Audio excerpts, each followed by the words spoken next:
Welcome everybody to another day of the LCK. We have Liv Sandbox up against Nongshim Red Force for our first clash of the night. It is me, Valdez, with Chronicler today, and today is a great day of League of Legends here at the LCK. These two games mean so much for the standings and all four of the teams, and we have some really fantastic teams tonight.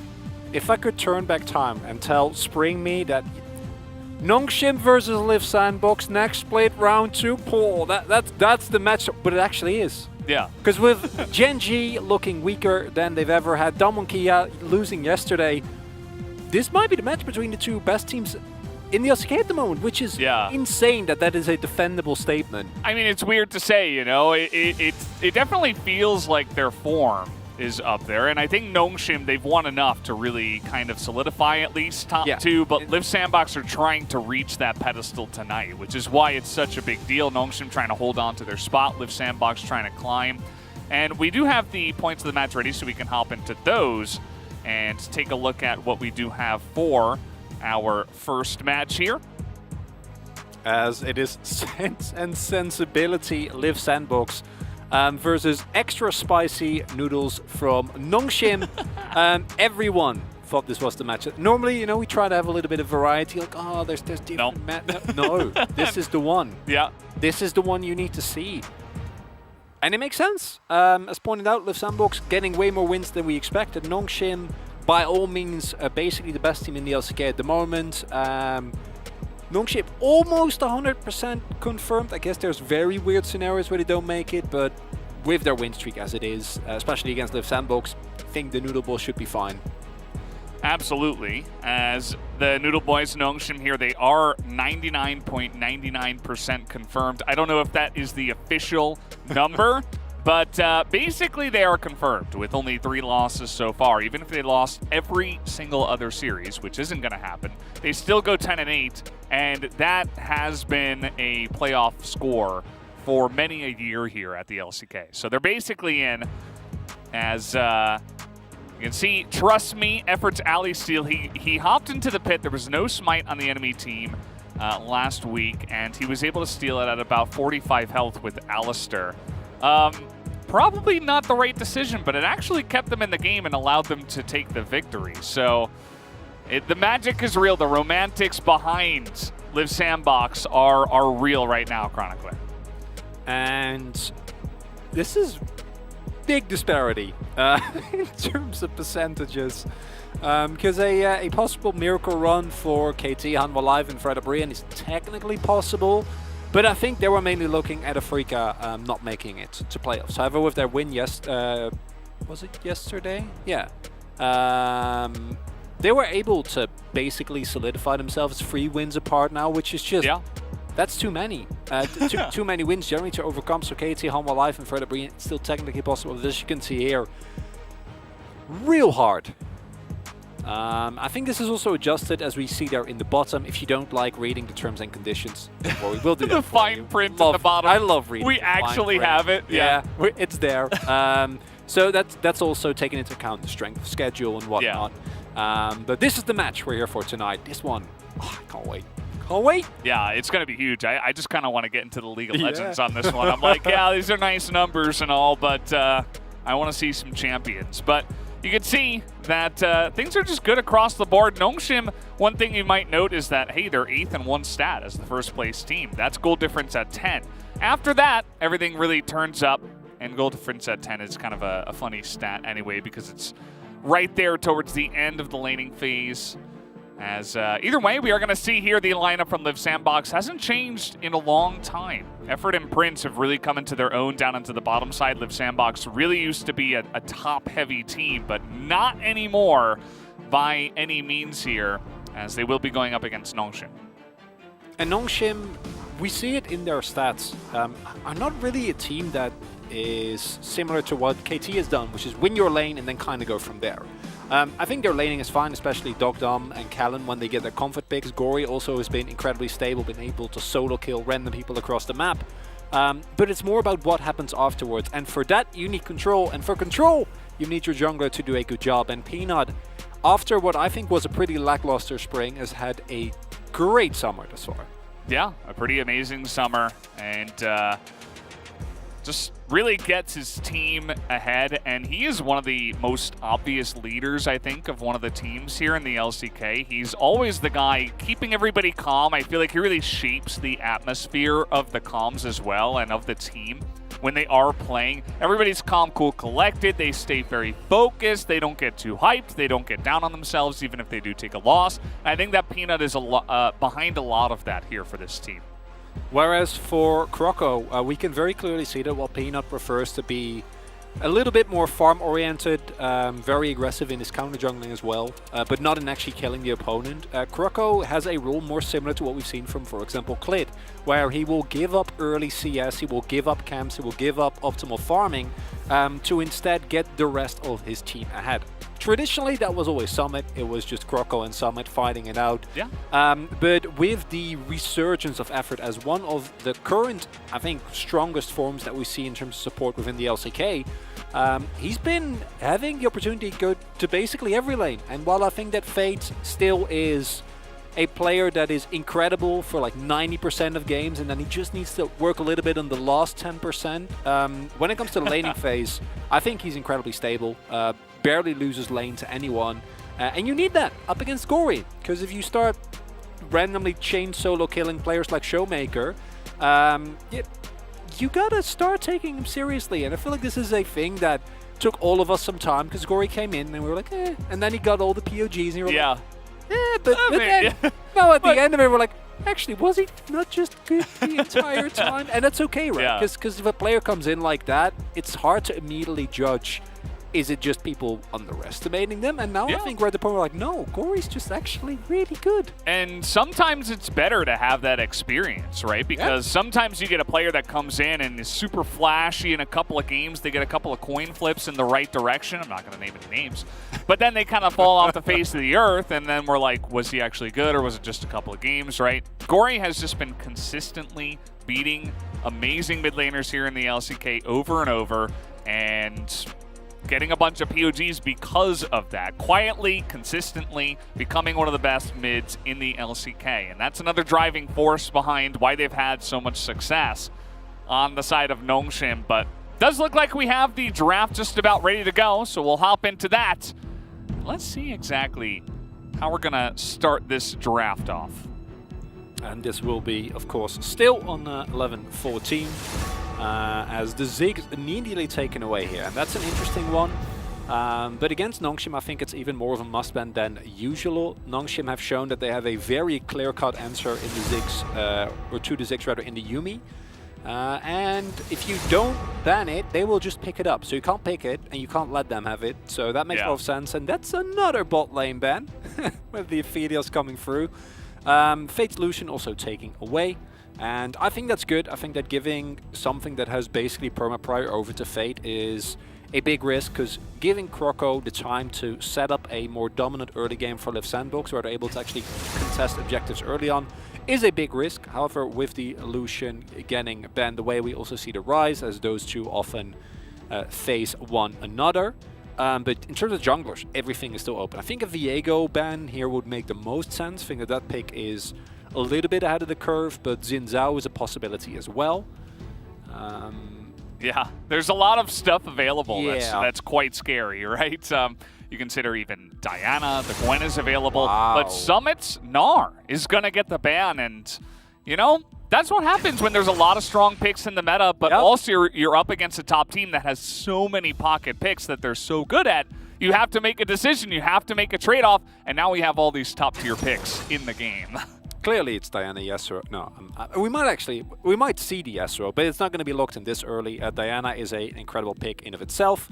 Not loving the Varus. Feel like the Varus has recently been okay, but not amazing. Meanwhile, we see. I mean, I see Veldis. You don't see Veldis, but I see Veldis head bobbing. It's like, yeah, I want the Zac, I want the Blob, but you already have a jungler, and it's going to be a weird pivot, which you shouldn't do in your first rotation. Top Zac, anyone? Yeah. Oh, I love this. Yeah, and Aurelia is also still open. So I think Viego, Rumble Aurelia sounds pretty revolting to play into. Yeah. And that is a possibility. I think it also is something that Fate should be able to play. Fits well in his style of things like the Renekton as well, where he likes these really lane-dominant picks. Wouldn't mind that at all. Are they going to forgo their AD carry once again, though? Because already with so many AD carry bans, at least 3 big ones, you may want to pick one of the more higher tier AD carries that are still left available before a couple more get banned. So definitely some trade-offs they have to consider here. Do you get a more top tier, top side of the map pick, such as the Renekton, which was also available? That is exactly what they're going to go for here, as it does get picked up by Fate. And I mentioned it is a pick that he really likes. And this fits very well in what we've seen from Live Sandbox recently, which is where they go for this super heavy skirmish style. And interestingly enough, they're not as aggressive as some of the other teams. I think Afrika comes to mind, where they start playing and looking for fights at level 3. They take a little bit more time, but you can be sure that when it comes to Dragons and Heralds, they're going to contest very aggressively. Surely there will be an Ezreal ban, because even though I don't think the Ezreal is going to be great into Varus and whatever is picked alongside him, it's Prince. Yeah. And Prince's Ezreal is kind of similar to Doc Dumb's Aphelios, where you just don't really ever want to leave it up. And Ezreal Karma, I think, also mitigates the pressure that the Varus will be able to put out very nicely. But I wonder whether they think that, like, maybe the matchup is not good enough. Jhin does get banned away here. Yeah. Well, they have one more ban. We'll see if they do consider it. A lot of supports available as well. So if you know, maybe you take away Jhin if that's what you're feeling the most annoying AD carry to deal with is. Well, they're also going to take away Jinx here. I like that. I like that, actually, because with the Thresh still open, a Jinx Thresh is a lane that can do decently well into basically anything. And yeah, Jinx late game, even with a team that isn't going to peel for as much, I think still is a big threat. We also haven't really talked about the Jace pick yet. Of course, a pick that Rich is very comfortable on. Also a pick that I expect will do well into the Viego, up until the point where the Viego should either get some assistance from Rumble or has a little bit more pressure in the laning phase itself. Yeah, it's also Jace Varus, right? And with all of the lethality Varus with the Jace, you have an incredible amount of poke just with those 2 champions. And we've seen that win games from ahead before. So I like the power that comes with that. Oh, I like this. Whoa.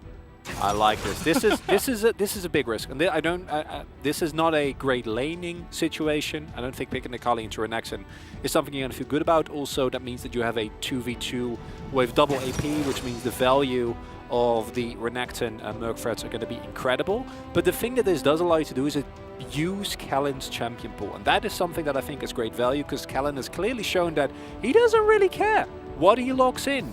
It's just going to be the Leona. Yeah, it's like I saw the Bard for a moment. I think the Bard is incredible if you already know they're going to pick the Braum. In that scenario, I'm like, yeah, lock in that Bard. Do it, F. Well, I mean, they're going to pick Braum, so... Yeah, but if you actually lock in Bard, they're not going to lock in Then Braum, they don't right? pick Braum. And that's why actually I really like this from Nongshim. Unfortunate blue side issues. Yeah. And it's really nice. I think a lot of people would have just gone for the Braum, and then that would have been a problem. I think Sandbox rather also acknowledges that, because why else would effort hover that? He's like, I know what you're gonna do, but I can't actually do it. So yeah, he's gonna go for it, and it's gonna be an explosive game here with those top sides. And Effort should be free to roam wherever he likes with Prince on his trusty Ezreal. Yeah. And keep in mind, they left that very obviously open. They're like, please, Prince, go ahead and take Ezreal. We don't mind. We invite you to take Ezreal here. And, of course, does have to deal with the bottom lane matchup that we already talked about with the Varus. Now the Ezreal doesn't have a lot of time, or fun, rather, to deal with that lane. Might have a lot of time, just trying to survive under the turret. But here's the comp of Live Sandbox. And I think that, while the top side should be favored for Rich, post 6, I think it becomes a little more dicey with less room for any error, or if a jungle visits your lane, then it can still get very rough. But mid lane, Prio should be freely available for Live Sandbox. Bot side, meanwhile, gonna be a hell of a lot easier for Team Nongshim. So bit of split prio everywhere around the map. Also expect Croco on his Rumble to be able to find a little bit of early game tempo there. Maybe look for an opportunity. The setup in literally every lane is great. Whereas for Nongshim, you're a bit more reliant. Peanut obviously wants to hit 6 before he really does anything. Jace, Akali, it's not amazing. It's mainly the bot lane that you're looking towards. So I think in terms of ganking pressure early on, Croco has a lot of opportunities. However, he should not face check that rush. Yeah, and he's just concussive blowed to death. I mean, there's no escape. Oh, okay, he's actually going to flash away, which does force the flash out of Rich, and now Summit's in an awkward spot. He's going to die as well. This is not the early game Live Sandbox we're looking for. As Summit just surviving for a while, they're going to give that kill over to Gory, and I mean, what a disastrous start here for Live Sandbox. We've seen so many people try to face check that exact same brush and get caught, and he even ropes his top laner into it. It's perfect play from Nongshim. They read them like a book, and we have seen this happen before, and it should be a clear lesson that you do not face check those alone. Obviously, because of the Brom, you don't ever want to get into an extended level 1 fight, but if you have 2-3 people there, then it's fine, right? You can get away with it, but in this scenario, the beautiful positioning from Cal. Oh, there we go. There we go. Well, that makes it a little bit less egregious. However, Summit, though, should never attempt to go for this save. It's understandable, you know, trying to want to save your laner, but Croco is just gone. And you gotta let him be. See the little Yordle fall from the sky while this is all happening. Poor Rumble. Yeah, I do agree. After seeing the replay, it's more of really nice positioning from Nongshim and then a bit of a mistake from Summit to stick around. So it's going to make things a lot easier for Nongshim in this early game. As we're taking a look at some win rates here, obviously Prince and Effort, they play Ezreal and Leona all the time. Like, this should not be a surprise that they're down here, and they're already having a bit of fun down here as well. And the one upside is, of course, that Kellen has flashed. And I think Prince and Effort are good enough, especially on these two picks, to actually utilize the lack of summoner and pressure early on. We also see that they were able to take early control of the lane. I think the main problem is this top side, because while Gory getting an extra kill was going to become a problem at a later point in the game, hasn't actually been able to back, hasn't actually been able to utilize that gold. But for this top side, like I said, I don't think it's the greatest early game matchup in general, and the one that's bolstered by the Jace picking up an early longsword. Summit's really going to have to manage this well, and we also see Rich recognizing that, putting down an early ward to make sure that he doesn't get hit by an early gank from Croco. But able to dodge the poke nicely, at least for now. Yeah, not sure if Croco was seen here on the ward, but if he does go north, he will be seen. Either way, Peanut's just going to get to work on this scuttle down in the bottom side. And, yeah, Rich essentially up on the top side. He's just going to have, like, a free lane up there. As Gory seems like he's, you know, just experiencing Akali versus Renekton stuff in the mid lane. But he is surviving very well, not falling too far behind on the CS, although just missed a couple there. Bit unfortunate. And make that 3. Did we have to watch that, Jonas Strong? You know how he. I know how he feels about his CS. Angles, yeah. Like, you should not miss those. And that's the one mild upside for Sandbox. However, for Nongshim, it kind of speaks to what makes this team, I think, so promising, and might be kind of hard, especially if you look at their round 1 stats. They're not particularly impressive, right? But it's about what this team does with it. And how it comes together, that's incredibly strong. Summit, don't be greedy, please. You have your teleport, because you will most certainly die. And I think he knows, because he is peacing out. Yep, he's out of there. Good timing to get away. Didn't have a ward to... Well, actually, it does look like he has a ward, but he'd rather not place it down just yet. Teleport back to lane. Gory now is handling this lane very well.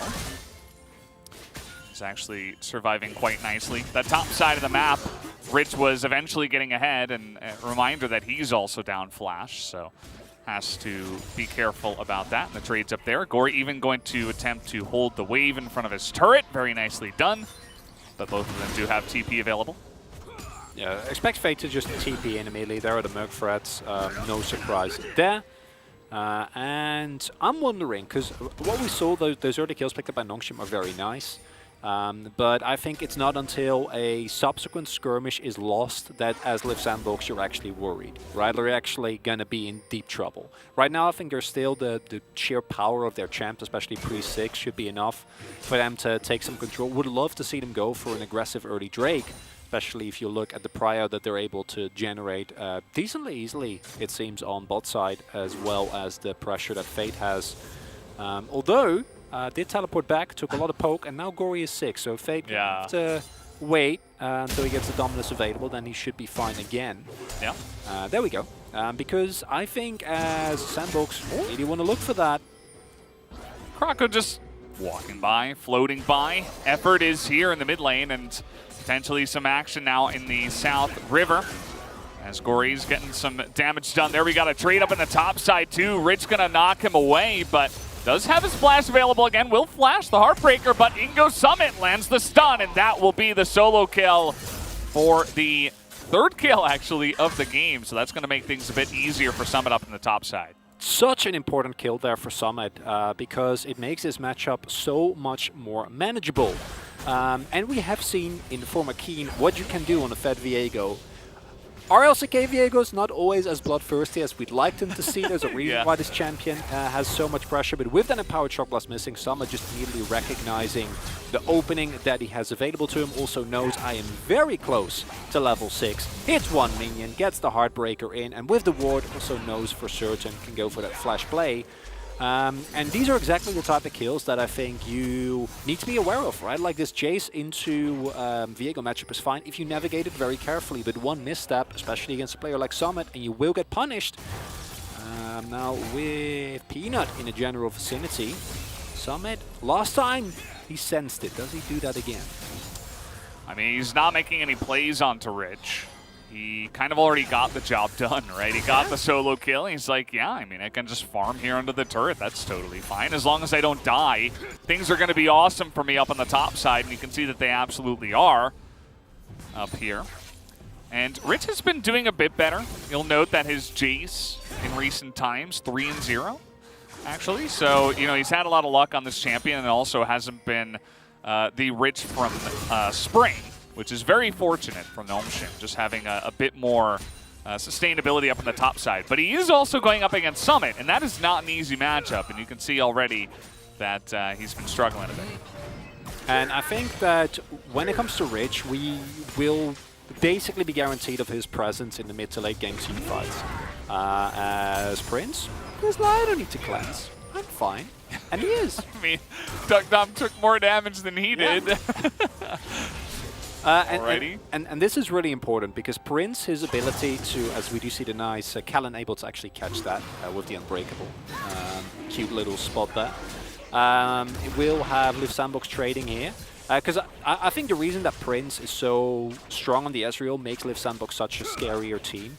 Can't give up more than 2 plates though, otherwise it's not a trade that's really worth it, because effort, yes, he gets freed up, but then you do actually need to utilize that. Also, Nongshim know this is going on 100%, but with effort making his way over, looks like it will be a plate and a Drake traded for a Rift Herald, and if you get a dive on someone like Rich, who has no flash, I think that's more than worth it, and based on Fate and Kroko's positioning, I think we might see that very, very soon. Valdez. He needed to leave like 20 seconds ago. No. Look at this dominance just in the face of Rich. They didn't even need that, but just to make sure. And that's going to be the turret most likely going down with 3 guys up here. The Rift Herald available. You can just sit on this turret and have a blast on top of the kill that they already got here. And it's a textbook play from the Sandbox, because what they do here, they read so well. You can go for this because you know Gory doesn't have teleport and Peanut is on the bot side of the map. That Drake felt really nice, but giving up first turret blood for it is not going to be worth it. And I think that it speaks to what has made Liv Sandbox a bit of a more of an early game powerhouse than Nongshim, even though it's not where they necessarily excel. And kind of a remnant of the old Liv Sandbox that basically won until 20 minutes and then didn't know what to do with the game anymore. And that's a really nice early gold lead that they need with their composition. But it's all focused on the top side of the map. No surprises there. Yeah, Summit is just living in a League of Legends utopia right now. Able to get the solo kill. He gets the first turret blood up on the top side, all those plates. And he's even 10 CS ahead of the Jace. Like, things could not be better for him. And I hope that Infernal Drake is worth it for Nongshim. As well as some of the plates, of course, down on the bottom side here that were taken for Duckdom. He, in his own right, has a little bit of a CS lead, although Effort will be able to help shore this up. As he'll hold on to this wave for a bit. Oh. Stops the back, nicely done. But actually, that True Shot Barrage messes up this entire wave. So yes, you stop the back, but also you miss every CS in that wave. You get the moral victory of stopping the back, okay? That's what you do. Worth? I don't know if that's the case, but it's definitely a choice. That they went for, I think Prince maybe overestimating them a little bit. Has summoners available. Ooh, trying to get on top of Prince here, and he actually will flash and cleanse. And a small little dab comes out from Peanut. He's like, things are fine, guys. And I hope that calming voice will keep Nongshim in a fine place here, because we know what they can do later on in the game. It's also a fine position to be in. Like, yes, there was a gold lead for Sandbox, but Sandbox also needed to a certain extent. Renekton is the most egregious example of a champion that, of course, spikes really hard on one item, even harder on two, and then basically stays the same from that point on, becomes more about the setup that he provides the rest of his team. But I think the Liv Sandbox scaling in terms of team fights is honestly fine. The main issue later in the game becomes how much the Braum can mitigate, as well as just Kali and Diana. In later game team fights are a huge nuisance to play into, and that's where it becomes really interesting, because that's how well can Prince play into a composition that has so much damage available. How well can Nongshim navigate their lack of hard engage, because yes, they have a lot of poke, but outside of Peanut, who with Flash of course is really good, that's also the only thing that they really have. So there's a lot of interesting ways in which both teams can navigate and kind of outplay their opponent in that regard. As Oracle on the bot side here. Yeah. Able to get that wall down, and now just going to hop away here. The cleanse comes out from Duckdom, and he won't even have to flash. He does a bit more damage to Prince on his way out as well. So not getting too much out of that play other than the cleanse. Cleanse is nice. Does mean that if Effort does decide to stay in his lane, which is never a given when it comes to him, he will be able to go for a flash play a lot more aggressively. Prince like, I'm going to back for this this dragon, but I do want that wave. Thank you, Duckdom. Please let me back now. And Gore Drinker finished. Night Harvester finished. Ultimate will be available as well for Croc. Yeah, the cancel here will be really big. Oh. Doesn't find it. That's very unfortunate. Yeah, that would have been gigantic. It would have taken forever for Prince to actually get over here. Might have even died. Yeah. Like it's one of those like barely not or barely died, but especially with a W active, like the damage that can come out all of a sudden can be quite surprising. Yeah. Big fight here for Sandbox though, because if they give over a second Drake to Nongshim, I think Nongshim are just in their comfort zone. A little bit of gold behind, doesn't really matter. I think Nongshim are just going to give this one away, to be honest. So. I mean, like, you've got all those item spikes you talked about, one item for Rumble, one item for Renekton, and the build from Gory was delayed because he had to go for Arm Guard to try to survive the lane against the Renekton, right? So he doesn't have his first item. A lot of vision control here going the way of Liv Sandbox. I think as Nongshim you say, okay, you know, let's just hold on, let's wait for our spikes a little bit later on, and that's exactly what's going to happen as Peanut is backing and the Ocean will go the way of Liv Sandbox. And both of the carries also kind of buy into that idea, because they both went for the Mana Mune finish first, which in terms of like one item power spike is very underwhelming. It just means that when you do it, your two items, it's going to feel real good. Neither of them even getting close to getting it stacked as of yet. So that's going to take a little bit of time, and I think Prince and Duckdom both are completely fine with that as well. This is also one of those games where I think that as long as you can find the space, the damage from the Varus is going to remain relevant throughout the entirety of the game. As all Effort. Oh, okay. Does a little bit of a sidestep there. Some poke is coming out here from Prince, but Peanut and Kellen really trying to hold down this area. They want this turret potentially. As DuckDom is able to get a couple of hits onto it, but that's going to be it as the teleport is coming out and Peanut is trying to get the hell away from here as everybody on the side of Live Sandbox wants a piece of the action, but nobody will get any as Peanut throws up the dab once again. It's not even in vision. That's just for us. It's for the team. That's for the team. That's for the viewers. For the fans. The morale. And yeah, double teleport there. I think that Live Sandbox, had they waited a split second longer, maybe they could have baited them in, but now it's a really, really hardcore investment. 2 big summoners that are now gone. Can leverage that and probably pick up yourself the second Rift Herald there, which isn't the greatest objective, but if you can give it to Summon and you can just use it in the side lane at a point, you'd still be happy as effort. Okay, trying to get on top of Gory here, but the Shroud is up and Gory will just walk away from that one. Live Sandbox trying to exert their dominance all over the map right now. Take the Drake, take down the second Rift Herald, and trying to create a snowball on top of it. And it speaks to the early game power of Live Sandbox, that they're able to take a 2-kill deficit in the early game and still honestly do a great job. However, when it comes to gold, neither team is actually ahead. And that is something that as Nongshim I think you're always going to be happy with as... Ooh, Summit. Oh, no. Oh, he's just going to straight up face check it, and they were waiting as the Heartbreaker comes over the wall. And they'll only get the ultimate away from Summit, so that's about that. Very nice Heartbreaker. Happy about that one. And with both these compositions, on Nongshim's side, you have, of course, incredible amount of reliable poke. Poke, you basically only have Ezreal, or you need to somehow get Cloud Drakes, which in this game, not possible, unfortunately. Because we have a mountain. Yes. There will be no clouds, of course. Atlas not in today. It does make a lot of sense. He'll be back on Sunday. Yeah. So if you're looking for the clouds, that's the day to be, as they call it. I think this is the 4th one he's blocked. Doesn't feel like there's a lot of Trusha barrages actually going through.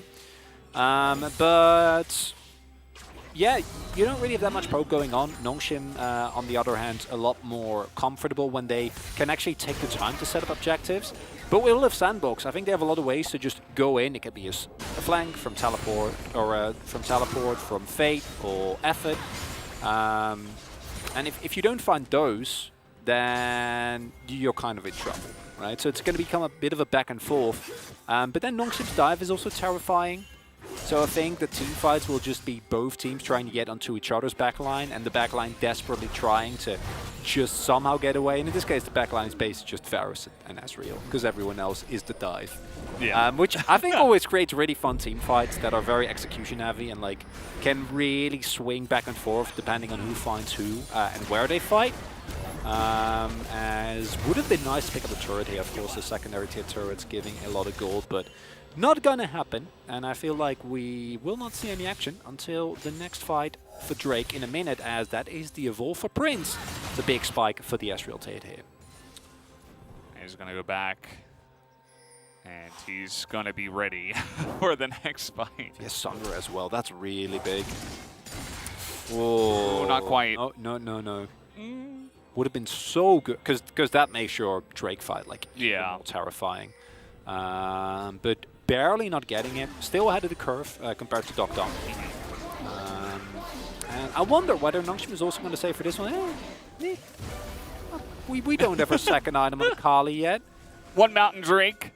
Whatever. We don't care. They do have 3 stopwatches compared to just 1. I would be shocked if they don't fight, but I think they can say we won't fight. Oh, double level 11 hit there as well. Now on equal level with Peanut and DuckDom, so level 2 in his ultimates. I feel like this Jace-Varus combo, it needs both Jace and Varus, as crazy as that is to say. We need Rich here to be trying to poke before the fight starts. He's not going to be the guy that comes in and flank teleports, right? So they're just going to give it away. And they say, okay, Rich, you can farm the top side. Maybe you can get this turret. And he will be able to. Summit does not have his teleport available, neither does Fate. So they're just going to trade the 1 Drake, get a turret up on the top side, and keep farming for that second item. And I think that giving over this 1 Earth Drake, or Mountain Drake rather, is okay. But even giving over a second one, even if you can delay the soul for the foreseeable time, is actually a big deal. Because I think that Nongshim relies on two things. It's either diving in aggressively and like one rotating people with Peanut, Gory, and possibly Rich also jumping in with the two Disguise, or poking. And both of those things, you don't want more resistance on your team. You don't want more beefiness. You don't want more tankiness. Those kind of neuter a lot of the power that your comp has available. So I think this Drake giving up is fine if you're looking to hit your spikes. However, second one, definitely going to need to be fought over. Also where I assume Nongshim to start pulling the trigger, because Nongshim, it's basically the opposite of a lot of teams that we had in the LCK in spring. Afrika and Live Sandbox both, honestly, was like post 20 minutes, it just all fell apart. And I think Nongshim's early game is fine, but it's post 20 minutes where they really start coming online. Yeah, they're just chilling. That's one thing I really like about this team is that they never really seem like they're in a hurry. They're like the calmest, just most focused team ever. They're like, no, like we know exactly when we're going to spike, and we're not going to fight outside of that. We're not going to take any big chances. It feels like every decision is thought about in depth, premeditated, and acted upon as such, rather than some teams that just kind of like react to things that are happening around them, and they're like, oh, I guess we got to fight, and then they get caught out in a bad spot. Nongshim, I think, definitely kind of have their wherewithal here on the Rift. Would like for Sandbox to force a fight now. Like if you hit double item spike on Summit and Fate, like Sterex is just such an insane item. So if you can maybe start up a Baron, don't actually have to finish it. Like I don't think you should reasonably be expected to, but then turn it, pick up a couple of kills, break open that mid lane inner or outer rather, or somehow find a way to get Nongshim to actually engage with you and not just sit there and wave clear and level up and get their items and farm, would be very good. I don't actually think that they're looking to go for that right now. However, more outers getting taken down should be a possibility, but doesn't look like it. And I'm starting to fear it will just be, let's wait 2 minutes and then fight for the Drake, which is an LCK staple. Yes. And we're slowly getting from, oh, this is cool to, it's one of those matches. Yeah, I mean, you know, we have an official name for this, of course, the lull state. We've been in it for a little bit here. I think after the Ocean Drake went down, nothing really happened. And Live Sandbox were like, we're going to take everything. And Nongshim were like, okay. Okay, that's fine. Once that happens, that's when you know that we have officially entered the lull state, especially when Live Sandbox don't make any, you know, swift moves. They don't do anything crazy. They don't get too aggressive. That's when we're definitely in the thick of things here. We even got Fade respect in people on Reneg. Like, I don't know what that's about. It's the right call, clearly, playing into the Brom. With no vision on the top side and your team making the play on bot side. So it's correct, but it doesn't mean I'm happy about it, Valdez. Yeah. And this is what you were talking about. We're just chipping away at outer turrets here as the rotation came in from Live Sandbox. Of course, very well respected by Nongshim. Very respectable crew. They say, yes, please go ahead and take this. We took your top one, so here's the trade. And now they both have 2 turrets down and nearly the exact amount of gold. As Nongshim say, hey, we've lulled them into a false sense of security. Let's just take the Baron. Yeah, the setup is actually pretty good. It goes down relatively quickly, and if you get a Gory for this, you're completely fine. Gory's like, I'll distract him. I'll just run into there. They know. They know now. Is it on time, though? I think it is. Krako's here in position. The equalizer, though, is not, as the stun comes down out of range, and that's going to be the Baron for 1. And it's the Braum. It's not even the Akali. That is a big win for Nongshim, as maybe they can back and even get here on time for the next Dragon. Yeah, I think you'll take that any time. And I'm wondering, I think that Kroko could have gone for the flash in there. Wanting to stay alive, which is understandable because Soul Point will be really big for them, but you still need to back regardless. And yeah, I think load into a false sense of security, incredibly accurate there, because I don't feel like that was necessary. Fade has the teleport available though, and a Soul Point winning fight for Live Sandbox might still put him in an okay position in this match, but beautiful read there from Nongshim, identifying that Live Sandbox are like, nah, we're good. Absolutely. And Peanut is definitely the one who called it, right? And here we go. Now with the Baron, it's like, okay, we're online. We got our items. guys. Now we're strong. Now we can fight. Now we can take the dragons. And they got it. It feels like a free Baron on top of it, right? It's like, how did they get away with this? And now Liv Sandbox are kind of sitting here with a couple of items, one in each hand. They're like, oh, I don't know what to do with this. I don't know how to juggle. And it's like, what are they going to do now? I mean, they're not totally out of the game. It's not over, but that is definitely a big swing towards Nongshim, as we'll take another look here at the Baron setup. And Gory staying alive for as long as he was is really nice. I think a bit premature by Croco. If you have that ultimate available, you'd be fine. Also, they have vision here. He gets locked up. Yeah. Actually, by the Chains of Corruption, I think. It bounces to Croco, so... That's why I thought he was stunned, but... That is very unfortunate, because that was definitely one of the situations where you can get away with a Smite Steal. That was a pure 50-50, so... While I think it was a nice move from Nongshim, I don't think it was the right one, but it worked, and they got away with it. So, you take it. Okay, Equalizer comes down, and Duckdom and Kellen just walk away. Everybody's relatively healthy still, and they're trying to make this move with the Baron that they have. Sometimes super early Barons you don't get much in terms of, you know, map positioning, but you get like a nice little gold boost, and that's essentially what they've gotten so far. I think the main power of this Baron is just denying it from Liv Sandbox, who at this point in the game should feel a lot stronger. As we get further and further in, it's going to become a lot more vague. And yeah, this is a position where you love to be as Nongshim. Like, when their composition gets Baron buff, their siege is incredible, right? You can just wait. This cannon blocks another one.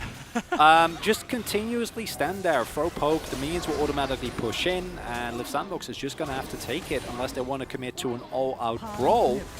And it's not a game-breaking Baron buff, but it does show us why Nongshim is a team that sometimes they just make these calls and you're like, wait, does that really work? And then it somehow always does. I'm telling you, their understanding of game states is insane. I feel like their coaching and their leadership, you know, the coaching staff, and of course Peanut kind of making most of the calls for the team, I feel like it's just, it's stellar. It's so good. We've seen it so many times now that we know it's not a fluke. As Fate, he is Renekton, he's not going to die. But still, some pushing power is coming in here as they're trying to take a inner turret on the top side, and looks like they should be able to throw up the wall. Here comes Summit though, level 16 Viego, maybe looking to extend things, not able to land a stun, and they'll just get away with taking that inner turret. And at the end of the Baron, it is a 1.5 gold lead for Nongshim. Doesn't really mean anything in this game, probably not Valdez. Still feel like it's the exact same game. Only now it's Nongshim who's slightly favored. Yeah. Because I have a hard time. I feel like the Nongshim comp should be better when it comes to playing out the late game scenarios. I think that Diana just keeps scaling on. Obviously, Akali is incredibly threatening, and we've seen that Jace doesn't fall off nearly as much as he would. But then I see Prince on Ezreal, and I'm like, I don't actually know.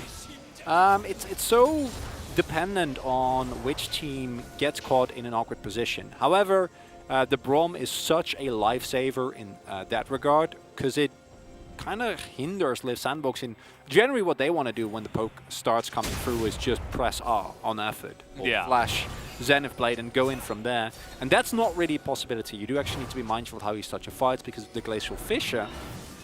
As Prince finishes his third item, not one that's going to give him a lot more damage, but definitely one that will keep him alive against Gory and Peanut, which is a win in of itself. I think it's great. Even a some MR being built here on the side of Fate as well. And you talked about that one Mountain Drake. Would have been worse if it was two, but you can still utilize one, right? You're still getting some extra resistances, as that's a nice Solar Flare. Going to slow down a lot, but look at the counter poke that comes in immediately. As the Glacial Fissure as well comes out, and Nongshim just keep them at distance. Gory's on the bottom side. He's like, okay, guys, if the fight ever breaks out, you just call me. 1-800-GORY, and I'll be right there in the fight. They didn't need to call him this time around, as he's actually going in. He's looking for the potential kill, at least threatening it here. Because I believe he was in his shroud there. And just backing away now is the team of Nongshim. both teams kind of want to go for it. A lot of ultimates have been used on either side. Moonfall still available, as is the Dominus.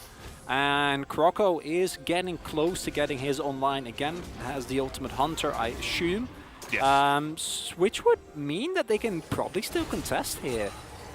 Nongshim also wanting to. This might be a blowout fight for either side here, Valdez. Rich is in a bit of an awkward spot. He's not grouped up with his team right now, but if it ever goes in their favor, it's going to be pretty nice for him on the flank, as trying to zone them away now with the equalizer is going to be good, as now Gory trying to start the fight, trying to frontline here, but this Renekton is pretty huge. The stopwatch helping out as well. Summit coming in from behind, but they're not looking for the fight. This is going to go the way of Nongshim now, as Jace comes in, picks up a double kill, nearly able to land that shuriken as well. And that's what Nongshim are so good at. They kite back and they take kills. And the Baron is available as well, even though Live Sandbox did take the Mountain Drake. And that's the big thing, is can Sandbox now stop the Baron? It's a really nice take there on the Crab, which means they will have a lot more vision available. And Croco's Equalizer is almost available yet again, because why not? No Mountain Drakes, don't even need them. Your cooldown is so short that you're going to use it in basically every fight. Because if you give up the Baron here, obviously not the greatest trade, just for soul point, but it is an important catch there. If, and that's a big if, they can stop them from actually taking this Baron. Okay, they're able to get some vision now. The Equalizer's down again. And they're really relying on Prince to do the heavy-duty poking here. Only Kellen's going to get in there, and there's the root, and here is the turn. Two of them immediately go down. As now we're looking for more. Croco has to flash, but you're not getting away from Gory's Akali as the Baron goes down, and so will Croco. And Nongshim take a giant leap in the lead in this game. And it's an understandable attempt from Liv Sandbox there to try and get them off of that Baron. But unfortunately for them, Nongshim are more than ready. We talk about the ultimate that is available for Croco, that's fine, but so is Docked Arms, and with that lockdown, it is a free pickup there for Gory, who is 3 items deep on the Kali and has more damage than he reasonably should know what to do with. We're just killing effort here. He's going to get caught out. And you know what? I mean, they could potentially look to push it with the Baron buff, but they're not even going to take the chance. With so many death timers coming up right now, they'll just take the inhibitor, and that's good enough for them. Nongshim is such an interesting team, because it feels like it's a very slow game, and they went from taking no kills basically the entire game to winning back-to-back fights. And yes, the pickup here is nice, and I understand their instinct to go in here, but with all the stopwatches available and the immediate exhaust that comes down on Summit, he can't really get anything done. And the ultimate from effort isn't available there, right? He used it at the very end basically to try and kite away, and that's so unfortunate, because if that's not the case, they might be fine, as Prince getting caught here is the real kick, because look at how much damage he does at Kellen the moment the Unbreakable is down. As wow, Doctor, that is a beautiful ultimate. Max range. Picture, some action going on there. Yeah, does look like nobody did actually go down, but they're trying to hold on to their turret now. And this is rough. We talked about Varus Jace from ahead. Effort, he's playing Leona. He wants to press his buttons. He wants to press his R and go in on somebody, but he hasn't really been able to do so much this game. As Gory on the Akali, he's just going 1v3 casually. He still has his Shroud up here, as now the entire team is just going to rotate over. That's a perfect shock blast onto Prince, and I think this game is about to end, Chronicler. Yeah, Bina has flash available as well, can go really deep on Prince if he tries to go for a Hail Mary play. Summit just needs to go out defensively. There's nothing that he can actually do, and with the gold lead now, 10k just so cleanly played out from Nongshim. Don't think they can even clear the wave. If they want to go for this, they can. Oh boy, they're really struggling with this one, as now we get the engage on the Summit. He's gonna go down. Fate as well will meet the same fate, and Prince and Croco, they just need to back away lest they die. The Nexus goes down at 34 minutes, as that was a clean win from Nongshim if I've ever seen one. You put it best when you said Nongshim is a patient team, and it starts with 20 minutes of them just biding their time. Yeah, we get the 2 kills early. Who cares? You know, couple of dabs from Peanut, you know. Yeah, we got them level 1. Peanut, by the way, going deathless that entire game. But then the rest of the map, I'm just kind of baffled. It felt like Liv Sandbox never really got a grip, never really got the opportunity to take over anything really. And Liv Sandbox, it feels like there was more to be found there. And Nongshim are just ready. They know what Sandbox tried to do. The one engage that Sandbox really hard forces, that third Drake fight, just blows up in their face, and that's it.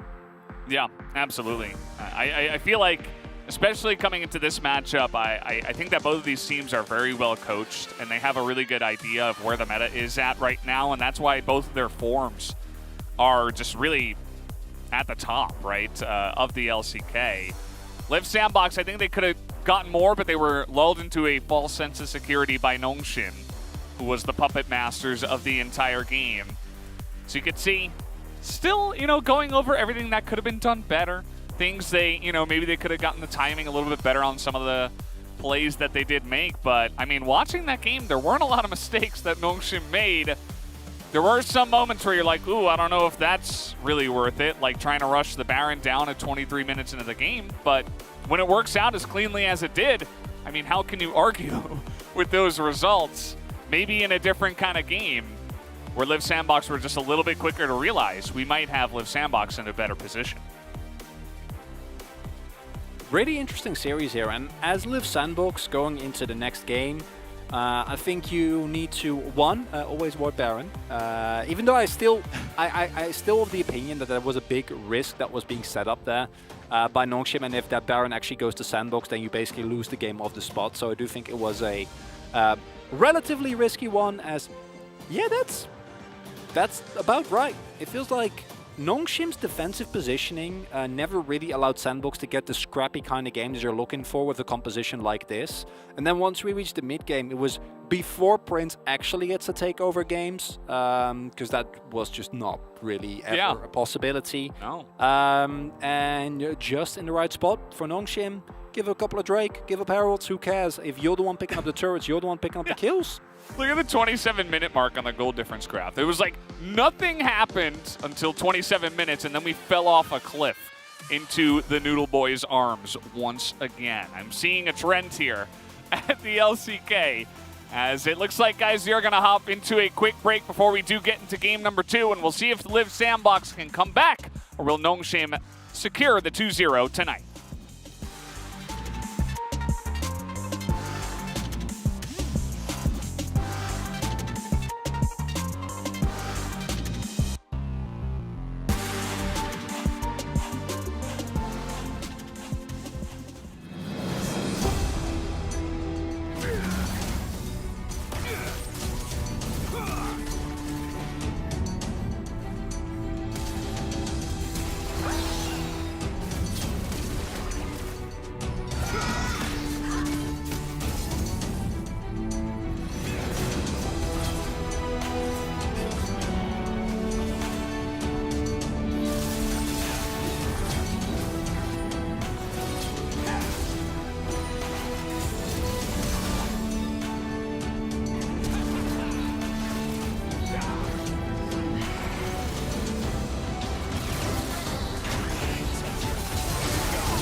야 이거 피해밖에 빨리들 마. 럼버 존나 있어. 웨이브 같이 넣고 아래 타워 먼저 하자.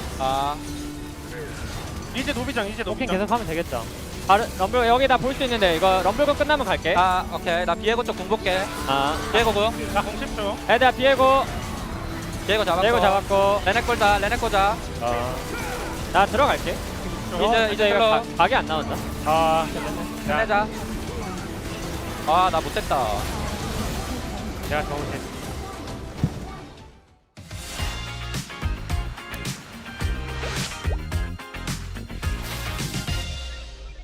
In Week 7 LCK news, the Romanticism movement explodes as Live Sandbox take down Gen.G and T1.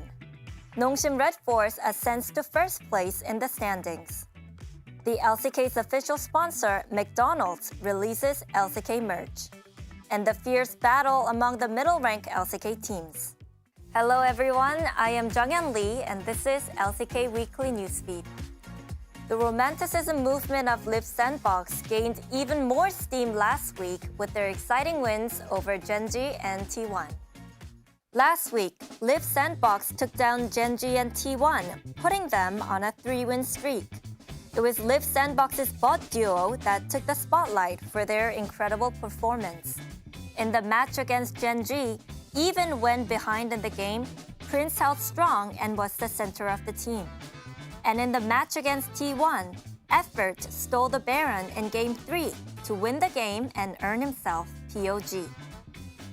Storylines and results hitting two birds with one stone this season is Live Sandbox. During Week 7, Nongshim Red Force dethroned Gen.G and took the first place position in the standings. The team bringing the most heat this summer has been Nongshim Red Force. Although their goal was to just make playoffs, Nongshim Red Force ended up taking the first place spot from Gen.G. Their success has left many LCK fans wishing to see the Noodle Boys at this year's World Championship. We will be watching to see just how much Nongshim Red Force can spice up this summer split.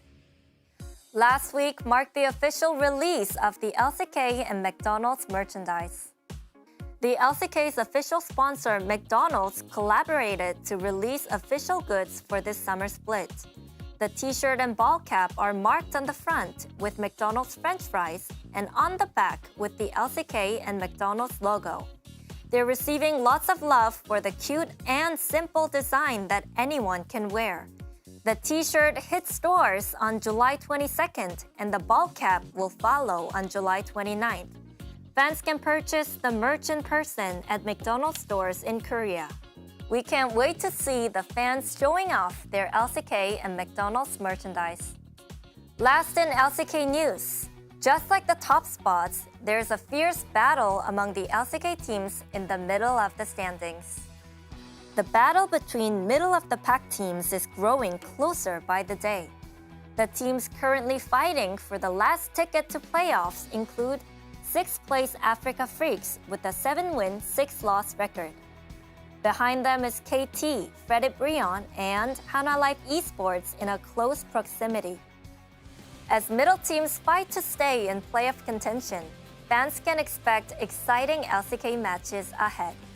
That's all for this episode of LCK Weekly Newsfeed. Thank you for tuning in.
분석 Welcome back 테스트로 to the 인사드립니다. LCK 안녕하세요. Analyst Best 정현이고요. of 오늘의 this 분석 Friday 테스트는 night, joined 바야흐로 by our host, 37년 전 오늘 태어나신 Junghyun Lee, 빗돌님 and 그리고 Victory, 프로님 a birthday 함께합니다. boy, and also 축하드려요. Kuro. Happy birthday, Victory!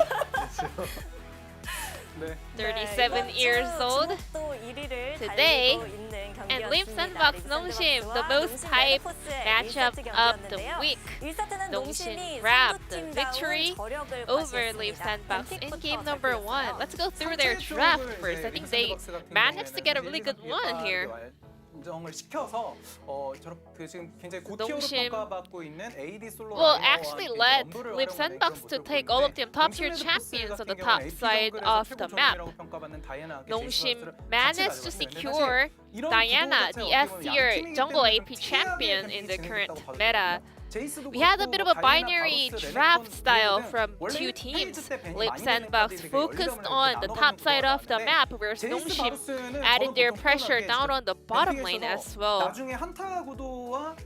I would like to describe Jace and also Diana comp together with Varus is so good right now because they can poke prior to the teamfight stage and then outplay the teamfight based on the amount of burst damage that they have. We also have a record here in the LCK that they have a very high win rate, actually 100% win rate together. So we had a lot of options for Leap Sandbox to play off here as well. They were able to get solo kills in lane, but Nongshim came back stronger. I think Leap Sandbox had a decent draft. And also, Nongshim, at the same time, Akali pick was also so on point as the 4th pick, and the Braum as the last pick was so good. So they can block the enemy's abilities with Braum's shield, and then they can turn it around with their poke damage.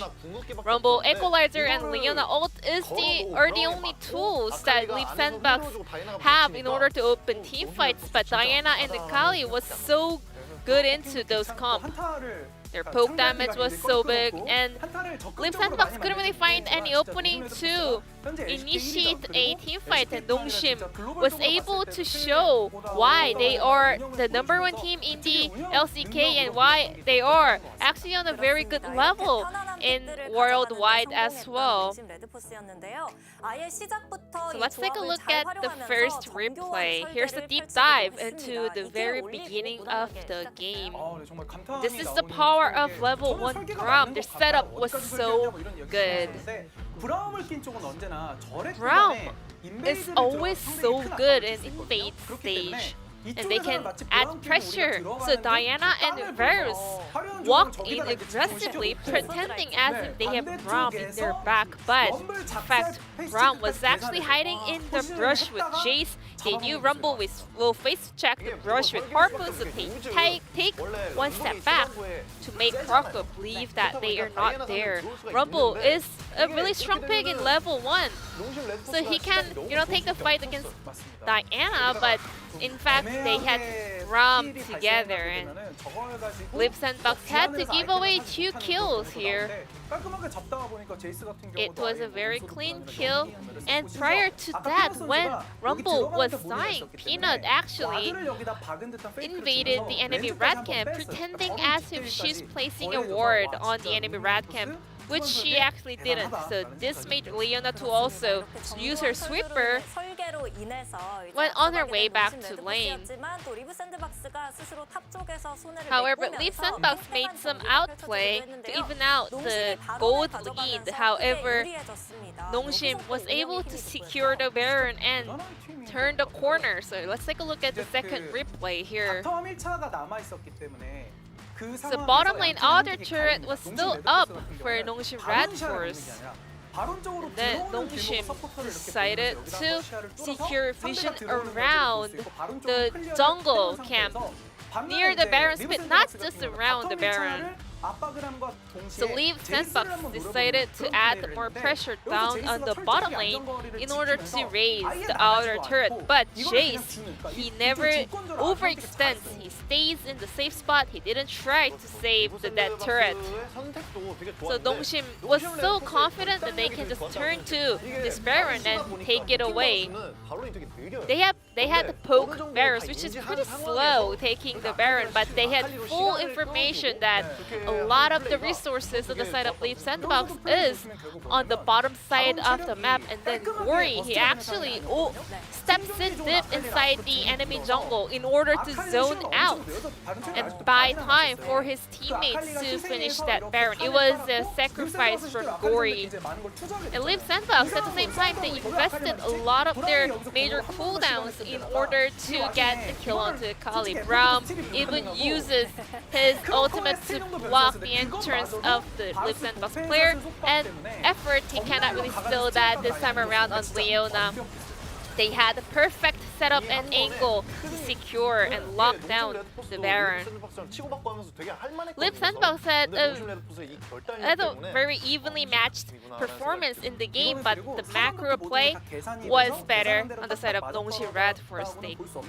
I can't really say everything was calculated, but because Nongshim got the vision advantage, they tried to capitalize on that, and then they kept throwing shots, and they are very determined whenever they were making decisions. It was a very high quality macro pulled off by Nongshim Red Force. And the player of the game from game number 1 is Tokdam on Varus. It was really hard to vote, actually.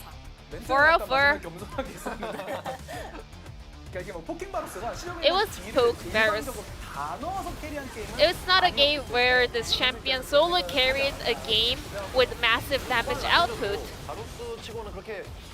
And in fact, he wasn't able to, outlane on poke Varus, but starting from the mid game, he was able to come online and exert more pressure. Every time he landed that ult and set up team fights for his teammates. We don't really have a lot of highlights because we didn't really have too many actions in this game, but Nongshim knew when to hold on, and they knew exactly when they spike. I think everything went as they planned.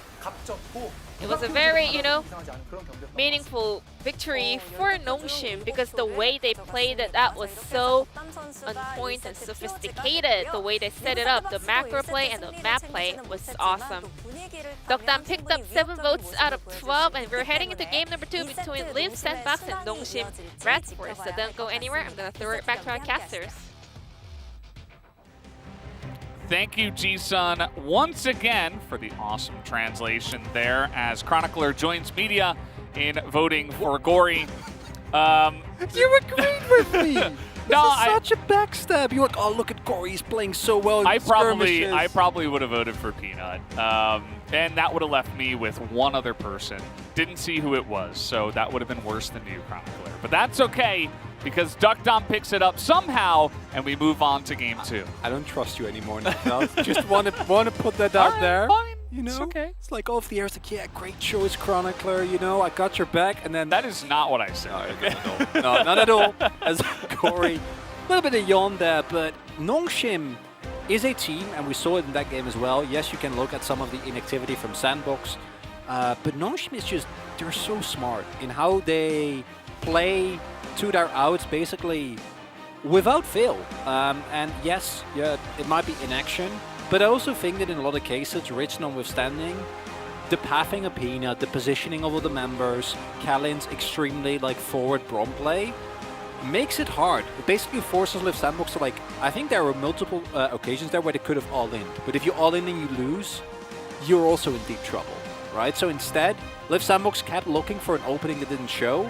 And my main feedback for them in this next match would be, once you hit those 2 item spikes, just start Baron, right? It's what Nongshim did. They're going to have to come into you. You're incredibly strong. Sure, they can poke, but try to really, really force something, get something going. Whereas for Nongshim, maybe don't give up a couple of kills in the early game, but outside of that, it was not entertaining, but it was very clean League of Legends. And I mean, it's hard to criticize Nongshim after that one. Yeah. For sure. It was such a clean and straightforward game for them. As Live Sandbox, they lose and they choose blue side once again. So we'll see if anything changes in terms of bans or any picks. So far, the bans are exactly the same. Just lock in the Bard this time, effort. That will do it. Do it. That will do it. Absolutely. Just blind it. Don't think, just do it. And we might have somewhat of a run back here.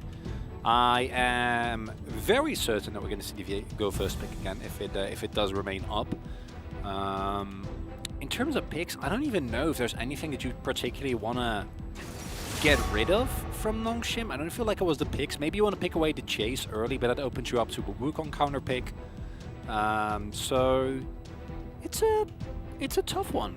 I don't feel like there are any clear answers here. However, last time Live Sandbox went for blind picks and... Wow. Okay. The Diana ban leaves Gnar available. Now, they're not going to first pick Gnar. They're going to take Viego almost 100% of the time. So that's going to be the pick. This leaves the Gnar available, as I think Nongshim were just expecting a first pick Diana. And you know, that is one way you can try to mix things up, but Viego is so strong as well. That definitely a curious decision, but either way, this is going to be the choice for Nongshim. They get Varus and now Rumble, potentially. And I quite like the Viego first pick. Would not mind that going into the jungle. And then Summit picks up the Gnar. You have a strong skirmisher. Summit on his, I think, without a doubt, strongest pick. The thing that man can do in team fights on the Gnar are just disgusting. Really good management of the Gnar bar as well, more so than a lot of other players. As it's probably going to be double solo lock if this is a jungle Viego here for Live Sandbox. Meanwhile, Varus Rumble, it's just great, right? Like, it works there very nicely. The ult synergize really well if you can get some lockdown available. Can slot it also into basically any team composition, which I think is a big benefit.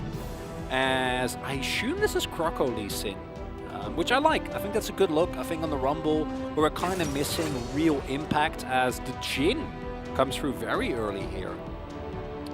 Yeah, we saw that ban in the second phase from Nongshim last time around. So the priority here, just shooting way up for Prince, as it seems like he wants to play the Jhin. And he's played 4 games of it. He's 1-3 on the pick. It's not, you know, it's not something we always remember him for, but look at this, Aurelia available, and Gory's like, hell yeah, get me in there. I remember Gory's performance on Yasuo. I'm like, yeah, I want to see this. This sounds great. As the Aurelia is a pick that needs the right circumstances, so you want as much CC going as possible, right? You want the space. You can also play it in a more side lane manner, but with the Varus and the Rumble, remains a possibility, but I expect Nongshim to play more akin to the traditional. At some point, we start grouping, we start setting up objective, we start going for fights and execute those cleanly. So in that scenario, definitely don't want to give too much lockdown to the enemy team. Whereas for Live Sandbox, Fate, maybe it's time to just pick a champion that says no to outplays. Because this might also still be a Lee Sin, right? Like, we have no clue where these lanes are going. I think that the Viego will be either top or mid, or a jungle rather. Don't expect to go mid anymore. Maybe you just lock in Lissandra. You know, maybe you just lock in something of the sorts, because I think against an Aurelia, simple measures are the best measures. You know, maybe Malzahar, just lock it in. And you just press your CC button. Yeah, but it actually works really well, right? Because we saw this happen when Chovy locked it in twice, and come team fights, either he wasn't there or he went in, got CC'd and got killed. And that's a big problem. However, if you side lane, none of those issues is surely. Absolutely. Surely. No, I mean, surely this is time for the Bard, right? Come on, Brad. Well, where are you at? I think the Braum makes a ton of sense, right? Because you're also, you know, Braum with Exhaust is so annoying to deal with for champions that just love to all in. Like, the amount of times that Summit was trying to play the game in the last one, and he was like, nope, I'm Braum with Exhaust. And now you just take that away, right? They already banned Leona, so Effort's not going to be able to play that either. He's going to play Rakan instead. And now let's see what our final laner will be here for the side of Live Sandbox. That's not Bard. That's Rakan. No, Rakan is great. I think the Rakan is a pick that has a lot of power for Live Sandbox as, wow, okay. Well, there's a lot of high-value ultimates on the enemy team, and I think it's a champion that fits very well with what Fade likes to do. Does like his melee mid laners. Still, we don't know who goes where. I assume it will be Viego top and the Lee for Croco, but don't quite know. And I hopefully effort on this champion also alleviates some of the issues. Because yes, Leona's Enrage is great, but I feel like Rakan just brings it to another level in terms of wombo as well as Nongshim. That means it's a top lane Aurelia and it's Gory on the Zoe, so the poke and the disengage for Nongshim's comp is just revolting. It's pretty disgusting. And if it's perfect alongside the Varus Braum lane you have in the bottom side. Now, this does mean Rich is playing Aurelia, and he has played one game of Aurelia. He has a win on it. And, I mean, Aurelia can do some fun stuff up in that top side alongside of the Viego. I'm curious to see how he's going to do up against Summit this time around. As the Jace got banned away, ends up being kind of a dead ban as they didn't actually seemingly want to go into that for Rich this time around. I think they could have. I think there's a big chance that they still would have locked in the Jace, and then you don't have the opportunity to counter anymore with something like a Wukong or a... I keep asking for the Malphite. I don't know if I'll ever get it, but I know it's there. We have in the past. I know. And yeah. The Varus is so popular. Just let them pick Varus and Jace, and then you lock in Malphite. It's like, good luck playing fun League of Legends while I press R on your face. But and Zac in the jungle. Oh, naturally. Yeah, naturally, even better. Yeah. One thing I do really like for Nongshim is the consistency that they've drafted with, where they have a composition that can actually skirmish. Right, the Aurelia, the Braum, the Varus, they're really good in these short bursty fights. They can team fight. The Rumble comes to mind, as well as, again, we saw how well Callum was able to kind of navigate and set up those fights. But then, just like last game, you can also go into poke. And this is something that I think Nongshim does better than almost any other LCK team. They give themselves a composition that can be played in many ways and can have many outs. If Gory or Dokdam gets fed, you can set up a poke combo, right? You can start sieging and they can't really do anything about it. If Rich gets fed, you can just try and continuously set up a very aggressive positioning and force fights. Where's the Live Sandbox comp? It's a Live Sandbox comp. There's hard engage. There's 3 melee carries on the top side that want to skirmish. Yeah. And I actually hope that Live Sandbox, even more so than last time, just really push it. Really try to get as much out of it as possible, because when we go into the mid to late game on even footing, especially after seeing last game, I think it's Nongshim's positioning is just not going to show the gaps that Live Sandbox have been very good at utilizing against other opponents. Yeah. I don't know if you want to get into a late game scenario on even footing again against Nongshim. I don't think there are many teams that can survive in that scenario against Nongshim. And one thing I'm very curious about for Live Sandbox's comp is the Jhin, right? I think picking it into the Varus lane, it seems like he very much wants to play into this lane. How much work can he do on this when in the past he hasn't been able to do too much? But we'll have to wait and see, right, how this lane is going to go and how much work the Jhin can do later on in the game. I think the Jhin makes context or makes sense in the context of this composition where Effort's going to dive in very deep. Summit, Croco, and Fade will promptly follow him. And then as Prince, you can provide supportive fire, you can use your W in addition to your ultimate, and still provide an impact without ever actually having to be in any danger. As Gory gone for the Airy here, as if this matchup wasn't like not fun enough, as is for Resilas early on. Just painful to play, and the Airy is just going to make it worse. Does mean that you will lose a little bit of impact, as level 2 has been hit. Yeah, Effort not respecting it, trying to hit level 2 himself. He's going to get concussive blows on top, and he will have to flash away, as we do get the crit back onto Duck Dom, so that's a nice amount of damage that does come back from Prince. But yeah, gotta be careful about that level 2 spike here, as Effort has played 25 games of Rakan, and he's won 19 of them so far. It's just a pick that they utilize incredibly well. A lot of damage going into the Unbreakable there, unfortunately. I'm actually surprised that went as well as it did. Yes, you give up the Summoners, so in that regard, it's not a great trade. But I thought it was going to be no upsides whatsoever, and they're actually able to get relative parity in terms of combat strength that they're able to output there. Prince with a very nice 4th hit. And if you can leverage some early prio, maybe you can get into a double scuttle situation. Fate will also teleport back to the lane, so there's a possibility there. Which I will quite like, as they will be moving in there, but with Prince backing, I don't think that's going to happen. Do quite like the early back, though. I think that is going to give him a nice little edge in that matchup. So we do have a lot of focus here on the bottom scuttle, but it's just going to be Peanut that smites it down, takes it down real quick. No problem for him there. As they should know exactly where he is, especially because he just hit that plant, and the danger ping did go on to him.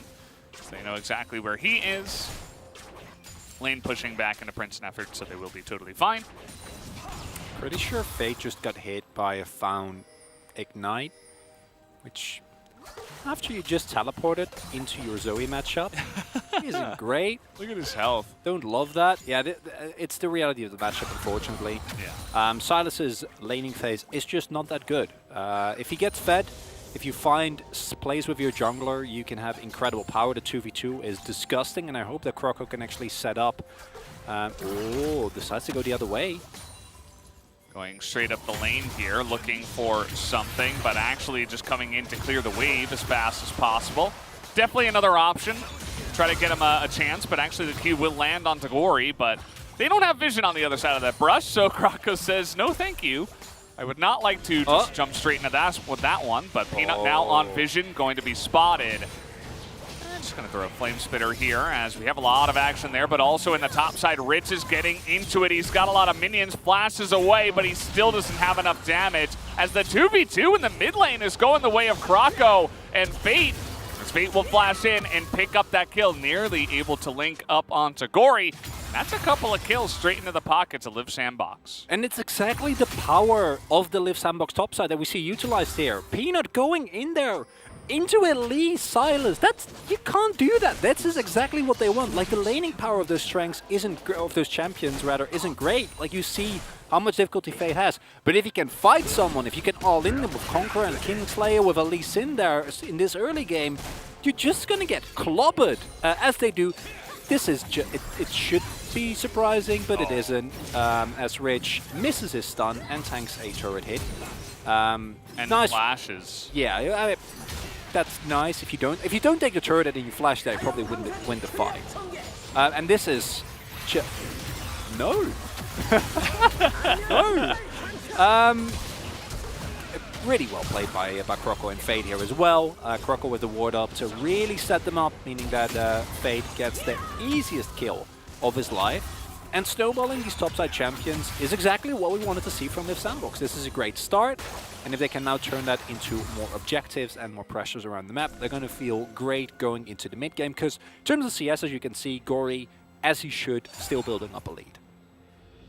Yeah, he's having a great time there. Oh, top Maybe lane. cursing his jungle. Not very happy about how that did go. This is very slowly pushing back into Rich, so at level 6, maybe can try to stave off some of the pressure from First Blood Viego. That's Croco. He's just hanging around. Not necessarily wants to go up to the top side, even with the control ward. I guess Rich just playing very carefully means that he's not going to go for it just yet, but maybe the long way around. Nope. Turns back around. Okay, Croco, I see you. Okay. Not entirely sure where he wanted to go. Just, hello. Just shows himself. And I think with the Proud Evan bot side, as well as the all-in pressure that is there, I would not be surprised to see him go for an aggressive jungle play as Peanut. Exhausted's down onto Rakan. Yeah, that's... I think that's a character that's a little bit too mobile to exhaust.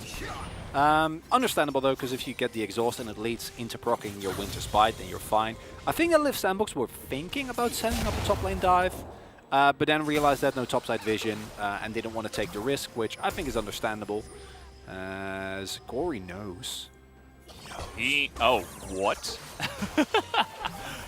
Yeah, I think he must have seen him walk into that brush. I'm like, wait, how did he do that?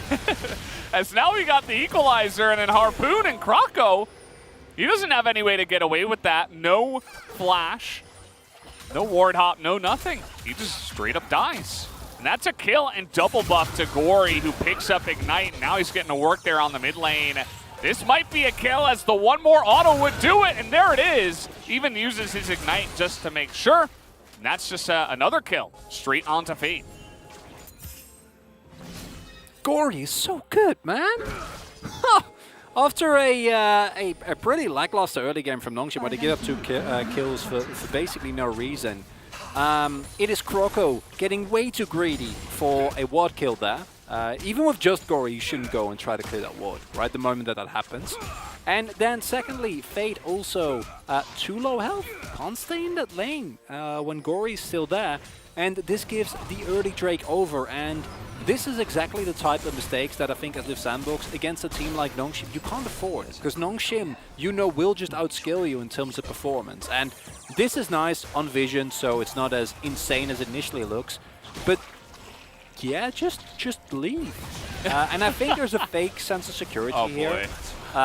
Because his bot side is rotating, right? Like, they're on their way. This though. Yeah. Oh yeah, that's one Ignite. Nice. I got him. The second he lands the bubble, he's like, yeah, I got him. And that one's pretty obvious. But the fact that he knows to just walk up there with the Ignite and Fate does not respect it. So we see the bottom lane trade as well. That does come in here. Really nice damage done, but nobody dies. Bunch of summoners taken away. Well, really just the cleanse from Prince, as now we got some fighting over this first Rift Herald. Might not be as cut and dry as the first game. So now we got Everfrost as well. As a change of corruption on a Fate gets him really low, as now trying to get some damage onto Kellen, who's not quite level 6 here, but he does have a door to hold up. As effort goes in, and he nearly goes down, as the Equalizer will take him out, and now it's Rich's time to shine. Hop straight in there. No hope for the rest of Liv Sandbox, as everybody is just on the run. Kellen trying to snipe there with the Glacial Fissure. Not gonna happen. Croco goes in just to die, and Summit is trying to get the resets here, but the stopwatch is gonna save Kellen, and they just add a couple more kills into the pockets of Nongshim on top of the Rift Heralds. It's an understandable force, I think, by Liv Sandbox. You recognize that you have this strong early game composition, that you want to go in for the fights.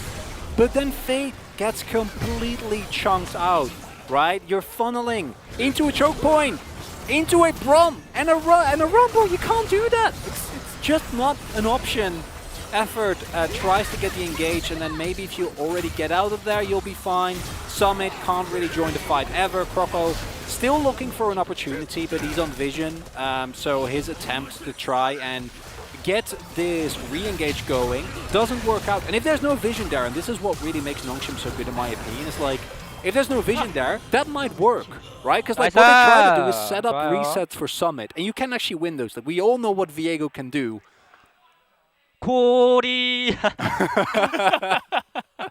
Yep, pretty much. Because with the vision control they have off to the side there, like, Croco goes in not realizing that he basically has no health, because Gory just blew him up.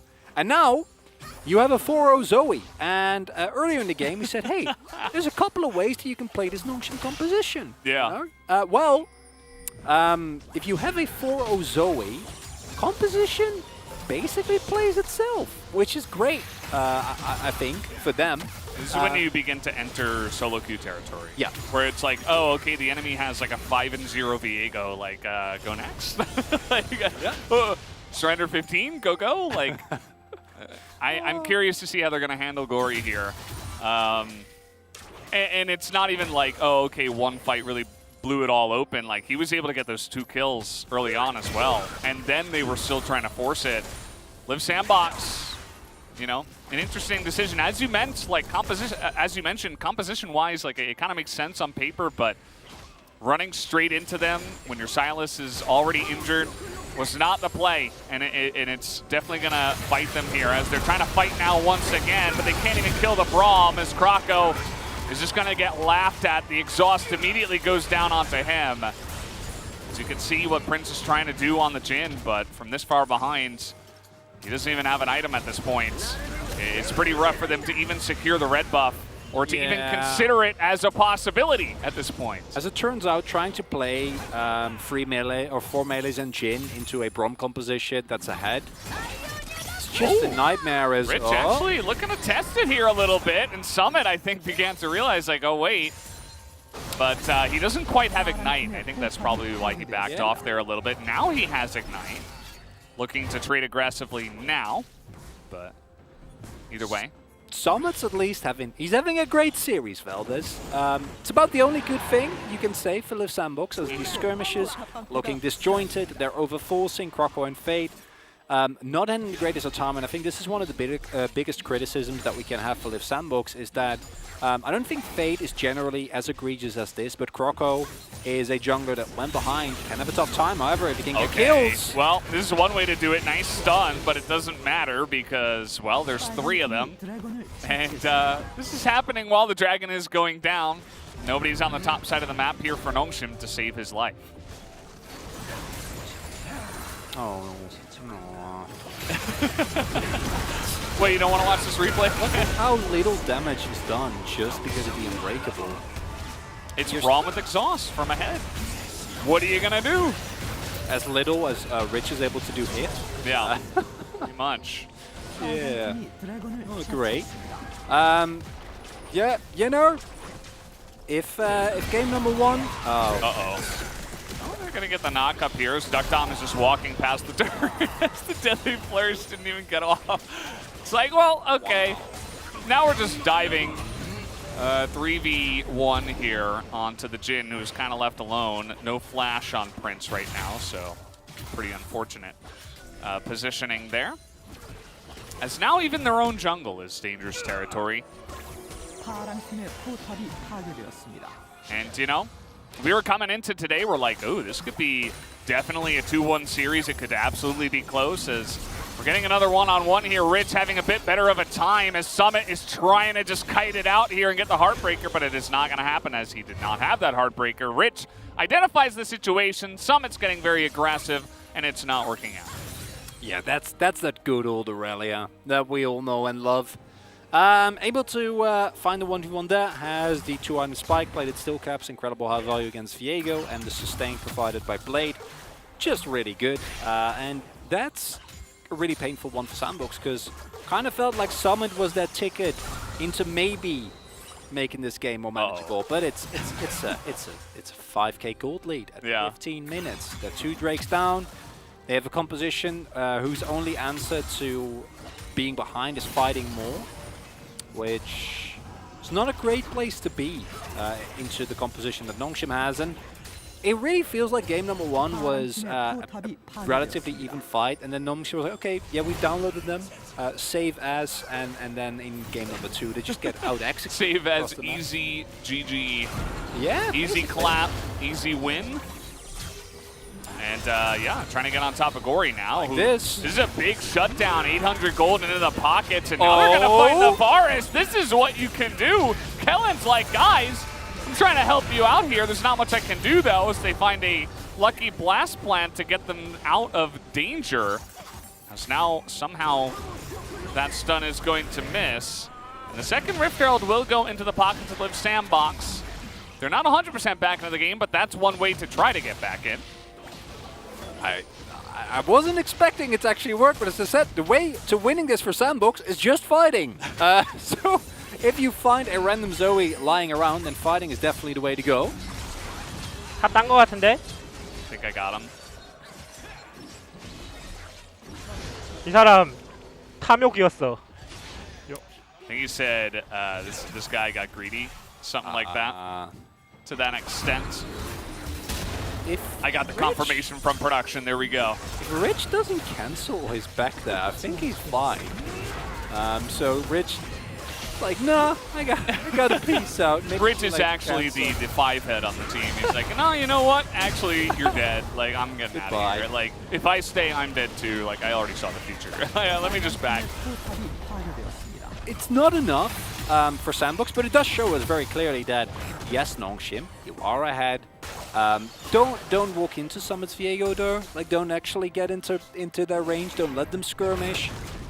keep your vision, keep your discipline, and you should still be fine. Because playing into the Live Sandbox composition and getting into 1v1s and 2v2s is a surefire way to get demolished. Like outside of Rich, who is always happy to take 1v1s because he's a fat Aurelia, I don't think anyone should want to try and engage with Summit in Isaiah. Summit goes in.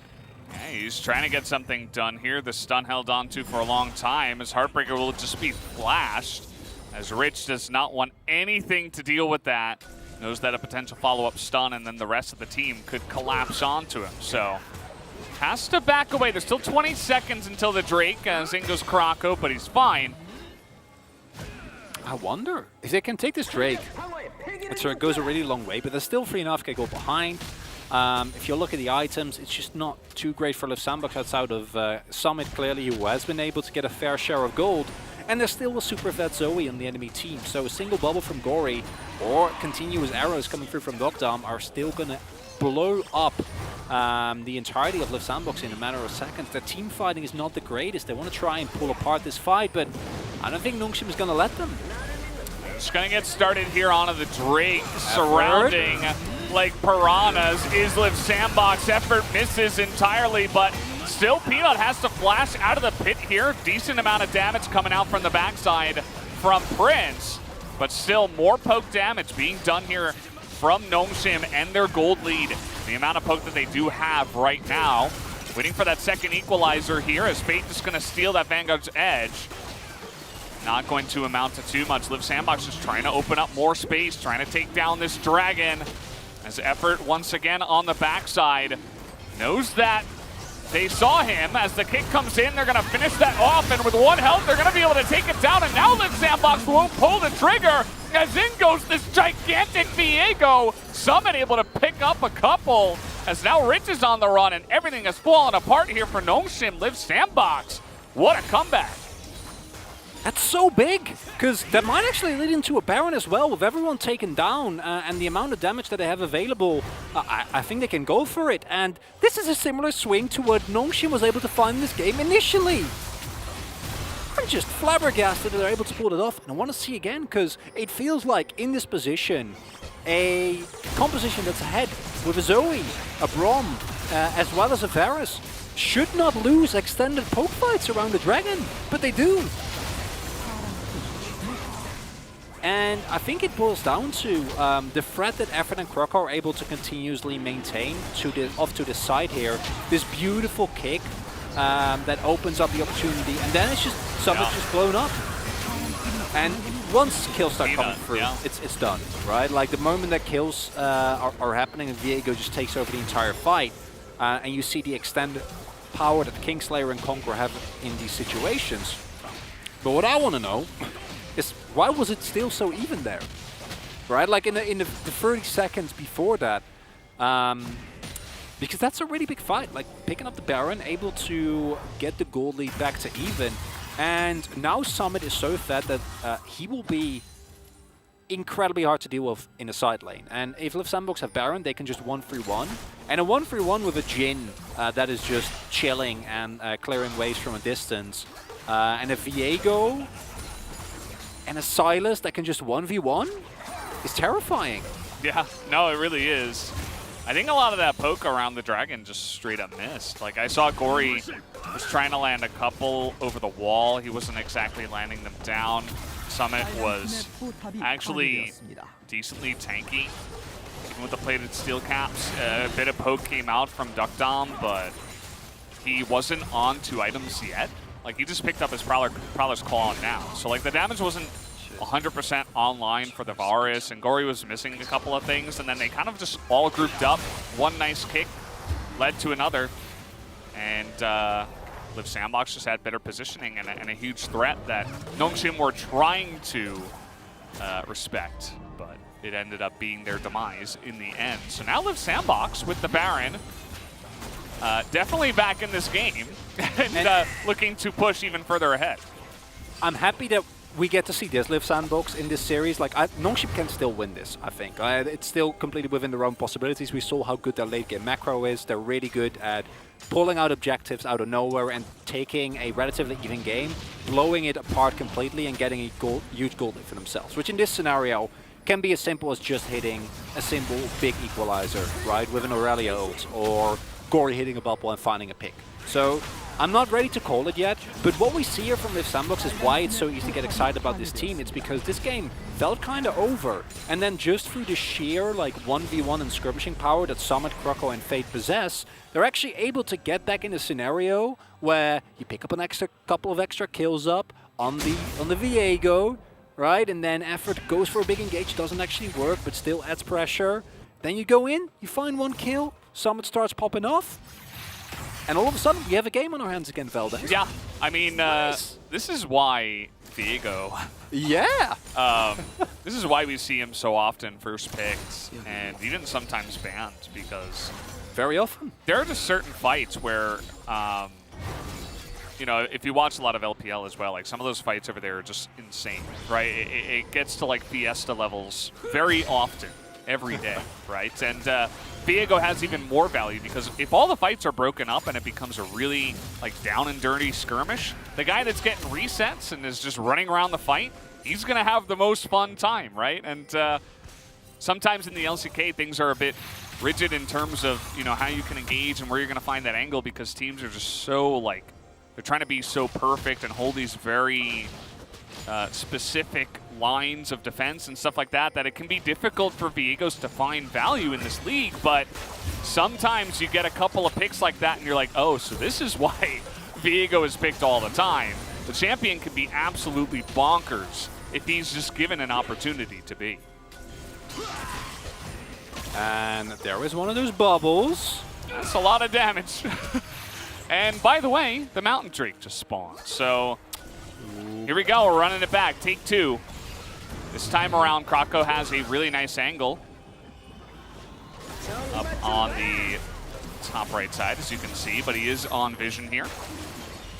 Oh, they want to go for it. Okay, here comes effort. Here we go once again into that back line. A bit of damage goes down, but it's not a ton. It's just used to zone them away. And now Nongshim are the ones that want to fight. The Chains of Corruption will come down as Kroko will be the sacrifice. Can they get any more is the question.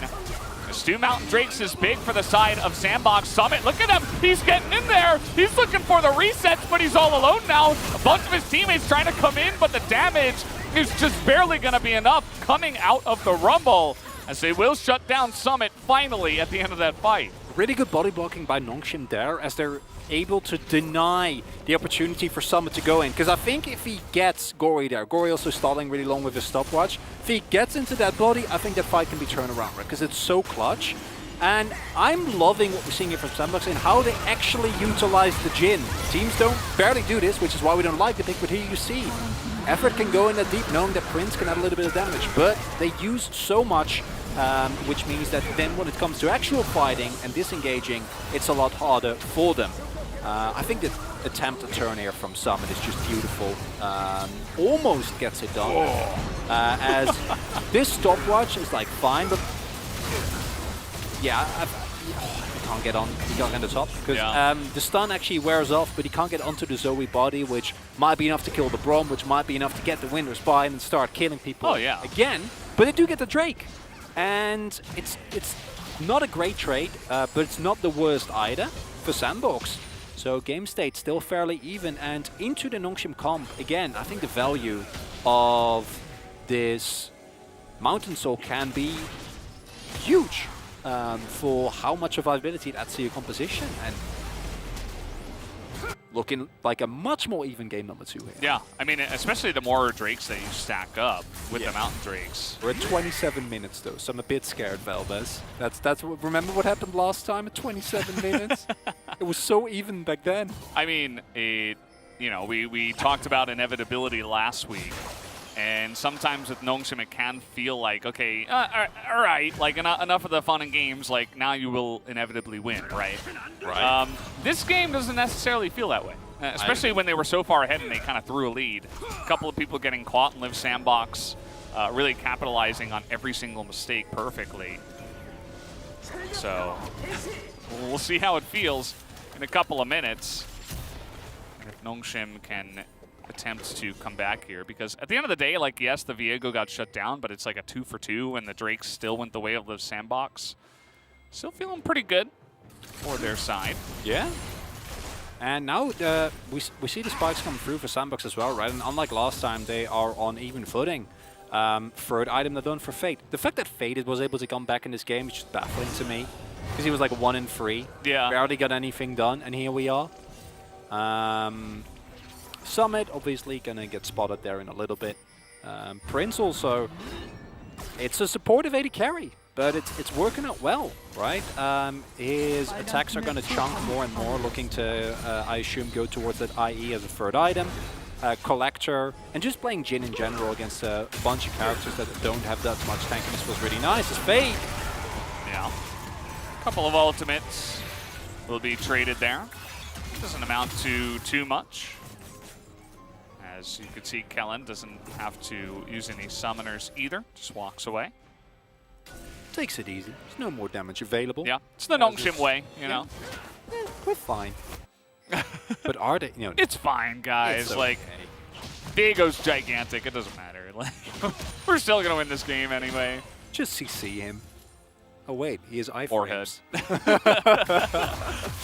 Witsand coming through for Summit, which I love. Unlike last game where he went for the, and these are like the little differences that I really appreciate, and I'm glad we're seeing more of in the LCK, because we used to be a region that just built the same thing every time, without exception, and we've moved away from that slowly.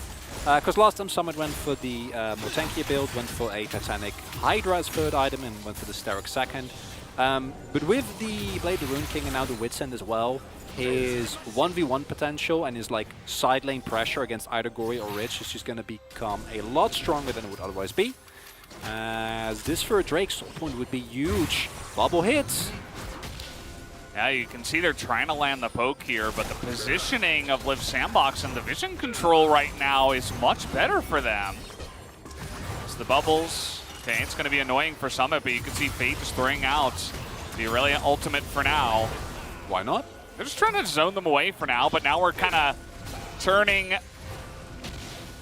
on its head right now. I mean, Nongshim are on the bottom, Liv Sandbox are on the top, and now we're trying to just turn things around here. Liv Sandbox again, still have the positioning on the Drake.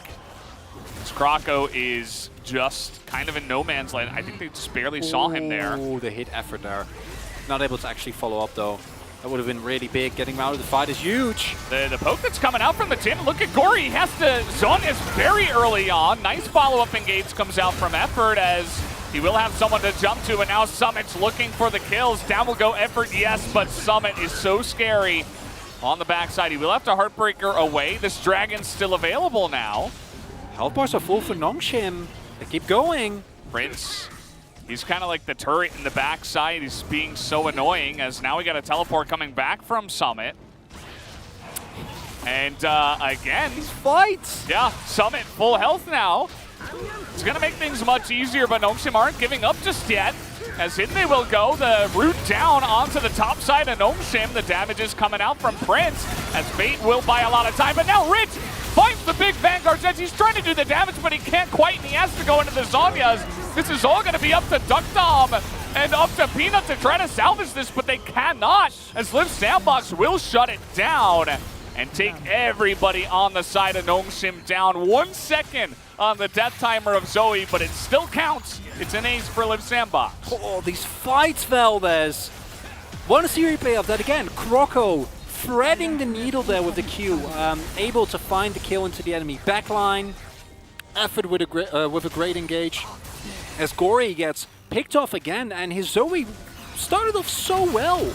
But then come mid-game, we see how little space he's getting from the sandboxes. Every time he's going forward for a portal jump, 3 people jump on him. Yeah. Right? He needs to respect the chains. He needs to respect the CC. And they go for Baron, and I think you can. Like, giving up Soul Point, it's not amazing. I feel like you could have also just done both. So not a huge fan of that. I think you can just get the Drake and then get Soul Point and then also get Baron, but instead they go for what I think will end up being, will be at least 1 turret. And there's also the opportunity for you to just end the game on this push, in which case you will be fine as well. At, oh, after this flank. And yes, he dies eventually, but it just buys the space for Summit, right? And once Summit starts getting resets, him and Fate can split up the fights. It becomes so much harder to play out. The teleport still being available as well means that Summit goes back, has full health here, and yeah, then Fate just goes in. Take special note of what Croco does here. Wow. Yeah. And then he gets the kick. I mean, he denies so much damage in this fight. It's ridiculous. Was insane. Because he picks up another kill, right? And then Prince, Summit, they just need to kite back, which they are more so than able to do so. What? Wait, who's trapped in here with who? Like, oh, look at bot though. yeah, oh man, that's a big problem. Summit is so, I mean, we were calling him huge before. He's level 18, and nobody's even close. I mean, Fate's just about there, I guess. Not quite, he's got to kill maybe one more. Yeah, there he goes. Now he's 18, and Prince is the third. So everybody on the side of Live Sandbox is mega fed in terms of experience. And now they've got that lead in gold. They have the Baron, and they're really trying to put a dent into this Nongshim base. And they need to. With the call that they made, you are basically forced to get as much done as you possibly can with the Baron. Thus far, 2.5k power play, but the actual base, besides the bot lane inhibitor, has not been broken. You don't fight any inhibs yet, and that means that your map pressure is going to be not as great as it otherwise could be. However, with the gold that you're now able to pick up, you should be able to get yourself into a comfortable position for the follow-up fight, and it is now a 6k gold lead as Fate. Careful there. Rich is like, do I need to handle this? Like, can someone else, please? I really don't want to, guys. Yeah. As Rich going for a really defensive build as well, going for the Fawn Mill, just in an attempt to like mitigate what Summit is able to do. But Viego is so incredibly safe with the stealth that he has available, as well as the innate mobility that his Heartbreaker adds as well. And if you're not Rich, you probably also just instantly die to him. So it doesn't leave a lot of room for you to actually deal with this Viego in the side lane. However, Baron buff is almost gone. And I stand by my point. I feel like for Live Sandbox, just go for the Drake and then go for the Baron. And it might not matter, but if they ever lose the Mountain Soul, I will be very upset. What if they lose the Mountain Soul but they win the game? Well, then it's fine. It's still, Okay. still, if it's the classic, you get Soul, we get Nexus trade, I think it's fine. Sure. Just that sounds good. use it to bait them into a false sense of security, thinking they can get the good objective, but then you get the best objective. I like that. That will be fine. Yeah, and honestly, I think it is something that could happen, right? Because Nongshim haven't exactly been clean around these dragon fights, right? They've been trying to set things up, and Live Sandbox have just been... They've been playing it better, right? It's not even necessarily that Nongshim have been bad. It's been... You know, the first one, I think, was a little bit iffy. The one that we saw that was very close, but that last one, I think Live Sandbox just played it out extremely well from the beginning, right? They were holding on to so much pressure on the map in that area. Fate went from being 1-3 in a substantial deficit to having a 10 stacks Magi's being 5-3 and a 700 gold bounty on his head. Casual, you know, death cap. Yeah, you know, he Ace. was just scaling 5 items. Scaling into relevancy on the Silas here. Just horrifying. It's the LCK way. He's Yep. just scaling, you know. He got there in the scaling. end. And Nongshim are just hanging over the bottom side of this wall. They're not committing to anything. Okay, so this should just be a free Drake. Yeah, you got to be careful. You can't be face checking a Viego here. By the way, Rich gonna get here a little bit late, and Fate's like, yeah, you want to go? I'm better, Aurelia. God, the damage he does. All right, let's see, though. The one-on-one here. The Everfrost comes in, and now the follow-up from Duckdown, but also from Prince. He's gonna one-shot him! The crit comes in, and down will go the Aurelia, and that might just be the game. Croco and Summit on the backside. You can see they're trying to get on top of this inhibitor. Croco lines up the kick, and that's going to be the knock-up here on Kellen. They just teleport in. Live Sandbox perfectly grouping up as a team. Top inhibitors down, bot inhibitors down. Now you can easily take the Drake, the Baron, or whatever you want at this point. Really nicely done there. Rich, I think I had flash at that point available as well. I didn't expect that 4th shot to kill him. Yeah. I don't think he did either, but 4-item Jhin at this point in the game, sure. Maybe not as much consistent DPS, but those final shots really hurt, and Nongshim Collected him. I don't know about this one! Yeah, Peanut, I don't know. This is not an opportunity for you to try to take this dragon down. If you were going to try to take this game, you probably needed another 5 or 6 minutes. Oh no! And that's going to do it. Poor Braum. He's going to be left out to die. Who's going to take the kill? It will be Summit, of course, trying to secure that POG that he already got from everybody who will vote. And that's going to be Live Sandbox, bringing us to a game number 3 from extremely far behind. I mean, it was 5,000 gold 15 minutes into the game. I was already thinking this one was over, but no. We will get gifted. We will be blessed with yet another game of Live Sandbox against Nongshim. Down will go the turrets, and down will go the Nexus. We will get into a final game here. Live Sandbox on the backs of Summit. Just a couple of picks is all you need if you're a Viego. Sense and sensibility. They play hard to get.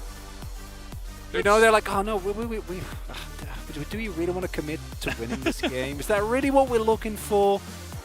And then you're like, come on, Live Sandbox.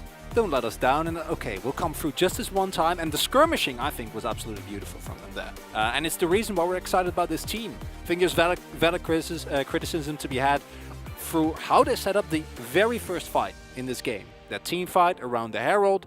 It was just an exquisite performance from Nongshim.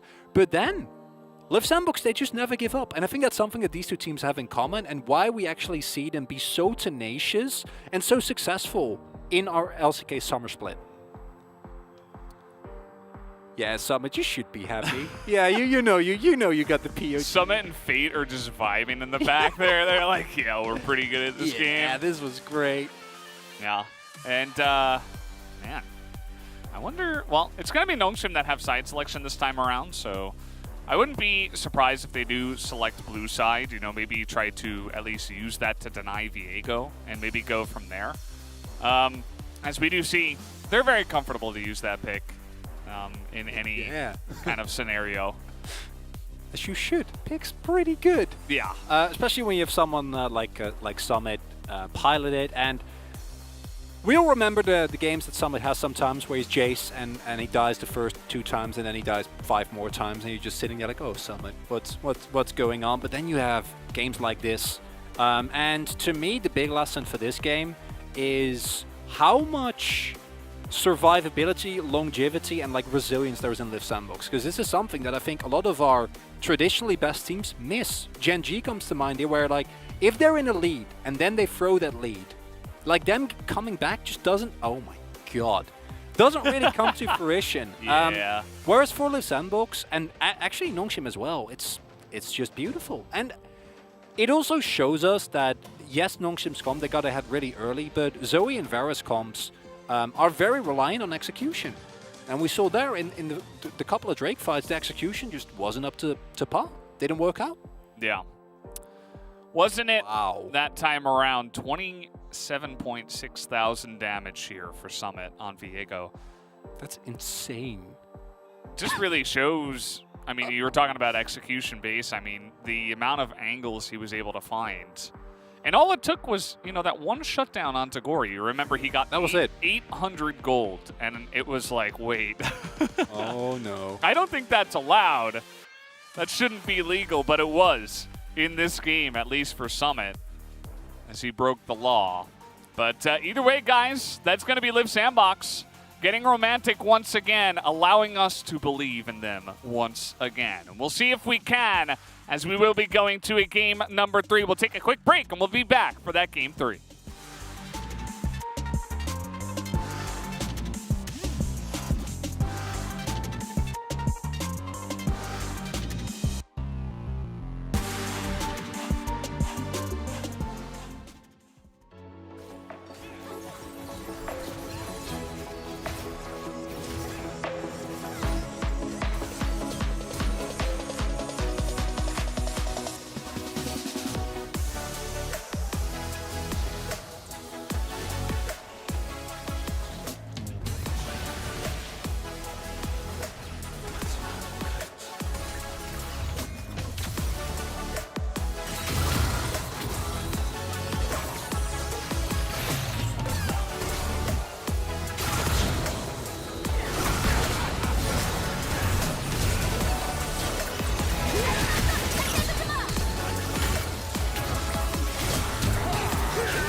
Yeah, this is a bit scary as immediately effort is going to pop, but are they actually able to get this fight working out as Croco diving on forward gets a lot of value as Rascal might fall down, but Fate's going to get flashed on by Youngjae. It's a triple kill for BDD, but can Prince do better than that is the question as he's got the vision. BDD's super dead as I don't know whether he has the rend. He doesn't quite just yet. There it is. Comes through for the double on the spot. That's an ace.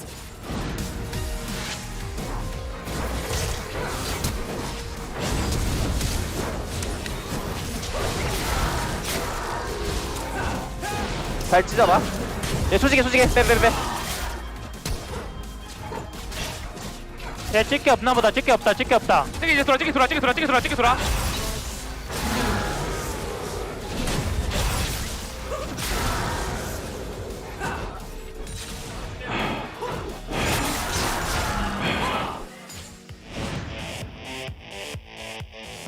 That's a good start. Now let's see if Fred Freon want to get in here. He can get the... Okay, that's a couple of guys out of here, but Kellen's still in the pit. And this means with the two frontliners out and a big sleep follow-up, Kellen's going to go down. There's the culling on a duck top, and that's how you take them down. We finally...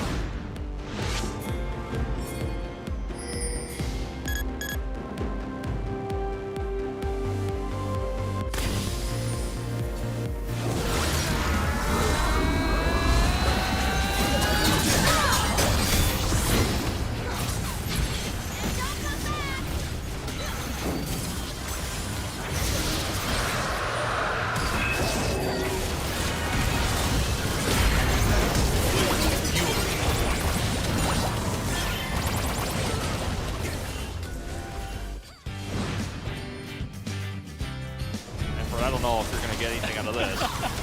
They're going to get a teleport. The Alistair steal? The Alistair steal? He got us! He got it! Oh man! How did he do that? Unbelievable! 치고. 나 근데 정글로 스틸. 알리 죽으면 안 돼. 알리 죽으면 안 돼. 야 근데 야 알리 트라이 하는 거 나쁘잖아. 한번 해볼게. 한번 믿어줘. 야 빨리 나이스. 야 집 빼.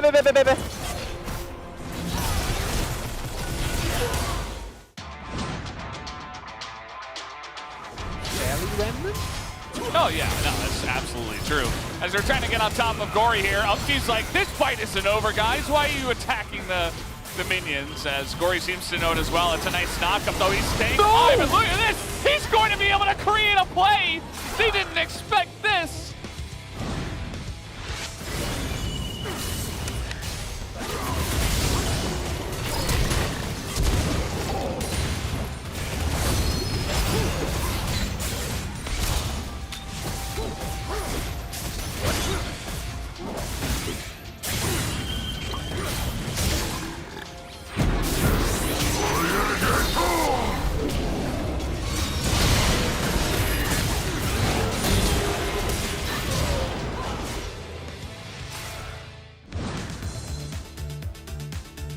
It does also sound like Star Wars, so I don't really know. As Morgan comes in, wants to see whether Shirley's doing okay, and she's not.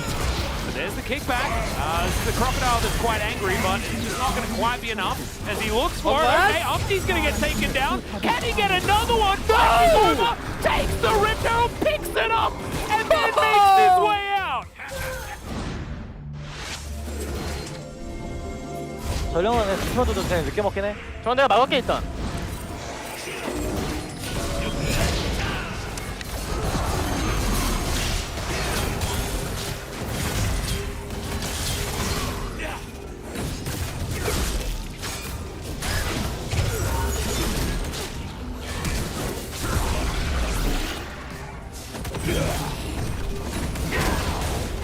오, 나이스. 나이스. 뭔데? 와. 너 누군데? 뭔데 이거 뭔데? 나 누군데? 박이태.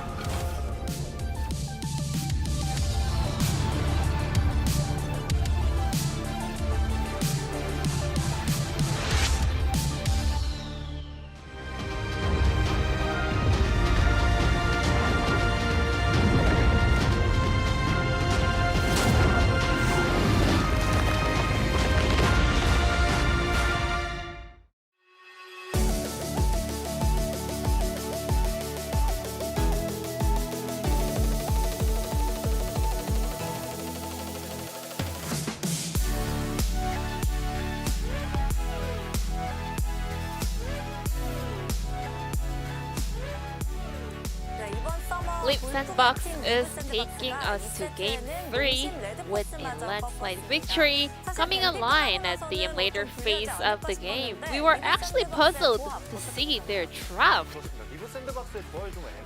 I wasn't really sure about their comp.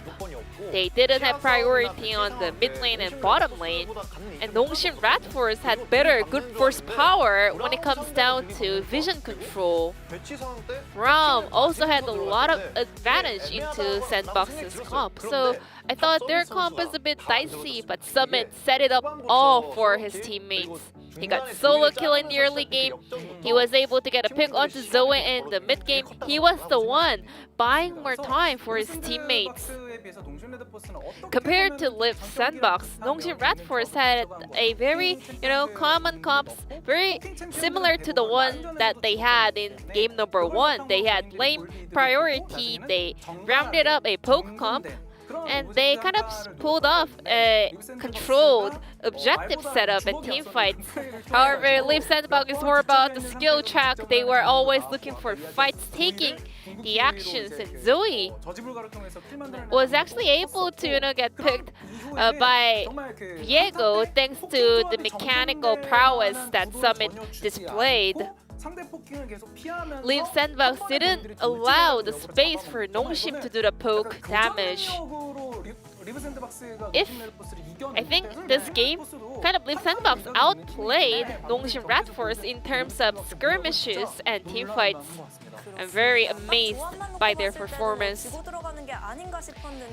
Even though Liv Sandbox took a very dicey comp, they were able to come back online. So here's the first replay. The positioning of a teamfight was so important. Khan was not marked by any of the Nongshim Rat Force players.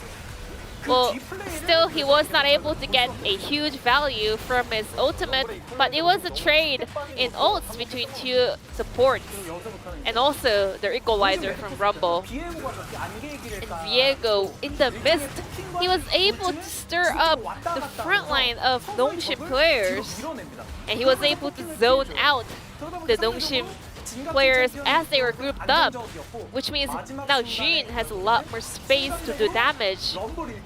And then everyone just targeted on that Rumble. They all in onto Peanut, and they were able to lock down kill in a very decisive moment. Kuroko and Summit, they kind of showed the perfect synergy together. It was really very impressive because Liv Sandbox was actually behind in gold at that team fight, but they were able to play out that fight so well and started to come online. And we have a second replay of the next Dragon team fight. Liv Sandbox kind of fell to Nongshim's poke up in game 1, but I think they figured out how to deal with them. Another great setup from Liv Sandbox players. They didn't let Nongshim players to do the poke damage. They were wrapping them around, kind of filling them in a hurry. And then Gory got exposed. Zoe should be standing behind the wall.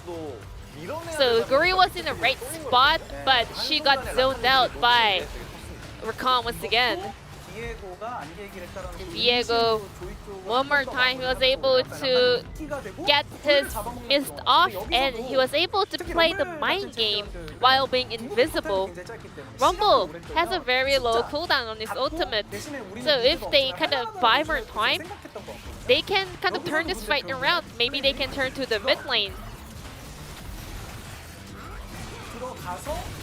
And then Fate finds the perfect opening. He takes so much aggro, and then he was able to turn the fight around because Rich couldn't really pick up the kill after going in so deep. And then Viego was the cleanup hitter here, and he was able to pick up multiple kills in the end. And I think Viego missed is a huge counter into Pocom. As he goes invisible, you cannot really find the right target to do damage. If you have an extended fight, you might think that Pocom has the edge over Sandbox's comp, but as time goes by, the visions kind of disappears, and because of the Viego hiding everywhere on the map, they start to feel kind of scared of something flank play that Viego can pull off. And the POG will be apparently Summit and Viego. We have been just talking about Viego all day long in this analyst desk. He got 2 solo kills in 1 game. I mean, he did get solo killed, but he was able to pay it back with solo kill back to back. And also the solo kill onto Zoe was the most critical play in this game. Because he kind of placed his mist the left-hand side of the wall, he was able to go in for that play, and then he was able to absorb the trouble bubble with his ultimate. I mean, because we are watching as an observer, we know the location of Viego, we have the full vision of the blue side and the red side, but imagine playing on the red side against Viego. I'm pretty sure that was very troublesome to deal with. And 12 out of 12 perfect POG votes secured by Summit on Viego. Now it's time for Game 3 between Leaf Sandbox and Nongshim Red Force. I think we are having a very evenly matched series here, so excited to see what they will bring in Game 3 as well. So I'm gonna throw it back to our casters. Thank you once again, G-Sun, for that wonderful translation of the analyst desk as we are moving into game number 3. Summit getting 12 out of 12 votes this time. This time, everybody on the same page. Well done. As I don't know if he's going to be given a chance to play Viego again, especially because Nongshim have chosen blue side. Gonna go bold and say no. I don't think he will. Even though in game number 1, it wasn't enough. I still felt like any semblance of hope that was available in that game for Sandbox was on the back of Summit Viego. And I think that in general we see Live Sandbox just excel when they can get these really scrappy kind of compositions, of fights. Whereas for Nongshim, found a big lead and then were completely unable to do anything with it, really. Not able to turn it into objectives, not able to turn it into teamfight wins. And I would have liked if they didn't give that Aurelia to Rich. I don't think it was necessary. Yeah. And I think forcing Rich into hard skill matchups and champions that need to go big to have an impact in fights, it's not the way to go. Because one of the big powers of Jace, of course, is that just by having amazing Shock Blast, you can win fights for your teams before they've begun. But Aurelia is a champion that just intrinsically does very little. If you don't go in, you don't go for the big plays. And if you get solo killed a couple of times, you're forced to build a phone mail, and you're just kind of sitting there. You don't want to be on Aurelia. Champion just doesn't provide that much in that scenario.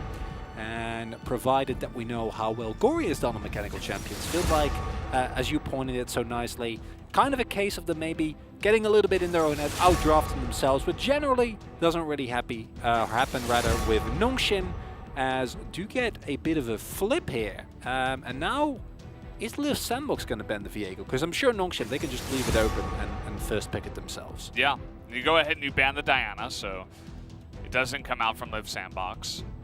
And yeah, I think if you're Liv Sandbox, I don't think you want to take a chance and leave the Viego available. It's definitely been one of these champions that is so often first picked because not only is it so strong in general, but also it's flexible in terms of its ability to go into the jungle as well. It just ban it. Just get rid of it. Nope. Okay. Rise is banned. And we'll see if calling the bluff of Nongshim will work. But no, I don't think it will, because they will just, in fact, choose Viego. Just lock it in. Now Sandbox. Renekton? Rumble? seems likely. Renekton Jace. I think you can lock in the Jace. The Ridge is 99% going to be the one that picks up that Viego. Gnar also available though, so you can also just lock in Gnar and Lucian. It's a great start. Yeah. I think the Rumble makes a little bit more sense, because that is otherwise probably going to get picked away by Nongshim. But I really like Croco on skirmishing champions. I didn't love his Rumble in game number 1. So I would actually greatly prefer to pick up the Gnar here for Summit. Yeah, I mean, Summit, there's not a lot of games where he's allowed to play Gnar. Reason being that his win rate on that champion is pretty ridiculous. I think it's like 9-2 at this point. As Rumble is going to be the choice, so they will go ahead and pick up the best remaining AP jungler. Oftentimes it goes Diana and then Rumble and then something else. Really? Yeah, it's like Lilia's kind of there, but it's not. We're not enthusiastic about it, right? Ooh, okay. Oh. Okay. Nongshim going for a really different approach here, locking in the Karma Ezreal on the first rotation here, which does open up the possibility of going for a bunch of bans in the second rotation. I think as Liv Sandbox, you just lock in the Gnar here and eat the bans. I don't think that you could pick up. You could pick up like something like an Ashe. You can pick up a Jhin here, which I think otherwise might get banned. But this makes so much sense for this team that is reliant on doing well, I think, in the mid to early game on the top side. I think that Prince is a great late game win condition. We've seen him fulfill that role plenty of times. We saw it even there on the Jhin, right? Like that 4th shot was actually the thing that sealed the game on the ultimate. But he's not going to win you the early game. He's not someone that goes in and completely demolishes lanes. So, personally, big fan of the Gnar pick up here, because Summit's just so good at the champion. Yeah, it's kind of insane. And they're going to go ahead and ban away some stuff from Effort. So the Leona, the obvious first ban. That does often go against Effort. Will we see any Gnar or Braum focus in this pick ban at all? Saw it a couple of games in a row. Watch them flex the Lucian to bot lane with a Braum pickup here, which is not a thing you should do into Ezreal Karma at all. No. I actually wonder what the answer is going to be here, because there's a couple of schools of thought. You can go for going something that's trying to like match the wave clear, or you can go for something that doesn't really get punished, right? That can choose to scale. Knowing Liv Sandbox, probably just going to be a blind Rakan, or not blind, but like a Rakan here, and keep the AD carry hidden.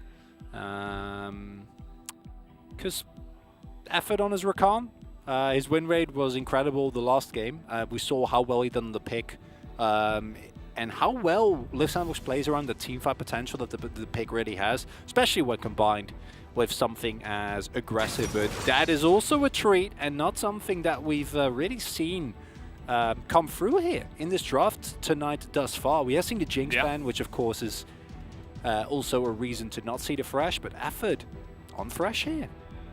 Thresh will be selected. And what are we going to see here for the side of Nongshim? Because the Nidalee banned away means that Peanut, you know, there's not a lot of AP junglers left to play, so maybe you just hop on a Viego or some kind of AD jungler and bring some AP into the lane. And so the Sylas will come in here. And now we're thinking about Aurelia again, but going to swap that over to the Jace.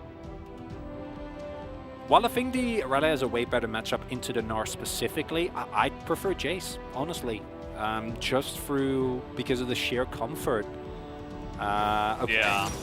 No, I really prefer this. I think that with no name tags, I would always go for the Aurelia there. And if you have someone like Keen, that's the easiest Aurelia of your life. But Rich has shown that in terms of skill matchups, he can sometimes have a really rough time into Summit. And this is Summit's most comfortable pick. I expect him to navigate these counter matchups really well. And with the Jace, we know that Rich will have an impact in mid to late game team fights. Loving the Jinx pick up here though, into a composition like this. Makes, I think, the most sense, has an incredible amount of range. and should be able to deal really well. Also has some wave clear built in, which means that the Ezreal Karma shove is not going to be as overwhelming as it might otherwise be. So, loving both of these drafts, honestly. Yeah, it's a pretty interesting one. I feel like both sides kind of got pieces that they really love, right, and a lot of comfort, because even on the side of Nongshim, right, we talk about Prince's Ezreal all the time, but also Duckdom's Ezreal is quite insane as well, and he gets kind of this premier lane, at least in their minds, right? They're like, okay, we're going to really shut down the bottom side, just try to push as hard as possible, get ahead, get Duckdom fed, and see if we can win through that. And I don't mind playing around one of the best AD carries in the LCK. I think that's generally a good idea. Bold take, Valdez. Bold take. No, I agree with you. And it is a big shifter for the composition. As don't get fooled. This is not the setup. This is the Nongshim setup. Yeah, I was like, did I get that wrong? Like, is it actually Prince that's playing Ezreal? No? Yeah. Okay, let's get another game and reconfirm that for you guys. Just to make 100% sure. No, I mean, Nongshim selected blue, so it's everything's right. Duckdom and Kellen playing Ezreal and Karma. No problems there. And Nongshim has a composition that has incredible poke and kiteback, which is quite good into the Live Sandbox comp. The Live Sandbox comp is great at kind of closing out fights and finding picks. But when it comes to actually engaging, you're basically relying on effort just hitting a hook or Summit finding a big flank. So that's not the most reliable. And Nongshim definitely able to come late game, start fights with just the empowered mantra or the empowered E from Kalin, get everyone inspired, you know, make them run at the enemies real fast, especially when you add the gate from Rich as well. But when it comes to the mid game, I feel like it's another scenario where it is going to be very reliant on what are we going to see. Are we going to see solo kills again? Because if someone picks up a kill or two, then that Gnar might become a much bigger problem. Is Fate going to be able to have consistent laning pressure, which he really should into the Silas, because this is another matchup that's just not good or fun. And I'm also wondering what effect Peanut is going to have on the Viego. I think Peanut is a jungler that we've seen have really big impact on specific champions and then just not get that much done on others. Has played it once and picked up the win, but Nongshim is winning so much that, of course, doesn't really tell us that much. As I agree with you that Duckdom's Ezreal was incredible. So I'm actually kind of surprised to see that it has like an okay win rate. Yeah, 6-5 is Summit. Summit is 9-2. Yeah, I mean this is why generally Gnar is just always banned against this team, right? I mean there's not a lot of times where he gets to play it anymore because 9-2 happened mostly in the first round, and then it was just banned all the time. So, I mean, it's pretty interesting. It's pretty interesting to see him get it here, especially with, you know, being on the blue side and all that. They really just do not want to play against Kalista. They banned away the Varus this time, and also the Diana because they didn't want to first pick it. So those aren't bad bans. It's just there's so much in this meta that is high tier. So that's an interesting matchup queue there. Kellen easily able to dodge the hook though. And that's what this lane can offer as Ignite comes down just to push them away. And Kellen's still autoing onto Effort as Peanut hangs around the bottom side and will clear the ward. Not even close. Ignite used there for Effort. So he will be the only one using a summoner in that situation now. Kellen and Duckdom able to completely zone Effort and Prince away from the wave. But does look like that one is going to be pushing in. Rich, same, needs to really respect, be careful, at least to a certain extent there. And this is, as pointed out earlier, pretty much just the matchup. You're not going to have a great time early on. The Silas, even into a lot of other matchups, that our range is just not great, and Lucian is by far the most oppressive mid laner that we have in terms of early game damage and priority. So just horrible to play into as Rich, if he walks up too far here... He's got the gate. A couple autos do come out, plus a couple of harpoons. And Rich will just back away, sustains a bit of damage. But, yeah, I mean, it's... We know that there's hope for all of the Silas players out there. You might get dominated in lane, but you can also end up at the end of the game with a Magi's with multiple stacks. Just like Fate in the last one, so I'm sure they know the threat of this champion as well. And that attempt at level 2 that came through from Effort, where he went for the hook, actually cost him a lot. Right, it's a full wave that in the end was missed by Prince because Effort had to back, which means that Prince had to completely be off the wave, just stand underneath his turret in a attempt to stay alive. And yes, these are a lot of losses, but all these people are not summoned, so just gonna... So your stats are irrelevant. Disregard it. And that sounds sarcastic, but it's really not. It's a similar situation to what we have with Deft Jinx, Doctum Zephelios. Just can't let them play it. And I wonder what is going to be stronger here, because Rich also has a mean win rate on the Jace, and I think it really ties into what we said earlier, is that a consistent theme in this series has been Rich getting outclassed in terms of the 1v1, but I think especially in game number 1, I say that. Yeah, he's really getting in there. And, you know, with the Dirk already completed and no armor just yet for Summit, he's going to have to go back and buy some of that. He has teleport available, though. Yeah, if you can trade back there with Summit, I think you're really happy, because Rich did just get the fresh teleport in, right? So that trade looks really bad, but now you have played it steel caps. As Summit, you're going to feel a lot better. And we do have the junglers here. Summit not quite 6 yet. Not sure how close he is. Let's hit it there. All right, let's see it. With Meganar about to hit, they're really trying to get on top of Rich here, and you can see the flash will be forced. Even though Peanut's around the area, he wasn't necessarily right there to help out. He was actually focused more on getting the Scuttle Crab, so he will be able to pick that one up at least, as Rich will have to trade his flash back. And Croco, really? Not again? Sticking around, but with the Peanut also coming up, I don't think we're actually going to see anywhere as Effort! Okay, really going for it here as Kellen just says okay. But they have the teleport available. This one is coming in from Fate and will deny any more pressure onto the bottom side. So really trying to make those early plays onto the Ezreal Karma is kind of interesting. It hasn't worked out just yet. It's understandable as well, because if you just stay in this lane, the continuous poke from the Ezreal Karma is going to make it really hard for you to actually get anything done.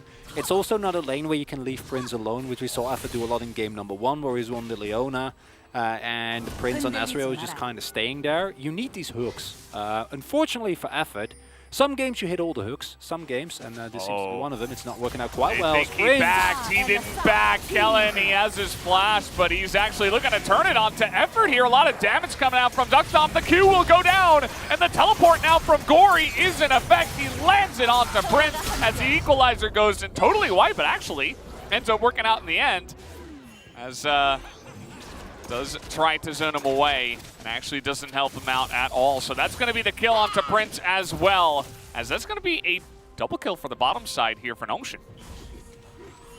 I haven't finished my sentence, or Effort misses another hook, and that's the key one. That's the one they really needed to hit, because if you get that, you're fine. You get the kill, and then you can turn the fight around. Even with the teleporter, at the very least, you can disengage. But instead, don't really get anything. Beautiful counterplay there from Gory, who steals the ultimate from Croco, who doesn't have an ultimate yet, which always feels very unfair to me. Because as you point out, it's a really nice bait with the lack of vision that is available here. But Kellen is able to sidestep the hook, doesn't walk into the chompers, and then because he doesn't die and the teleport comes in, Prince and Croco are just completely forced. Gory with the blind chains as well. And then Prince just gets knocked right on top of that equalizer, gets taken down. Yeah. And not a great look, unfortunately, for Effort. All the high impact hooks not hitting as of yet. Only level 4 here. I don't think you can go for this. Summer doesn't have Meganar. I think you should just let this one be. Well, we'll see if they take that advice, as they're trying to deny the eye at least. It's a lot of damage coming out from Croco, and he actually does get the kill, but now We have Peanut looking to get the resets, but doesn't have much help from his team. As he will be taken out, at least he will be able to pick up the eye, though, and pick up a kill. I think that's fine. As Peanut, you know you're 99% dead there. You saw the team also immediately backing off, but a 1-for-1 and getting the Rift Herald Eye, I think, is a fine trade. It's one you'll take any time if you are Nongshim, so completely okay. Don't think they'll be too bothered by that. However, while that was happening, Dr. had just stayed bot lane, able to pick up at least one plate, I think. Might be able to pick up a second there if the minions are nice to him, and they will be in the end. And getting early leads here on Dead Ezreal is going to be a big problem, as we've seen. As I pointed out earlier, I don't feel like Liv Sandbox is a reliable way of actually dealing with Ezreal. However, if Fate can get as fat as Ezreal, you can just dash in and murder him. And Fate is doing a great job of that. This is a really big lead that he's able to find. 25 CS, and I don't think it's going to become less. And unlike the previous game that we saw, where the Silas was able to pick up a lot of gold in skirmishes, there's been one kill for Gory, but outside of that, he's basically stuck underneath his turret, giving everything up. You can see the play here that Croco actually does a huge amount of damage on the Rich, and then Peanut's like, well, gotta make something happen. It was a 2-for-1 trade, actually. Forgot about the kill that was found earlier on Ridge. Still, I think it's fine. Doesn't really change the equation, especially with the plates on bot side. And Ridge throwing up the the crab rape after he totally botches the shock blast through the gate and misses the cannon and everything else. It's unfortunate, unlucky. Sometimes that happens. Is it unlucky, Valdez? Yes, only can blame it on luck, of course. As Summit, he's about to get lucky here. Not actually, he's just actually looking for the solo kill, and there will be. The flash comes forward, and he picks that one up in the solo kill. While, of course, Rich's team is getting a lot of value down on the bottom side. And that's nice, but it just keeps happening. Valdez keeps finding these kills. And a Fed Gnar later on in teamfights can be a really big issue. If they get first turbo blood here, I think you're going to be completely fine. As Wait. Yeah, Dogdom is fed. He has flash. Yeah. Oh, that was close. I think if that heal doesn't go off, he doesn't have the movement speed to get out of range. Yeah. It's been a rough game for Effort, and I kind of understand. As I said, I think this is a volatile lane, and a lane that you need to hit the hooks. Right, because if you get a couple of kills on Jinx, then it doesn't really matter. As Peanut? Oh, no. It's actually Croco. Mind. Oh. Here we go again. Trying to land this one. He doesn't have the Gnar available. And so with Peanut up on the top side, Summit will not continue. But you can see the damage difference is heavily in Summit's favor anyway. Nice. He's really enjoying a fun time up on the top side, and it's not only him, it's also Fate who's just ridiculously ahead in the mid lane. As we'll take another look at this. 탑 사운드. We're fighting. 탑 잡았어. Got him. Like the flash there as well, because I think you can go for the flash, or not go for the flash and still throw out your Q, see if it works. But this way you minimize the response time that Rich has, and also make it a lot easier for yourself to hit that skill shot, basically guarantee it. While that gold lead in mid lane, okay. Fate doesn't really feel like he's been involved. This is like purely been of laning, which is understandable. However, when it comes to the overall gold, still a huge lead for Nongshim, and it does come down to this mid lane. Dogdom getting so far ahead on the Ezreal this early means that already has Divine Sunderer, getting dangerously close to Manamune, and if an Ezreal spikes this early, his poke is going to become horrifying to deal with, and I don't know how you reliably kill him every time as Liv Sandbox, unless he mispositions, and this is Dogdom. Generally doesn't do that. That really does feel like the trap card, except it's not really a trap card, it was face up, right? It's like, okay, this is my card I'm going to use to kill you with, by the way. Liv Sandbox were like, okay, as the flay is going to miss, and this time, okay, the hook is going to land, so we'll give you the flay. At least you get the death sentence. Redemption hook. Yeah. We'll take it. Finally hit something. Nicely done. Effort has had such a good split that I think we can poke a little bit of fun of it. It's just one of those games. I think the only person that never has these is Carrier. But outside of that, everyone has them. The only Don't pristine lie. player. Oh! There's another one, and actually he's getting in there. And with the rocket, he nearly was able to follow up on that one, but Peanut with a nice flash back into enemy territory was actually the right move. It's the reverse caster curse. That's a rare one. There you go. That's a heal force. That's really nice. Good work, and of course with this Ocean Drake, it's actually the first Drake of the game. Nobody's really been focusing too much on Drakes in this one.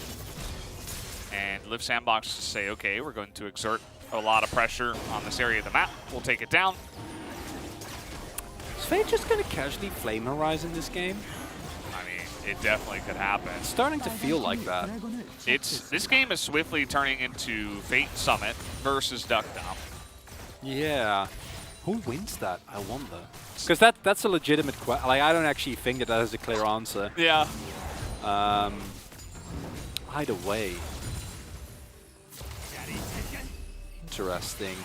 Depends on the setup. I think if Nongshim are fighting similarly to game... Oh, Gory. It's a nice amount of damage that Culling is here as well, and Gory doesn't really have any escape. He just walks in a straight line. No dash available, no flash, nothing he can do. That's a nice setup this time from Kroko. He knows where his bread is buttered. He's like, hey, why don't I go down onto the flashless enemy lane where my ally is unbelievably fed. And maybe we can get something. You know, even if they don't kill him, they're going to take the turret anyway. And you do give something up for this. I don't think it's the end of the world, as it will be a second Rift Herald, and as long as you can try and keep them away from any pressure regarding, I think especially the inners. I think if you lose your outer, even if it's mid, it's not the end of the world. Doesn't feel great, but you'll manage. Don't want to give up the gold that is hidden there, as we do see, even with that bot lane going as horribly as it went, the play gold isn't that big of a difference. Do we have to revisit this? It's okay. It's the start of the redemption arc. Yeah. You know, he's been through like the whole training montage. He's like, we've had the tragic backstory. We've hit all the story beats that we needed to. This one, it's very straightforward.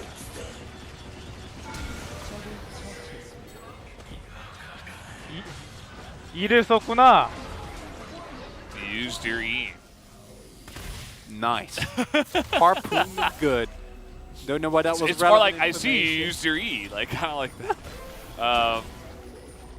Yeah, just, you know, Fate looking for something funny to say. That's all he could come up with. I like it. Straight to the point. Was it funny or informative? Because it sounded like he wanted it to be funny based on the tone, but maybe that was the joke? Maybe it was. I don't know. I'm counting on you, Riveldas. That was kind of the tone he was using. Okay. And basically, yeah, I mean, you were talking about how it feels like Fate. He's kind of just been chilling, right? He hasn't really been doing much. He's just been dominating his lane by a huge amount. Very casually, though. You know, it's not super flashy. He's not destroying people 1v1. He's like, first I'm going to go mid lane and gap the mid laner by 40 CS. Then I'm going to go to the bottom side, get a gank from my jungler, and also take down the turret. Then I'm going to go top and just continue farming CS. And then eventually I'm going to have 3 items and I'll just kill the whole enemy team. Fate's plan. Whoa. It's all coming together. Yeah. Fate also going for the Essence Reaver second here, which means that his damage is going to be it's going to be revolting. Essence Reaver into a team full of squishies is not fun for the squishies. Once Cyrilda's finished, it's going to be even worse, which with his current CS pace, I'm sure is going to be relatively soon. And the reason why we talk so much about this Lucian is because I think that Nongshim have an ultimate trump card in the form of Dr. Asriel. He's building now towards the Frozen Heart, and once his Mana Moon is finished and the Frozen Heart is done, he is a menace. Like, he is going to be so incredibly hard to deal with. The rest of the team, though, is pretty gold-staffed. Jace is relatively far behind. Gory went for a similar risk that we saw Live Sandbox taking game number 2, but unlike that game, this time the Silas hasn't really been able to get anything, and they opted into this, right? In Champ Select, they were like, okay, yes, we know you're going to lose the lane, but we're going to pick the Silas anyway because of the utility. And look at the other end. The ultimates are amazing. Makes sense. But then you do actually need to cash in on the potential that the Silas has thus far. That part hasn't happened. And I think this second Drake fight, late as it is going to be a big one for Sandbox to win. because it keeps them on a comfortable track. And for Nongshim fans, I'd also be moderately worried as Rich needs to just immediately flash. Yeah, you can see this duo coming together again. They're like, well, if we land a slow, or maybe we don't even need a slow, look at the damage! What is that? What? He even flashed before, and so there's no escape for the chase, and that's all you gotta do. It's now Duck Dom. You know, we're trying to get the highlight reels. It's like Fate against Duck Dom, but so far, Fate is definitely winning. Or they're gonna give it to Drake, which I think they should. If the rest of the team can pressure, maybe get an inhibitor off of this as well. Just keep pushing. Yeah. Just keep pressuring them. You know, just throw an all the sprints, just cancel those backs. Yeah. Why not? Ah, they're back. Okay. They're not pushing. Yeah. They don't have the vision, which is understandable, right? Because look at the bottom side there. Jungle, it's lit up for Nongshim. So I get, but I wanted to see them keep pushing, fellas. I wanted to see how far they could push it. Last Whisper does come through. All right. Well, we're going to take a look at this replay, and Rich flashes away from the first part. Yeah, the equalizer, and then still walks up with no flash. Fate says thank you.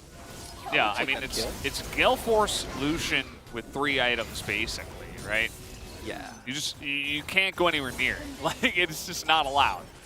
And he doesn't even have Surreal Dust yet. Yeah. Like, that's the worst part. It's gonna get worse. Oh, Prince does have a lantern.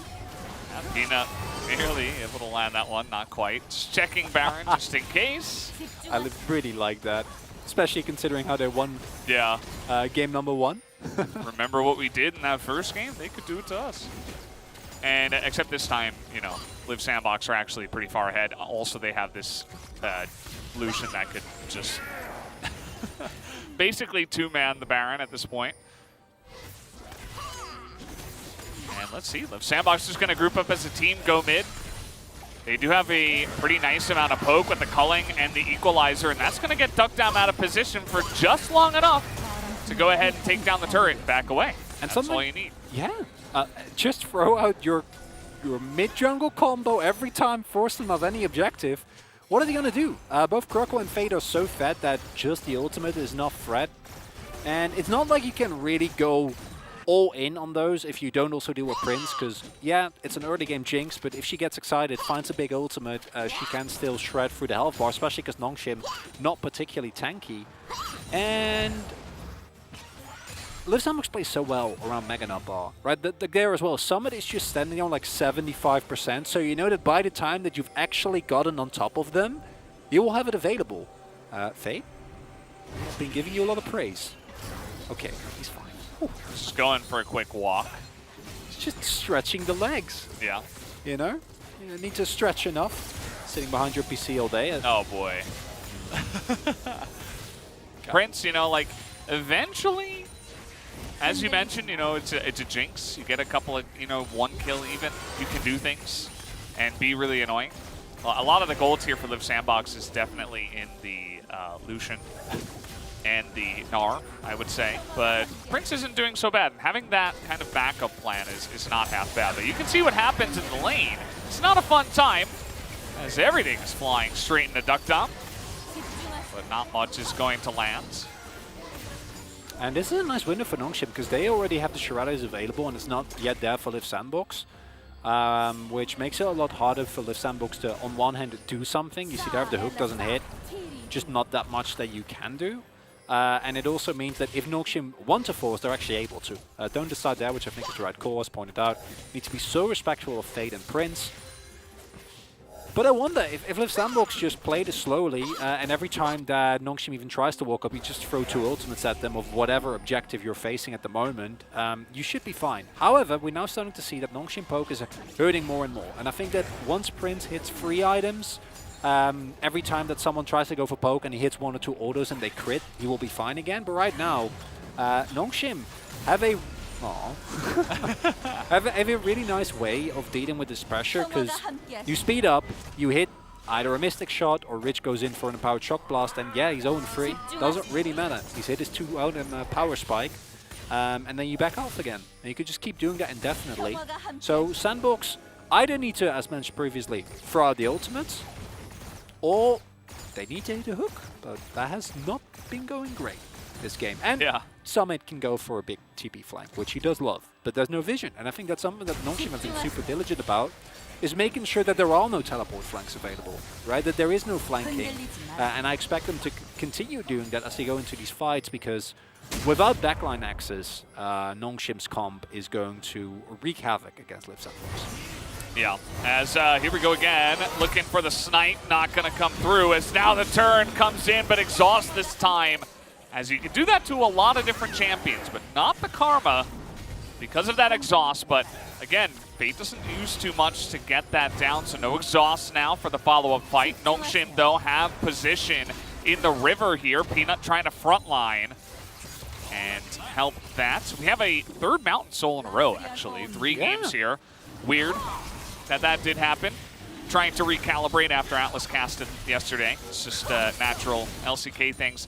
And Liv Sandbox, they just say, well, we don't really have great position on this one. The poke is really obnoxious at this point. Let's just give them that one Mountain. And I think that's fine. Oh, look, Fate also went for the Lord Dominic's here.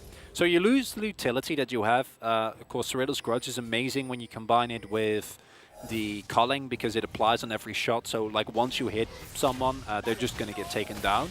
But into specifically Doctom, I actually really like this, because I think that you do provide yourself with a lot more damage. So that does make a lot of sense, because in the end, I think Fate, if he kills Doctom, fight is pretty much donezo. Does need to get in range, which is quite a hard one. And I don't envy Effort in this game, because he keeps walking up and then getting demolished, and yeah, that feels and looks bad. But if Effort doesn't walk up, like, they don't really get anything, right? Like, he's the one that needs to land hooks. Still doesn't have the Shiradias, by the way. And yeah, I really think you need that item to actually get something going. As not sure about this one. Equalizer not going to do too much either, as Gnar ultimate is taken, and Effort's immediately like, let's get out of here. Mantra Inspire, this is what you were talking about. Just running at the enemy, trying to poke them down. And Liv Sandbox, at least, they are able to evacuate, but you could see some of that power. If you don't hit, you know, a hook, an equalizer onto the Nongshim comp, they can immediately turn things onto you. Even there, they hit a hook, but you just can't go in. When all the cooldowns are up for Nongshim, it's really hard to actually do anything for Liv Sandbox, right? And that's why I think that this game, on the surface, might look like pretty done and dusty. You know, it's a 3k gold lead. Liv Sandbox have a Jinx that skills incredibly well. They have a super fat Lucian. But there are still a lot of nuance and execution that they need to be able to find here. And it is a bit more than the traditional Liv Sandbox, we just fight you. And then we'll find a way to make it work, surely. Yeah. So I want them. It's an interesting game here. As long as Doctom stays alive, this game is very much within the realm of winnable for Nongshim. And he hasn't died yet. And with this Frozen Heart Conqueror, I don't think it's going to happen anytime soon either. And the lack of engage really becoming a problem for Liv Sandbox as the game has really slowed down. It's very true. And, you know, I think a lot of the damage on the side of Liv Sandbox, the only way you're really going to be able to kill Doctom is by maybe getting Lucian into a good spot. You need some kind of engage, as you mentioned. Maybe Prince can land some long-range stuff, but if you're not getting that, then I think this Ezreal will reign free as the King of the Rift by the end of this game ending. That was a weird sentence. By the end of this game ending. It's fine. We got there.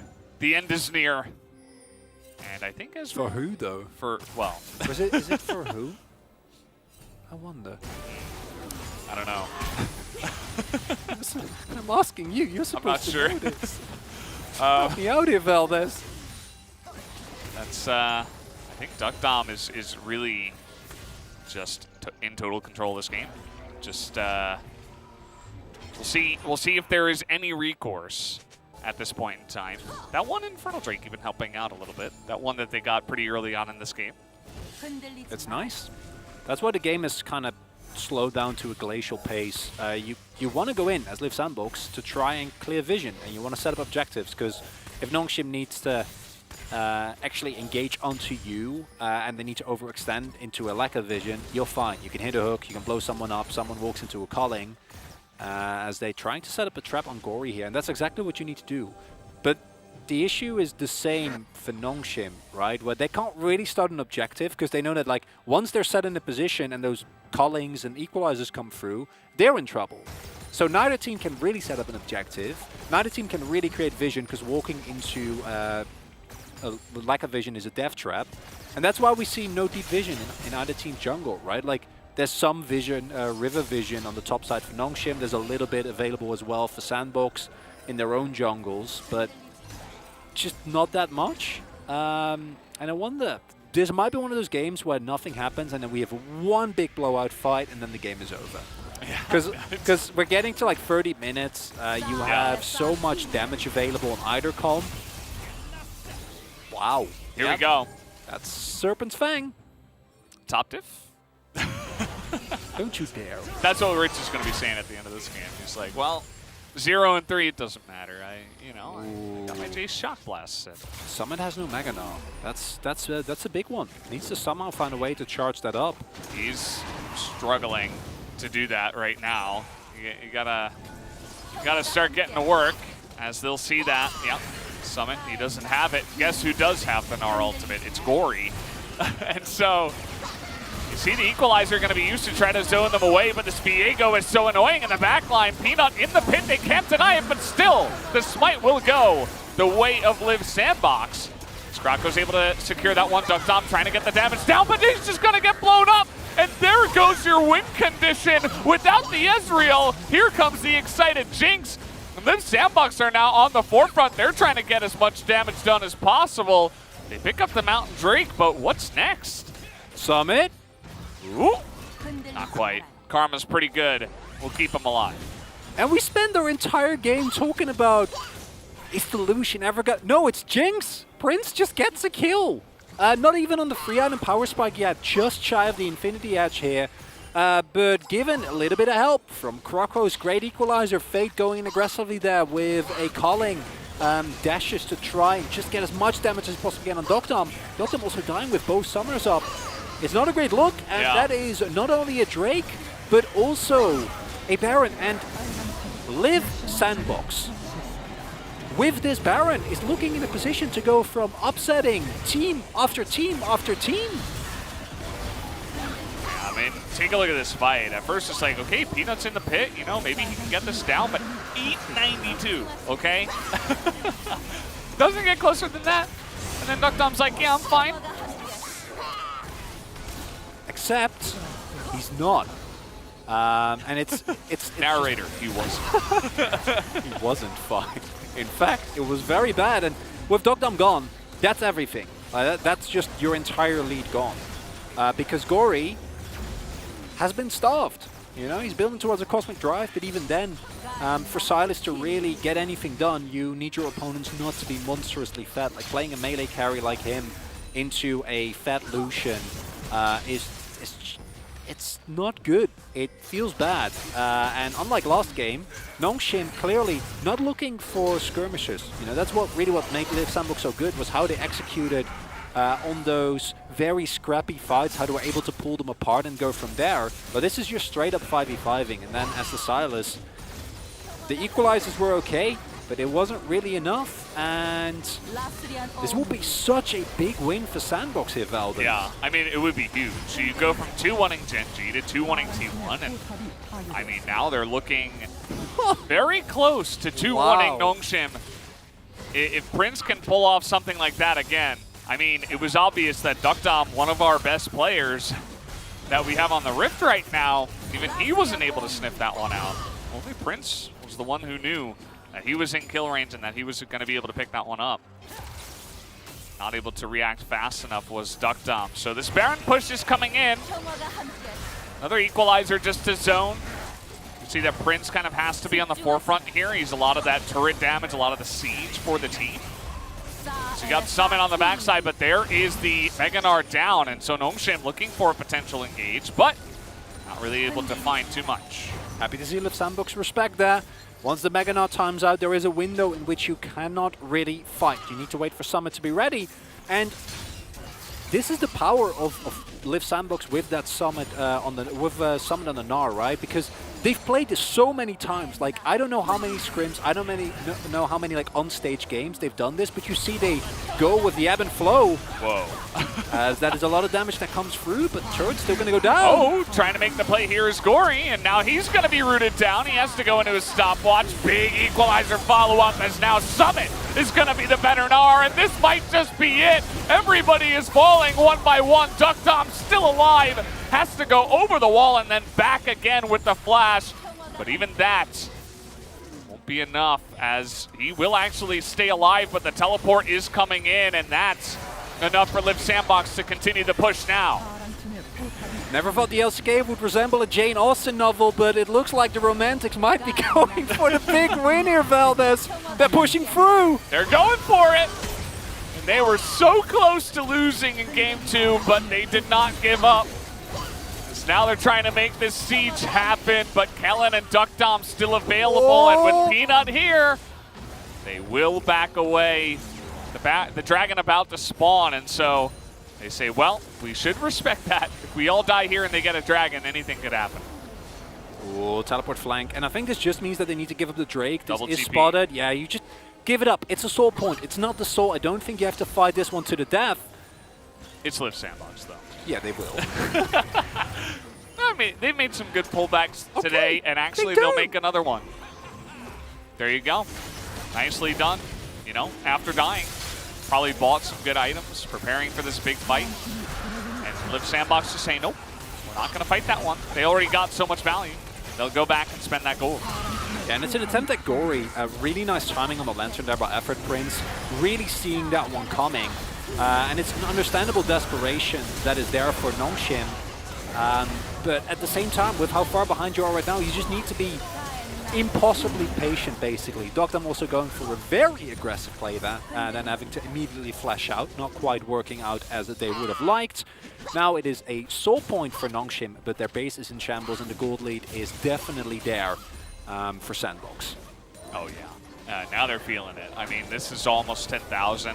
Yes, they had to give away soul points, but they have so much control over the map right now.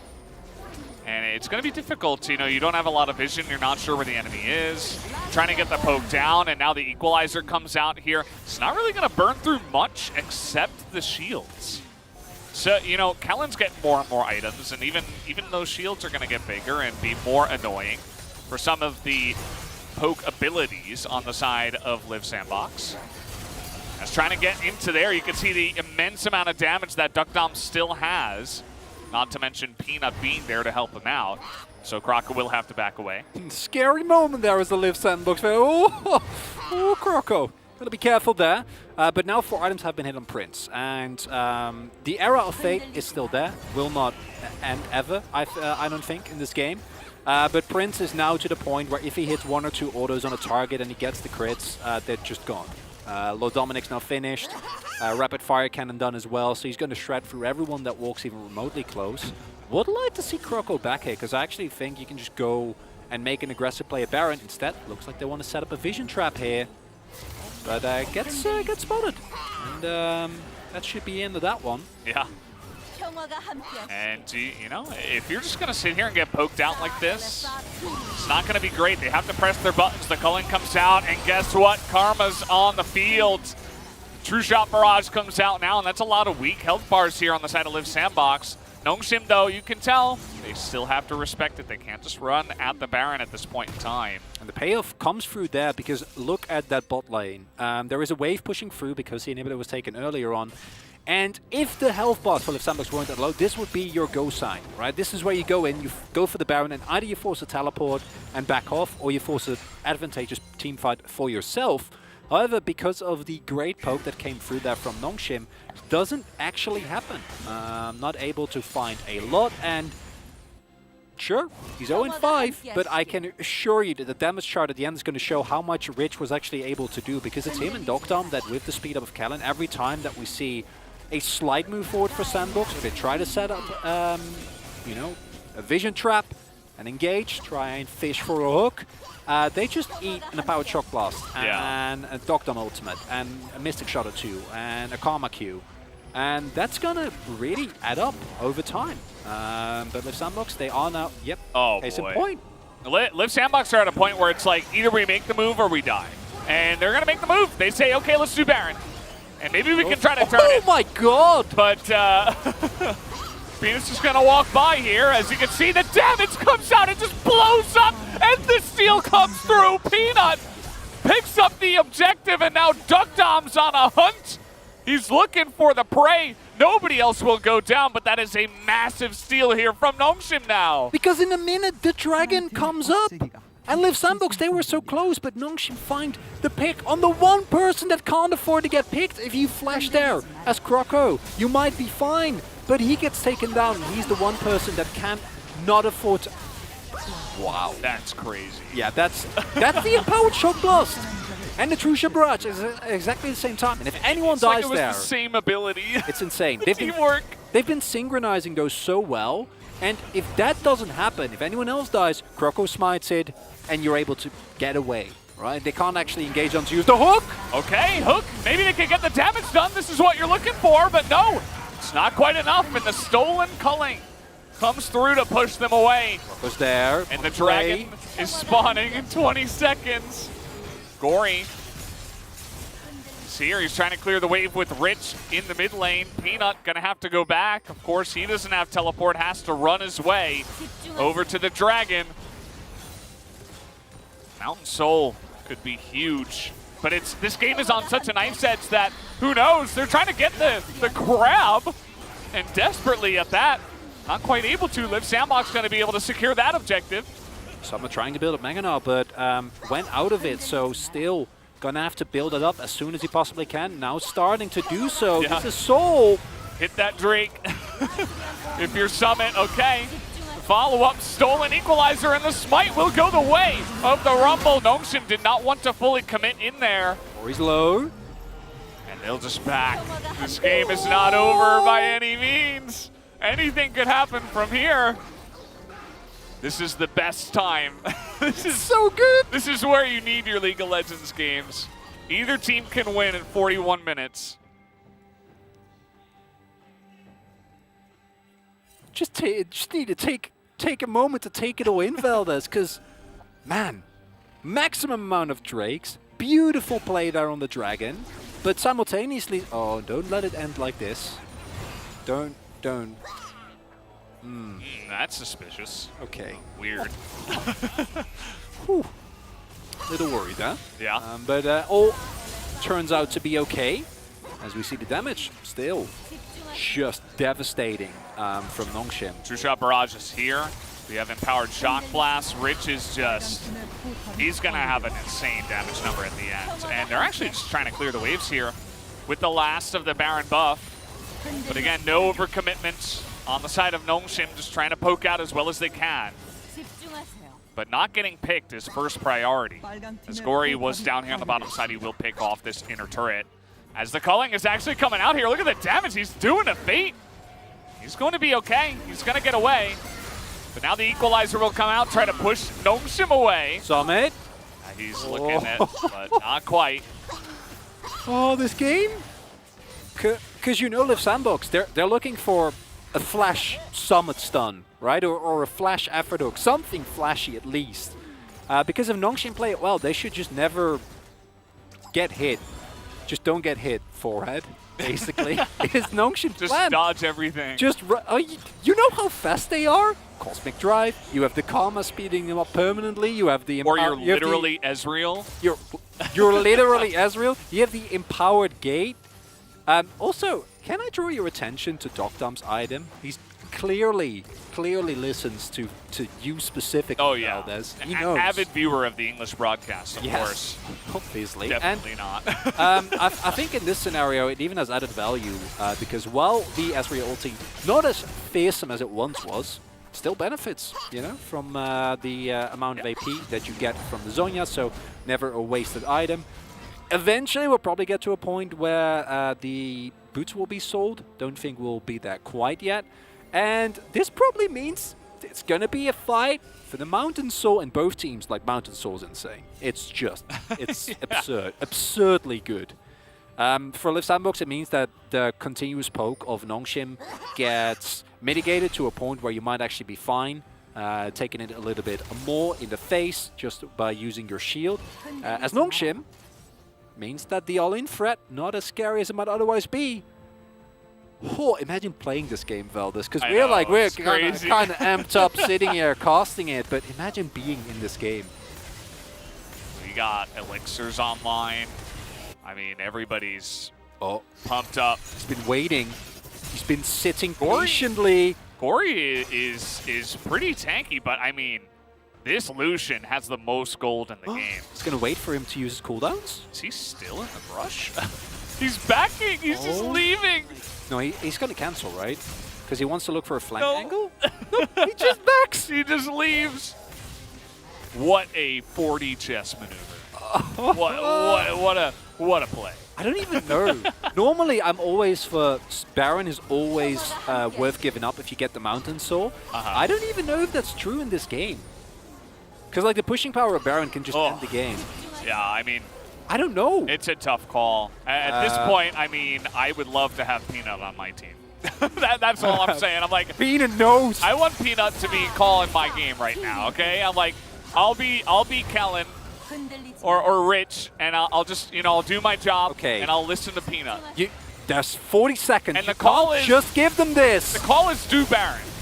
And you know what? They have a lot of damage, but here comes Liv Sandbox. They're coming on in. The rocket comes in. The culling as well, and it's stolen by Jinx of all people. Gets the zap down and takes down the Baron. And just like that, with low health bars, Liv Sandbox barrel towards the Mountain Soul. Or where will they go? The Rift is theirs for now. What is this game? Oh, man. Oh, this was the match of the week picked by every single person. 4 out of 4, and it's delivering, Veldis. That's the Mountain Soul. And we said they're romantic. You gotta go for the maximum amount of gameplay in a game. All right. Well then. 38 health on that one, he takes it down. So let's take another look. It was so close, and Prince steals it. It wasn't even the ultimate. No, it's just a straight up zap thing. Oh my god, it's Croco that does it. Croco flashes in and like smites it down to like 400 health, which is why the Jinx picked it up. Yeah. Oh my god. We saw teamwork from Duckdom and Rich. This time it was Croco and Prince. These two teams are just insane. I mean, I assume Croco just thought it was like, we flash and then we smite it because it might be in range, but I flashed. It might not be. I pressed my flash and then I pressed my smite smork. He does it, and maybe it was that, or maybe it was actually just an insane play. It's still not one, though. They can still lose the fight, and then you can just run towards the base as Nongshim. We're at that point in the game. Whoever loses a big fight could lose the game. And Nongshim, I mean, they're looking for it. They're looking for any opportunity. As here comes Peanut. He landed that stun. Could have been big. Not going to happen, though. Summons Mega. They have the range. Double rapid fire cannon on these 80 carries. Okay. He's just going to frontline for now. Terrifying. As okay, Equalizer to zone. This is what they've been doing all the game. And now they're taking down the second inhibitor. They're so restrained. They're as terrified as we are. 50 seconds on Baron. Let's go back. We need to buy our items here. Honestly, I get it. Now, run down the top lane as 5. You have your double inhibitors down. The other lanes will be pushing in aggressively. And that's long respawn times, Valdez. And honestly, this game should approach its end. But I feel like I said that like, what was it, 15 minutes ago? I feel like I may have said it in game 2. Yeah. At 2-0 seemed like it was feeling like it. But now they know he's there. Now it doesn't quite feel that way. As here we go, the push coming on down, the teleport, and well, the rocket is coming out, but no damage will actually hit onto Rich, our top laner. It's actually really nice, because if he backs, that cancels it, obviously. Yeah. He TP'd. He was fine. Good work, good work. That's okay. Equalizer used, and no push will come in. The shock blast once again. The poke is here. You can see they're trying to get away. No hook. And now Peanuts on the chase, and we got Duck Dom coming in as well. The turn will push them away. So we have Gnar stolen. Gory is looking for the angle. Always hanging around this right side. Nice amount of poke here from Duck Dom and Rich as well. Prince trying to do his part before the fight even begins. His fate goes in and he nearly blows him up, but it's not quite enough. Some more poke goes down onto Duck Dom, and with the equalizer, it's enough to take down the turret. As Prince, he's gonna get stunned into the wall. They're gonna take down his GA, but is it enough? Is it enough? It's a question. As Summit is trying to get that engage on the backside, he's doing so much, but down he will go. And now the turn comes in from Nongshim as they're trying to get this kill onto whoever that is, but no, it will be the Lucian going down as the GA is popped, and so is his life, and Nongshim are looking for more. They need more kills to take down the game as the equalizer will be taken. Krako's trying to save Prince's life and buy some time, and yes, he will. Meanwhile, they've got to go back home and stop the base from dying. I don't need the count push, they don't have a wave. It's just gonna extend the game. This game isn't over. We're going on 50 minutes. Here we go again. How is this the first series of the night? And I understand it, right? It's an attempt to go in aggressively and blow up Rich, but at this point the survivability is there. And it's Prince who really gets a little bit too greedy. Gory with the flash. Yeah, just a beautiful. This is the reason why you picked the Silas into Gnar. Right there. And then if you hit full man, maybe a Summit, but the rest of his team isn't ready for it, right? So that's a beautiful stun, but there's no actual follow-up whatsoever. And if you don't have the damage, nothing happens. Gory getting the interrupt there as well with the change on the Lantern. That hook getting beautifully sidestepped by Duck Dom. But also, doesn't matter at all, because everyone's full items anyway. Yeah. And it feels like everybody has a stopwatch somehow. Yeah, oh, geez. Like, did Rich build a Zhonya's as well? No, not quite. He's just going to build that broken stopwatch into a GA now. Should have built Zhonya's. They should have. Should have Zhonya's. Oh, there we go. No boots on Fate. Yeah. Still have boots here for Ezreal, for Duck Dom. It's going to be a fight for Elder. Elder's going to decide the game. Yeah.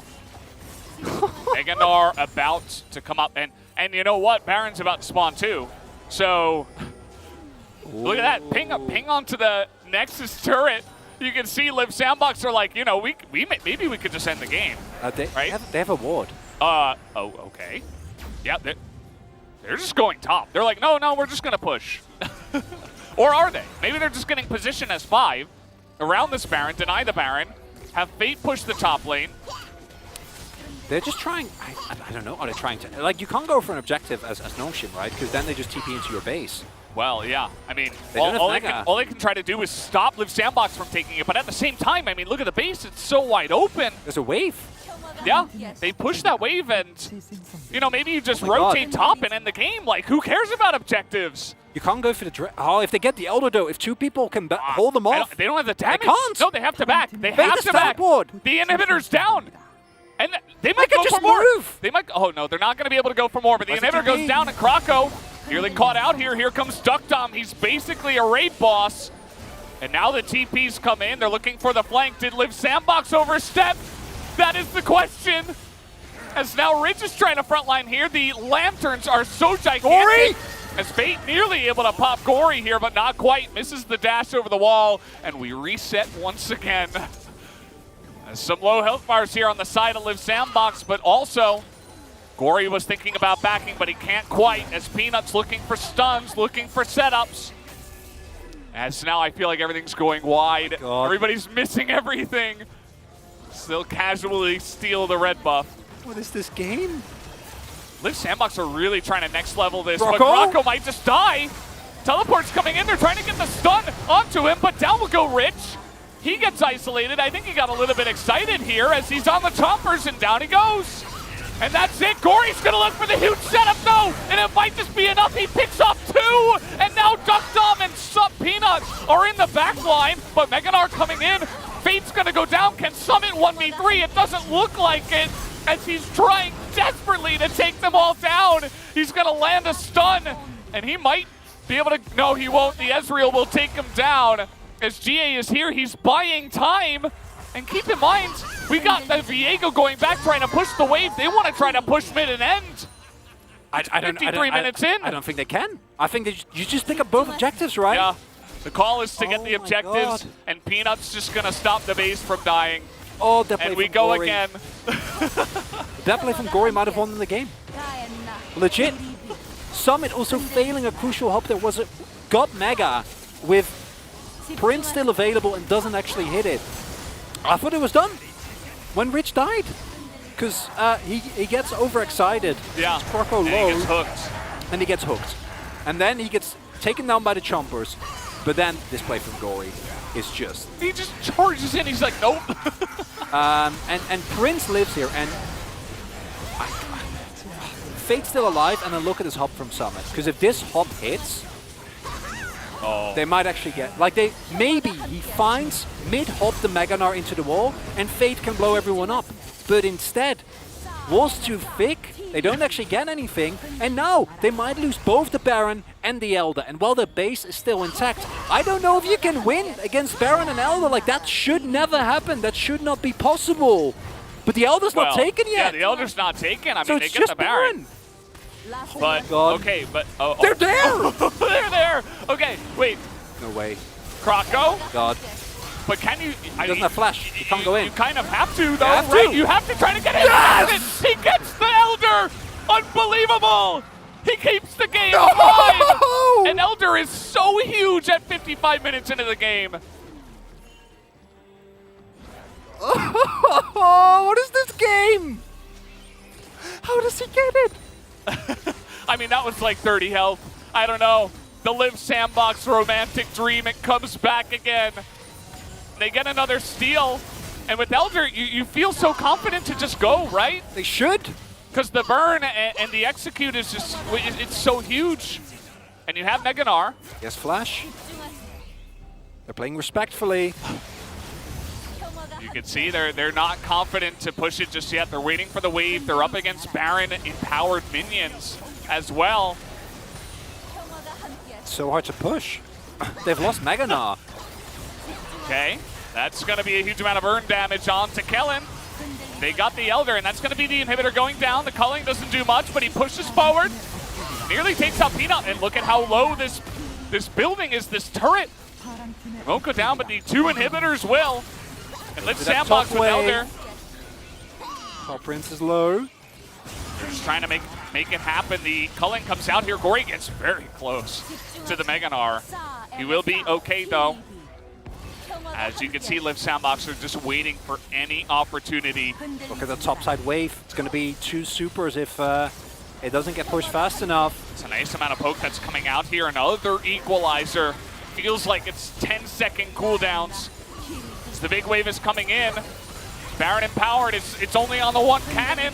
They're trying to go for the end. They can't quite know. They're just trying to zone them away. Prince, he gets one auto, he gets two. And the burn is coming in, but Gory, he's able to get a couple, but the damage off of the Nexus is too much, and Live Sandbox will finally take the game. 57 minutes in, they make it happen, and the dream is still alive for Live Sandbox. Oh my God, look! He's got the magic hands. Oh. I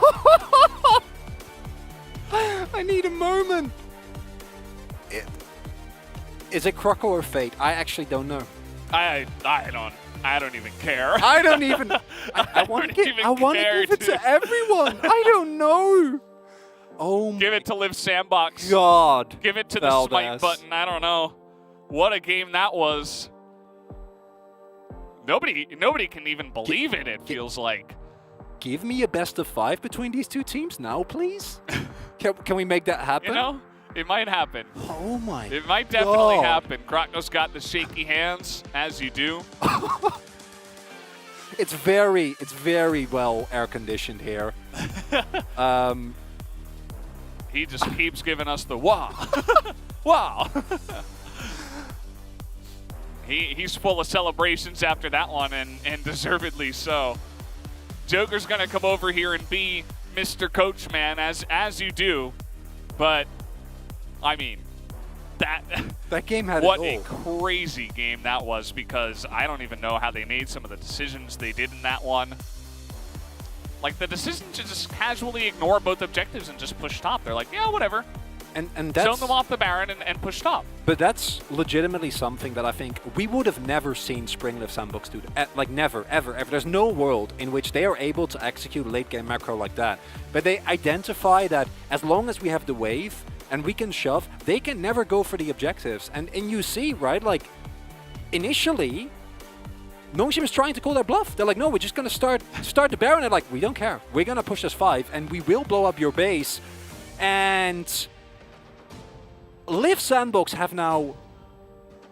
I can't, right? Like, they've beaten Nongshim. They've beaten Genji. They've beaten T1. Yeah, that's What three a in a row. team! 3 in a row, right? And that's going to bring them to, what, 9-5, right? Or not... Oh it is- I my think it's god. 9-5. Yeah, it is 9-5. Yeah, Nongshim is now 10-4. I thought...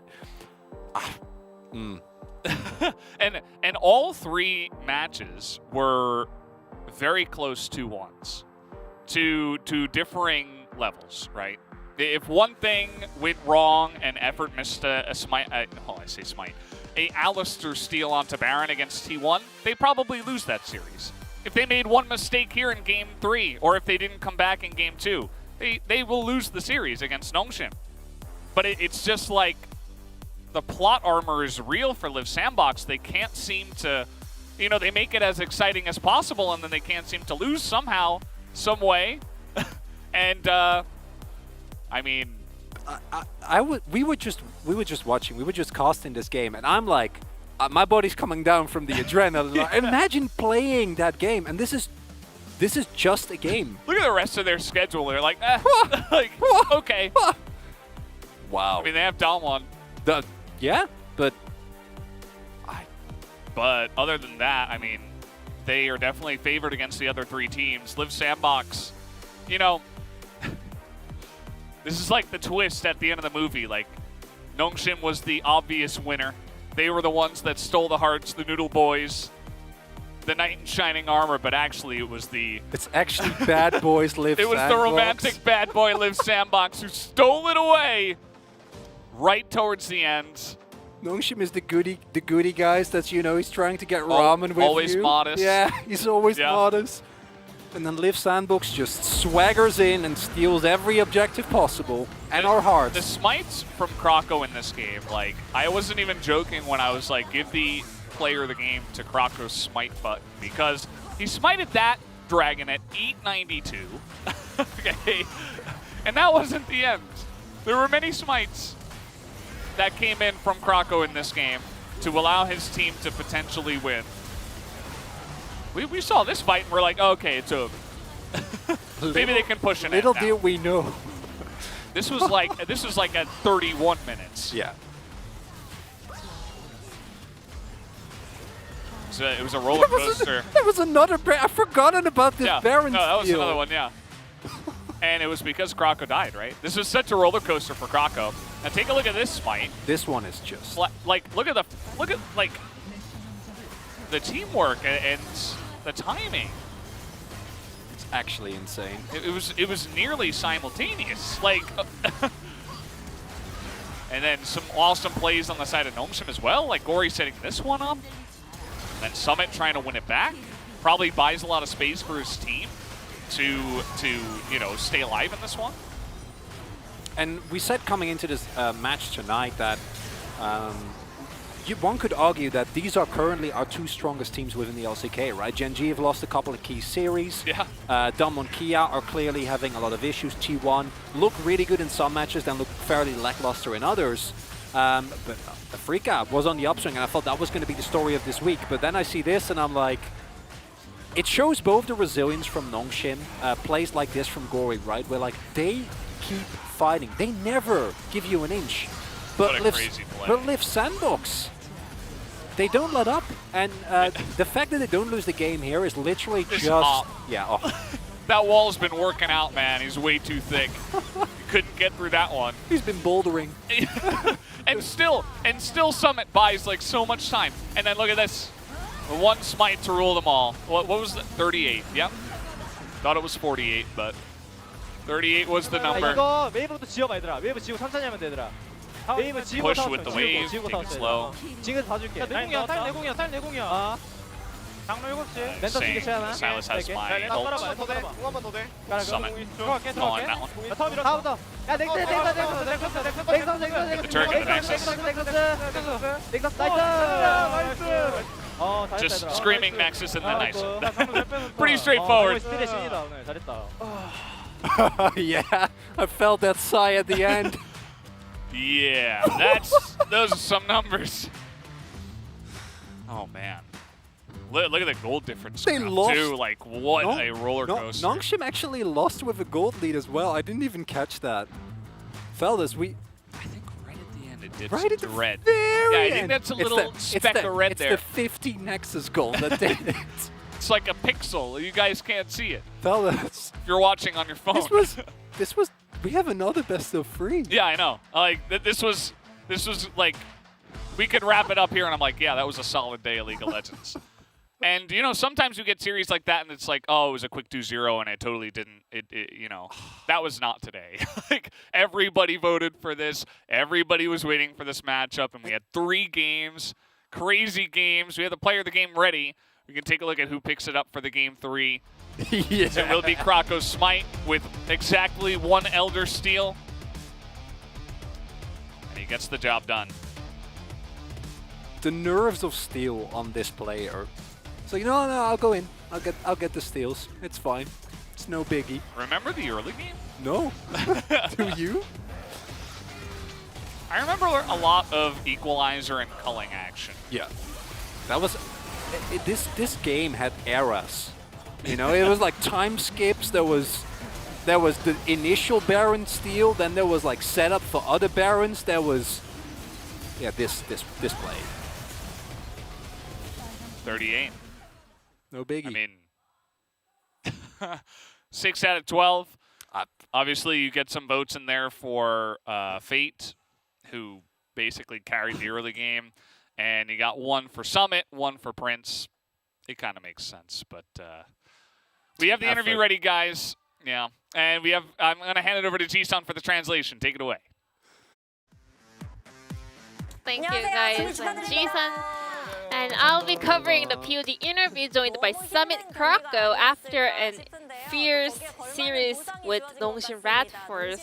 It was a series, and you guys broke your 5-match losing streak up against Nongshim Radforce. How are you feeling? Feels awesome. You know, we've been defeating the strong teams. And Krakow, how are you feeling? In the spring split, you know, when I was playing against Peanut, I got my Baron stolen by him. So I'm glad that I was able to, you know, get my revenge with the Elder Dragon. Now I think it's an even trade. We had a lot of objective steals today. Yeah, tell us about it. I think I got so lucky, and my teammates were, you know, keeping their mental fortitude and keeping me cheered up. Summit, Leap Sandbox, with this victory, have 99% to make it to the playoffs. It's a bit different from the spring split. How are you guys able to step up so much after the previous season? I think everyone stepped up in terms of the individual mechanics, and also that allowed us to play better and have better atmosphere.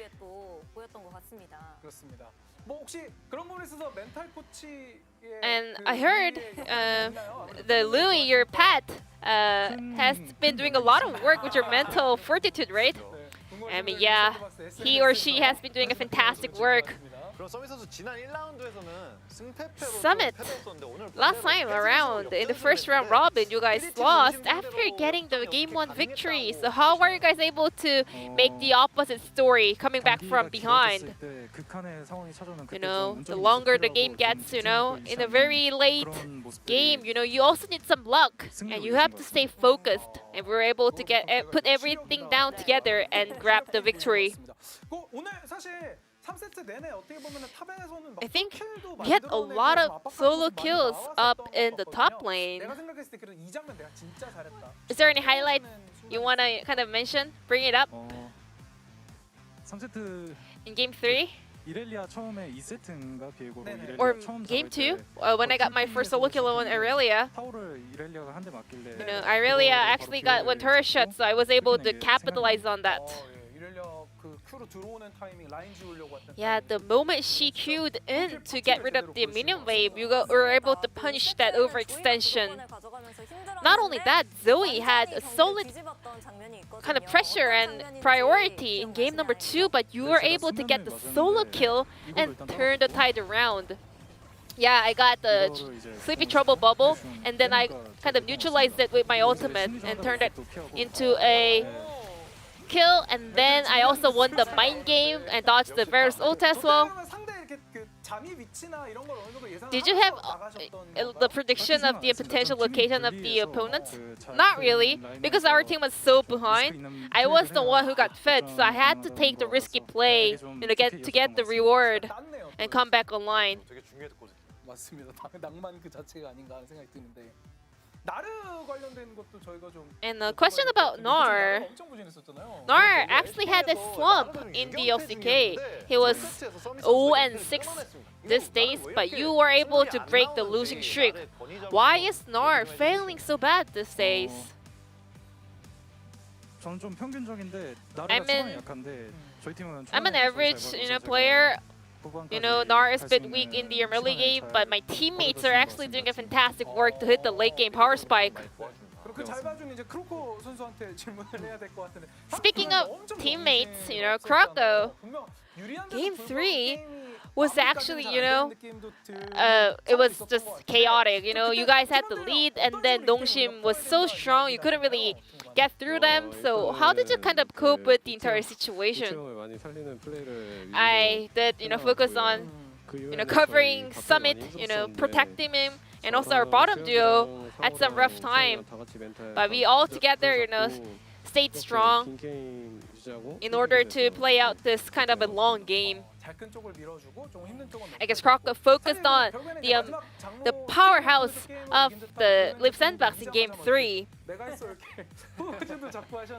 And then the Elder, still, that was so epic. So here's a replay. Effort actually placed that ward prior to this team fight. Effort and Prince had the information that Nongshim started the Elder, but they actually didn't secure a clear division. So we placed the ward, and then I saw the angle to steal that away. So I told Effort, don't show yourself out of the brush, just stay there and throw me the lantern. It was the episode 2 of Trust Me for this time. What did Effort say? He was like, I'll trust you. Did Fate say no? At first, he was like, let's not do this, please. And then we saw the opening, and he was like, yeah, we should throw a shot. Yeah, the setup with one ward in the pit and hiding in the brush was so on point. You kept getting that back-to-back skill in Game 3. What did you feel at the moment you stole that away? You know, I was like, this is sink or swim moment for me. If we steal it, we win. If we can't, we'll lose. And also because my teammates trusted me and supported me, I was able to secure that. Lip Sandbox is extending the winning streak instead to number 4, and your next opponent will be Hana Life Esports. We have been continuing a winning streak against the stronger teams. I hope we can prepare well for the upcoming match and continue our streak. Somehow, you know, we are getting the winning streak with 2 and 1 victories. But next time around, I hope we can get a cleaner score and performance. This will be the end of the interview from Summit Krakow, and I'm going to pass it back to our casters. Thank you.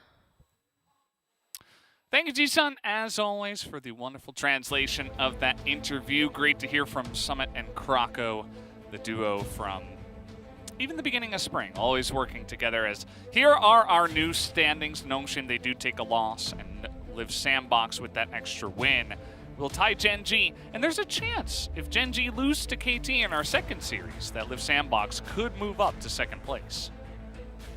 Which I don't think is likely, but I've said that sentence a lot this LCK summer, and very often what seems likely isn't actually what ends up happening, so who knows? Maybe Gen G get 2-0'd by KT? Probably shouldn't happen, because I think while Gen G have looked a little bit more rough, if I look at the form that Live Sandbox is in right now, their tenacity, their honestly like clutch factor, maybe it's just that Sandbox is way better than we all expected. And Gen G, we'll see. I think this is an important one for them. It's very important. They really need to prove to a lot of people, including themselves, that they are the strong team that people expect them to be, right? We'll see if KT can try to upset there in that second series. We're going to take about a 20 to 30 minute break before we do get to that second series, so we'll see you guys in a bit.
Okay, starting off, of course, in Week 9, we have Fred Brion versus Damwon Kia, which is a match that I regret not choosing Fred Brion in. Nobody gave Fred Brion a game except me. Yeah, and they're going to win that series. You all We know gave that. them 2-0. Yeah, I just realized that they're going to win. Brion. Although, I mean, Umpty is Fred Brion's like big win condition, and he's up against Canyon. So now I'm like, Yeah, but he's been up against Canyon for the rest And of the year as well. And also Hoya, who's now their new win condition, is up against Khan. So there's also that. yeah, I don't know. Not feeling so good about that one for Fred Brion. see. No, yeah, like they might But do we the say that Kingslayer every time, thing, but like guys. We I say don't that every predict based time. on weird feelings of like what may or may not happen and like what upset might happen where. a lot, though. Yeah, It's shouldn't we not predict like, against what has happened the majority of the time this year, and that is Damwon Kia losing to Fred Brion? Yeah, exactly. It's Although I literally feel like the happened more curse, often than not. the curse is now waning, and Fred Brion's power is lowering a little bit, so they're only gonna get one game. That was that. Yeah, I think that prediction for me was purely based off of suspicion and like You're just not ready to go all the way. off just of like yet. tarot cards or something. I don't know. Like I pulled it out of thin air. Oh, it's the 7 swords of Damwon losing a game to There's Fred no Brion. explanation for that one. I Fred see Brion that will win a game. pretty much everybody put Genji 2-1 versus Damwon Kia, but Max is like, he left it kind of ambiguous. Like, his 0/1 there makes it like a little bit unclear whether or not he thinks Genji will lose a game or not. Yeah, I've done all sorts of mentalness as far as Like, I hope it win a game, doesn't right? actually get. He thinks Genji wins or DK wins. Oh, he rather. thinks Damwon Kia wins. Yeah. So I don't know if it's a 0-2 or a. Wait, which Is it a 2-1 or a 2-0? I'm talking about the Genji Damwon Kia in week 9. Genji At the Damwon bottom. Yeah, Kia. it's the Sunday first. Oh right, you so have that's Damwon 1-2. Kia winning. I've got that 1-2. Yeah. Okay. I'm surprised no one has talked to me about the Friday match. Talk to me about the Friday match. Have you got DRX winning or something like that? Yeah, he has DRX over KT, which I was gonna get to at some point. Wait. Yeah. That's just intentional feeding. You're intentionally feeding.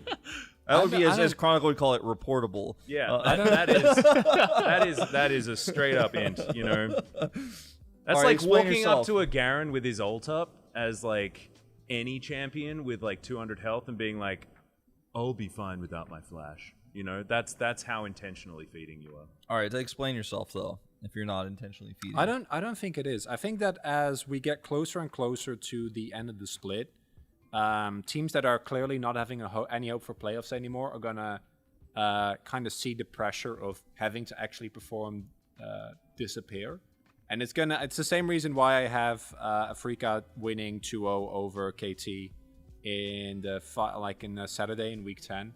Is because I think there's a bunch of teams where once the pressure of them having to perform is off, I think they're just going to grab a win. And I looked at the other matches. I don't think there's a way that, and I know you disagree with me on this, Max. You think that DRX is not going to win anything. I think they're going to win one series, and I think against KT is the most likely. Because even though KT just had a really good series against Hanwha Live, yes, but I didn't see that series, right, which is important to note. So I didn't see them looking that incredible. And even if they have, I think there's a reason why KT is in the standings where they are right now. Like, they had just had one really good series, but they're still barely ahead. Two, right? Like, their last... No. No, just one. Just one, sorry. It was Before one. going into this week, KT looked pretty. I'm like, no. They had like 6 good series. Right, But I mean, they had a rough week last week, right?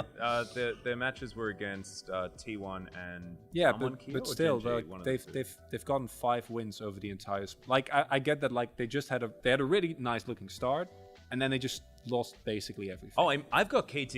Don't get me wrong. Yeah, I've got I KT know. losing everything I think else. I'm the only one who has them in playoffs. When It's not this one. When it comes to consistency, our greatest representation this year for consistency is DRX's ability to lose.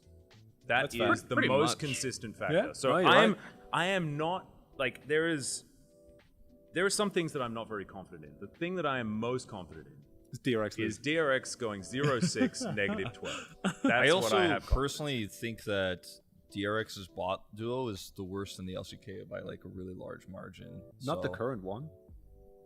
Okay, who's weaker? Give me your counter example. We're We're talking, of course, about Taeyun and June. Yeah. No, I don't think they are. Yeah. They're not even the duo anymore. Well, yeah, we don't. Tim, what up? Oh no, you got Skid in there. Have you dude. seen Zeus? I mean, sorry, Five Kid.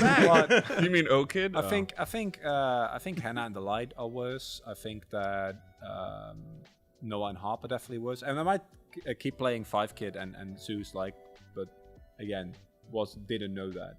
I don't think Noah and Harp. Taeyun and June are like when it comes to LCK bottom lanes that have performed this season. I think that they are better than Bao and Becca. Yeah. Yes, I would agree. I would agree with that. I also think they will improve with time because they're very new, and that sort of experience is going to come through eventually.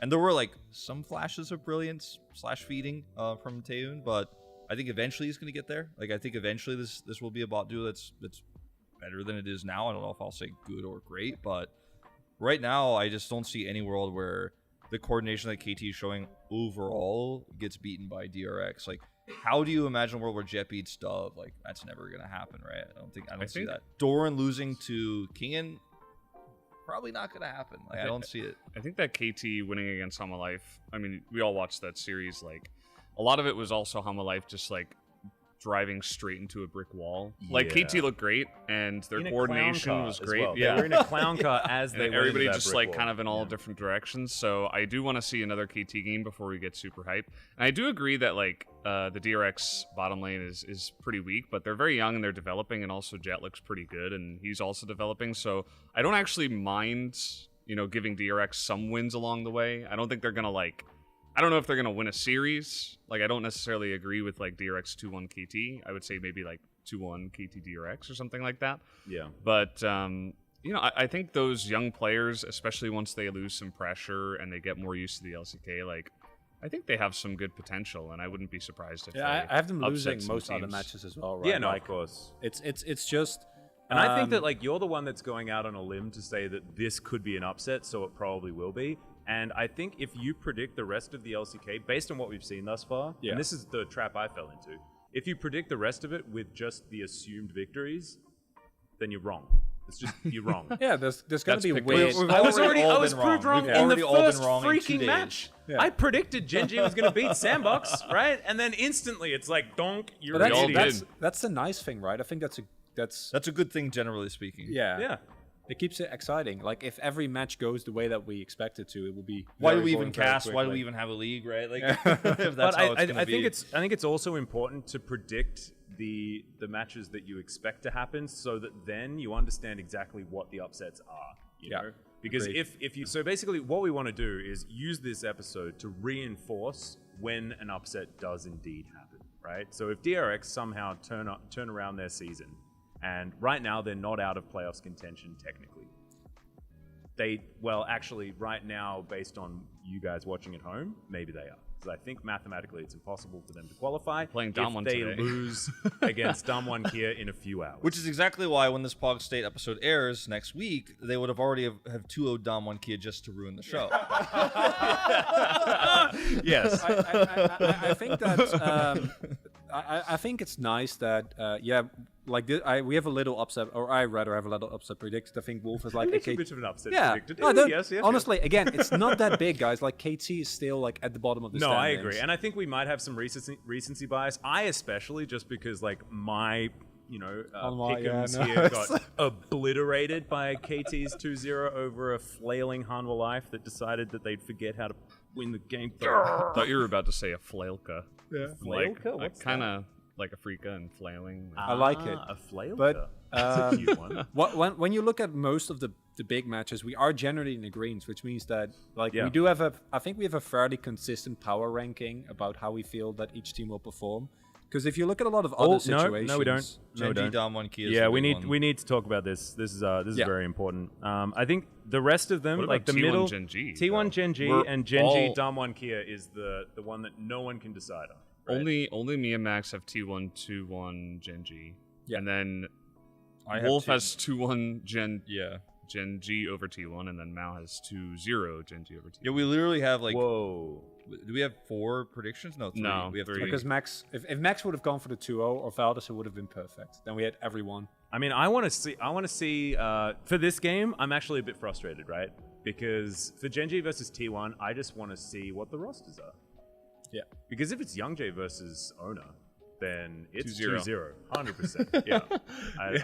I don't think it will be for this one. There's a I big don't think so rivalry either. between these two teams, right? Like, I think that Genji come with The their brother their Clid S-tier meme roster. might be more powerful. Who knows? Everyone knows that Clid doesn't really figure himself out in the T1 series. He's just something mentally that often blocks him. So maybe that's their opportunity to use their secret Youngjae weapon. Yeah, I don't think it so. will. No. I think that after like I think that the Genji saw an opportunity to use a player that's been performing like by far as the best jungler in challengers for a series. Didn't work out. Don't expect we're going to see him again. I also don't think that Clid, while his mid to late game might not be the best, his early game is still one of the reasons why Genji gets so many free wins. Yeah, I agree. Genji DK is the other big one, right? On Yeah. week 9. I think that it should be. You voted Damwon Kia. I did vote a 2-1 though, so I guess like I can't say it's obviously going to We be all have Damwon Kia 2-1s. because I wouldn't that be match. shocked if Damwon win that. Damwon to me, I'm going to choose Genji over them generally because I think that Damwon is it's like we talk a lot about inconsistency. They are a really, really good example, but their peaks are so high that I also see them. Like, you can say with Hanwha, like, they're up and down, right? But with Damwon Kia, it feels like there's a legitimate shot for them to just win based off how good they are. Yeah. It just feels like, is the bot lane going to be a small problem Who's or a gonna big be playing problem? in the bot lane, you know? Exactly. That's where I'm leaning. Like, I'm leaning towards big problem 2 out of 3 games. You know what I mean? I think that's fair. Yeah. Especially after that T1 series where we saw, you know, I mean, Keria had a great performance, but also Beryl and Ghost it was not so good. You know, it was Are we kind going to of see a Rahel feat. this week? You know, we haven't actually got the rosters. We are currently sitting at Saturday, just before the game started. We don't know who's going to be playing for Damwon Kia here. So if it was Rahel and they do manage to crush DRX, do you know what's happened, guys? We've learnt nothing because DRX will lose all of their games. We've already mentioned they are very consistent at losing. So let's not get ahead of ourselves. We won't learn anything about what Damwon Kia are doing until week 8, right? Yeah. Until that Afrika series. Agreed. That we've already We don't really know, and it's so hard because we still. I think Ghost looked good for like a game or 2 after his break. After he came back, after that he just like kind of sunk again. But Beryl has been so black and white, where there's glimpses of great Beryl, and then he hooks on Nautilus randomly 40 minutes into a game. He was like every version of Beryl in one game. If you remember that set game where he makes like 3 sick plays in a row and then straight runs it. Well, it's so obvious why this happens. He wants to be the playmaker. He wants to have like the Reddit clip, right? I don't think he's actually thinking about whether his plays are being clipped on Reddit, but like that's who he is. He only makes amazing attempted plays, and when those fail, like he gets punished, right? So but then when those fail, he just goes and makes them again. Yeah, so he's just always trying to have heroic plays. So that's why he looks either amazing or like, okay, he's feeding. Like, what is going on? We need a new sub on this team. Yeah, I don't know. It might also be to do his role, due to his role in the team, right? Because I think Damwon has been pretty vocal about Beryl's role as like the one that decides the engages, and he used to have a very well calibrated sense for when to go in, and I think that sense is just completely off right now. Like it's just not good at all anymore, and that leads to a lot of. Hillesang is a really good example of this as well, right? Where when he's like in form, all of his engages work out, and I think that Beryl's another player where if he doesn't get back to the form where all his engages work out, he's just going to look really troll like 80% of the time. But also, if he's ever not on the same page with everyone on his team, then he'll always look stupid no matter what, right? Exactly. So I think a lot of it does come down to communication as well. Agreed. And I think if you change Ghost out of the team now, I'm interested in seeing what that actually does, right? Like, because Rahel might be a better individual player. We don't actually know. We haven't seen them side by side trying to perform in the LCK. But even if he is it going to be worth the change in communication structure for the team, right? There's a lot of stuff, but we need to move on, guys. Week 10 time.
Welcome back, everybody. We're here for the second series of the night. It's going to be KT Rolster up against Gen G. It is still me, Valdez, with Chronicler, and we're getting into the second one. The first one was a doozy. We went all the way 3 games, down to the wire, past 50 minutes in our third game. What are you expecting for this series, Chronicler? Quick 2-0. I don't know for who, though. No, I'm kidding. As you pointed out to me earlier, historically, it's always a 2-1 between these two teams. And honestly, you could make an argument either way here, because I think KT, their last match against a relatively weak Hanwha Life, I don't think that team looks great at the moment, but their solo laners are incredible, and the team as a whole looks a little bit better than it looked in the middle of the split, and Gen G kind of on the downswing. However, is it enough? I don't know. And it means so much to both teams, this series. Like, we're really getting down to the wire here. It's week 8. We only have 10 weeks in the regular season of LCK. And it really just comes down to this. Like, KT, we saw the playoff standings, basically, before, where it was like, they have a 13% chance of making it in. Every other team above them has 99-ish, or like 91% at least, right? And KT needs to win, otherwise they're really going to have a rough time. As I think we will have the points of the match here. Good to go. KT needs to keep their 13.9% playoff chance alive. Gen G started their losing streak again. Yes. Oh no. That's a painful one. They want the losing streak to end. That's the goal. But I think especially the one against Liv Sandbox, that one really stung. As 0-8 is the match record in recent times, but we are in a split where these win records are just getting overthrown left and right. And I think the biggest news for today is Birdle gonna come in and take over here for Rascal, which I think is interesting. I don't think anyone would single out Rascal as being the problem on Gen G. However, we have seen how big of an impact it can make to swap out a player. And maybe Birdle is just a breath of fresh air that Gen G need. Yeah, and it's the first time since Rascal joined the Gen G lineup that he's being subbed out. So definitely some mixed feelings, I would imagine, there, as, you know, they're trying to change things. They're trying to figure out what to do to change this losing streak. But it's an interesting one. I mean, he's going up against Doran. It's not going to be an easy matchup by any means. As we're taking a look here at the round 2 stats as well, both of these teams, if they get Baron, they do a lot with it, as we can see so far. And a heavy focus on the Dragons here for KT Rolster. Wouldn't be surprised if Fred Brion was #1 on. Oh, 100% they are. With like 85%. 100% they are. Can have a lot of valid criticism of that team, but when it comes to securing Dragons, no one comes second to them in the LCK. As if you haven't seen KT in a while, you might be like, I do remember Zeus, but who's 5kid? And he is a Challengers player that has been called up, and we know nothing because we saw him in the series, and we still know absolutely just nothing. He rode the train, He was there. He was there. He got on the bus.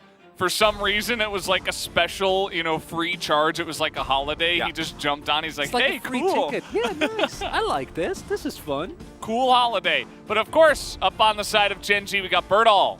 As you guys will see him, he's making his debut here in the LCK, as he will be alongside of the regular roster for Gen G. So very curious to see how he will do into a tough matchup in Doran up in the top side, as we do see the round 2 stats between our 2 key players, Dove and BDD. A very even match between these two. I think they're 10-10 overall. Should be a really exciting matchup here. And especially in a matchup where I think we're going to have to also look at the jungle. Mid-prio is so incredibly important. We saw what happened today earlier with Fade having perma-prio and how much space they bought for Croco. It's going to be the same for Clid and Blank here. I think especially KT, they live and die by their solo lanes. We said jokingly about 5kid, he was basically along there for the right, but it was actually the case. It's about can Dove, can Blank, and can Doran get it done? And the answer to that, especially for Dove, has just been yes every time. His skirmishing has been insane. His laning prowess has been incredible. And he's going up against BDD, a player that really knows how to turn it on every now and then. But it's starting to feel less and less common where we really see the pop-off BDD that we saw last spring, that absolutely gapped Faker in the best of 5, right? Which I think they need it, and this is, of course, the big question mark of the day. Only 17. Imagine that. 17 coming in here. And, yeah, a lot of people are very curious to see how he is going to perform. He's definitely got a lot of hype around him. Yeah. And today he gets to make his impact, his mark on the LCK, essentially. So a very exciting moment for his career.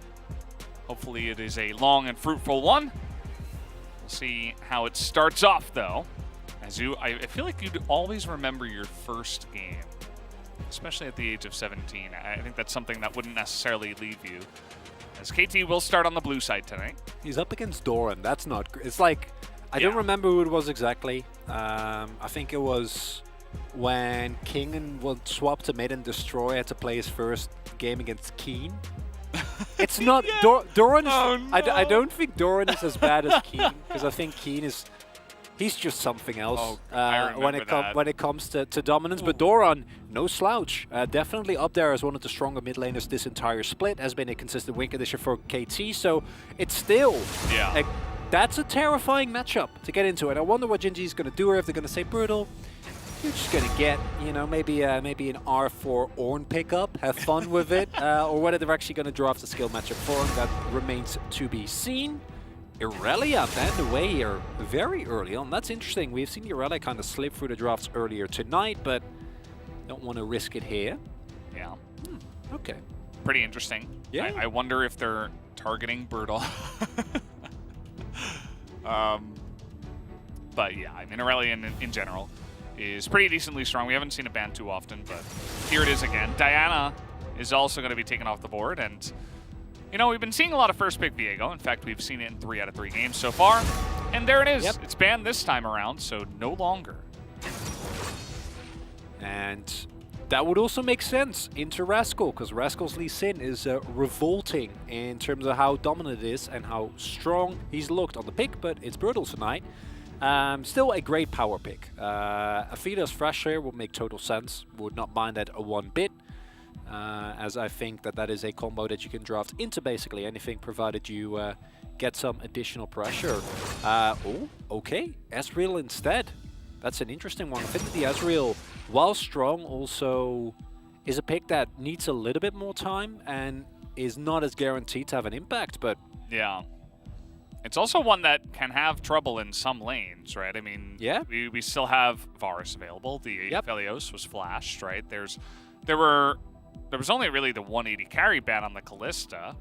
The Varus feels like the obvious pick. We've seen 5kid play Ezreal and Kai'Sa. Yeah, I was gonna say, what if it's just Kai'Sa? I don't even mind, but this is the safe bet, right? With the Varus lock-in. Varus Braum will be wonderful here. And they do look excellent. Yeah. Super straightforward. You keep the flex potential alive. With this Lee Sin, might be for Blank, might be for Doran, might be for Dove, you don't know. As okay, wow, that is a very aggressive pick, and it might actually mean that that would warrant to me maybe a Karma ban. Maybe you want to look into something like Lulu, because those are picks that can really empower the Olaf. Of course, Lulu with an Ezreal is not the greatest combo, but I think a Karma ban could definitely be warranted here, as the Rise taken away as well. Interesting that fell through the draft. A lot of other teams would just sweep that up in the first rotation. A lot of focus on the bottom lane. Yeah. In the early stages of this draft. Not necessarily what we saw in our last series, as like Orianna is another one. It was interesting to see the Rise ban, because we see Orianna picked into the Rise. But as you mentioned, Rise is really strong right now. And so the Orianna makes sense for sure when you see the Olaf face up. It's also a pivot from Gen.G here, because they have not moved away from Volibear generally whenever it is up for Clid. And the Olaf, I think, can do similar things in terms of the early game pressure that it has, but farms a lot better and can be augmented. And I think it's actually a really nice pick into the Varus, because it doesn't suffer as much from the Braum as a lot of other melee characters do, right? Because you can just ignore him and run at the Varus and be fine. As there is the Azir ban. Oh, wait. Oh my god, yes please. Is that Chronicler in the booth? That's a, no, but like, I don't mind it either. I think the Lulu is really good as well. The real question is, for who is this? Because it can be for BDD, but imagine being Birdle coming in. It's like, I feel like it's for Birdle. I'm gonna play into Dora, no biggie, and then he's like, lock me Lulu. I'll do it. I'll show him. But it's a flex pick, which I think is nice. Works really well together with the Olaf, as pointed out previously. Not amazing with Ezreal, but it's still manageable. Yeah. Silas going to be taken up here. A lot of nice ults that you can take so far. It's not necessarily game-changing ults, but Ragnarok Silas is also kind of fun. As he can't necessarily be stopped, of course. Oh no. There's no like Alistair or Gnar or like something like this, but definitely a lot of good ultimates here. As Gwen is still available, and it will be snatched up here. And I'm wondering if that's top or jungle Gwen. I think the top lane Gwen makes more sense, because it allows you to have the Lee Sin in the jungle with double AP side lanes, which I think is really good, but it will indeed be... I mean, it can still flex it, I guess, but I assume it will be BDD on the Lulu, because Jay's top, to me, a lot stronger. But let's see where it actually ends up, because there's a lot of swapping that is going to go around here. Yeah, I mean, when you look at these lanes and the Ignite teleport, which is what we might see here for the Jays. Okay. Birdle's coming in here, and yeah, he's just jumping straight into the deep end. He's like, I'm playing against Doran, and I'm also playing Ignite Jays. I like it. I like it. Yeah. Locked in. There we go. Very excited to see that top lane. That's a statement, and that can go horribly wrong or incredibly well. Jace with Ignite going to be even more volatile than a regular Jace would be, which, as we saw last game, yeah, Rich died 7 times. Wasn't great, but he also did, what, 52k damage at the end there. Still provide a lot of value for his team, and this is peak KT. It's somewhat reminiscent of what we saw from last Live Sandbox in the previous series, where it's triple melee topside. It's going to be the Conquerors. It's going to be going in aggressively, trying to find the big skirmishes, trying to find the individual outplays, the 2v2s, the 3v3s. Whereas for Gen G, can Clid run over the entire early game, and otherwise we just poke and then try to win through that? Yeah, interesting strategy. Throwing BDD on the Lulu, but really trying to just get Clid into a really good spot later on in the game. I mean, he's going to be an Olaf that, if he does get ahead, I mean, everybody kind of knows this about Olafs, right? Where you go for the Ghost, and you get Ragnarok, you have a Lulu, and you just run at the enemy team. And if you're behind, you get blown up, and you end up running away more than you run at them, right? But if you get ahead, you can definitely have a lot of fun. Wow. Birdle going Flash. Wait. I know. What? I'm very upset. What? We were lied to, what? Or he swapped last second. This is actually... Why would he do that? Because it's factually better, I'd say. I don't... But Ignite is more fun. I agree. I would have loved to see the Ignite, as did pick up the Gathering Storm, so that's a nice one. Earn some points back. Yeah. BDD took Scorch. Tease Lulu, though. I think that's okay.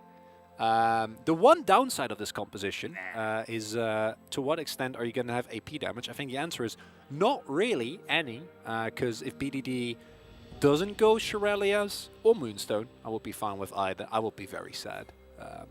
Please don't let this be a Leandries, because I can see it already. This is something about Doran that you should know, all right? He's got a ward in this bunch, and Birdle doesn't seem to know that. We're going straight up, get the speed and run away from Doran, and that's generally a good idea. Doran is a guy, he kind of reminds me about Keen, but yeah. Keen is like, I think he's a bit better mechanically, and he's more balanced. Keen whereas gets Doran, solo kill. Yeah, but Doran is just like, I'm going to kill you. He is so relentless and so aggressive that it can be very difficult to deal with, especially for new players. As in goes Doran, he's really looking for the harsh traits here. Birdall says, by the way, born in 2003, I'm the ferocious Birdall. I'll bring the trophy to my team. I like that. Ferocious Birdall. That's actually his summoner ID No, as well. Yeah, that's why I like I'm it. the ferocious Birdall. That whole thing. That Yeah. whole sentence. Isn't that awesome? Yeah, it's great. A lot of character, and yeah, nice early trades here. Birdall, of course, going for the face rush in this matchup where the Gwen is so hard to kind of stay away from, and as Jasher I forgot there were other lanes. You did the top lane was really fun. Yeah, can we just? I like just- it. Yeah, let's go not- back up to the top. Not watch Yeah, this. yeah. No. Also, BDD in a 1v1 smashes Dove for the first couple of levels. In a ganking scenario, dies very quickly. So really got to be respectful here. BDD did see him with that ward over the wall, so he's playing very much. He's trying not to give it away entirely. Like, he's not playing all the way on the bottom side of the lane. I like it. But like, he's like, maybe a walking right now. yeah. I hate that. When you're the jungler, you're like waiting for that. It's like, does he know? And that's exactly the type of behavior you can show to make him waste just a little bit of time. As Dove going to go back, use the teleport there, and obviously there's going to be a point where once that first item is finished, you're going to be fine. As Birdall can't use his skills. Yeah, he's going to have to try to hop and flash away. Will survive. Generally good if you can survive the ganks and a lot of pressure in your first game. If you come into your first game and you just totally flop and die like 2 or 3 times, that's generally not a good look for anybody. As trying to go in here against the Braum will be futile, but we do have Clit down on the bottom side. Oh, I like this. Trying to get the Unbreakable down first, and then they go for the play, and now Zeus, there is just no hope for him, trying to bait it out, as I love the Scream mask. It's really nicely done. Yeah. Emote on the first blood. Very clean. It's perfect. You pick up a kill for Ruler early on, which is going to make his first back a lot stronger. Clit's able to impact the game early, which might lead into added pressure, turn into an eventual dragon.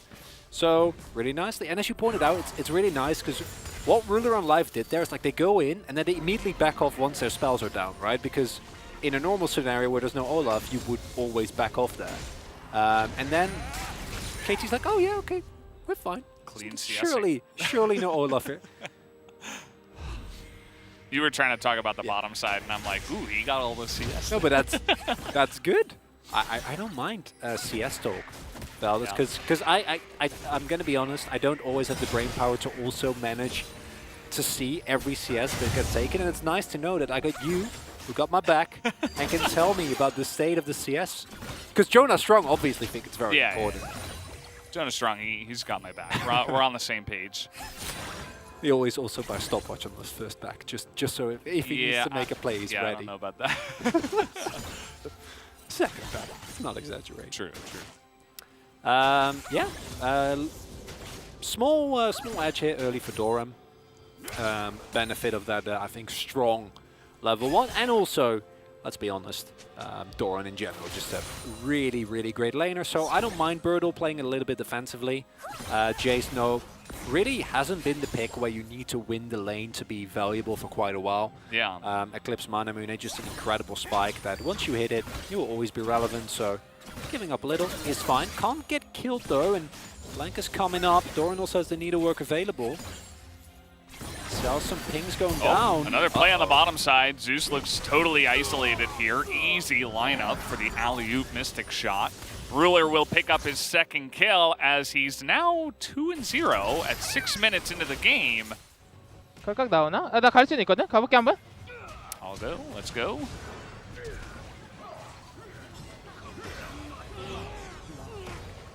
아 그만 때리세요 아저씨.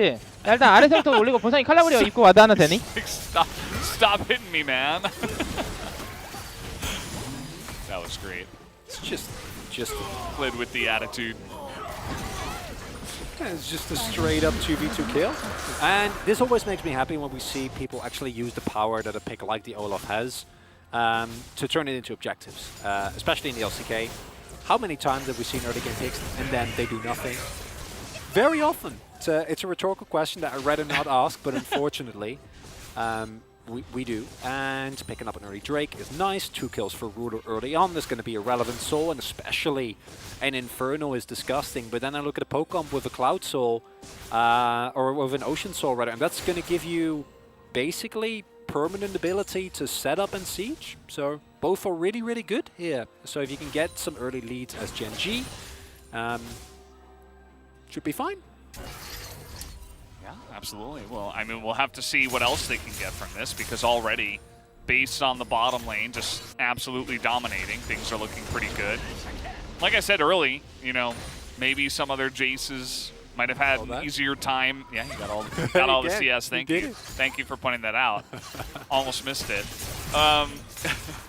But yeah, like maybe like a guy like Khan or I don't know, Nuggery. It might go like ahead if we're talking about this matchup, right? But Bertle staying alive, and he's hopping on the bus, right? Sometimes what you got to do, you have other veteran teammates, as we do have a lot of commitments here onto this one. Here comes Clid, really trying to get in there, and the smite will go the way of Blank, actually, who picks that one up.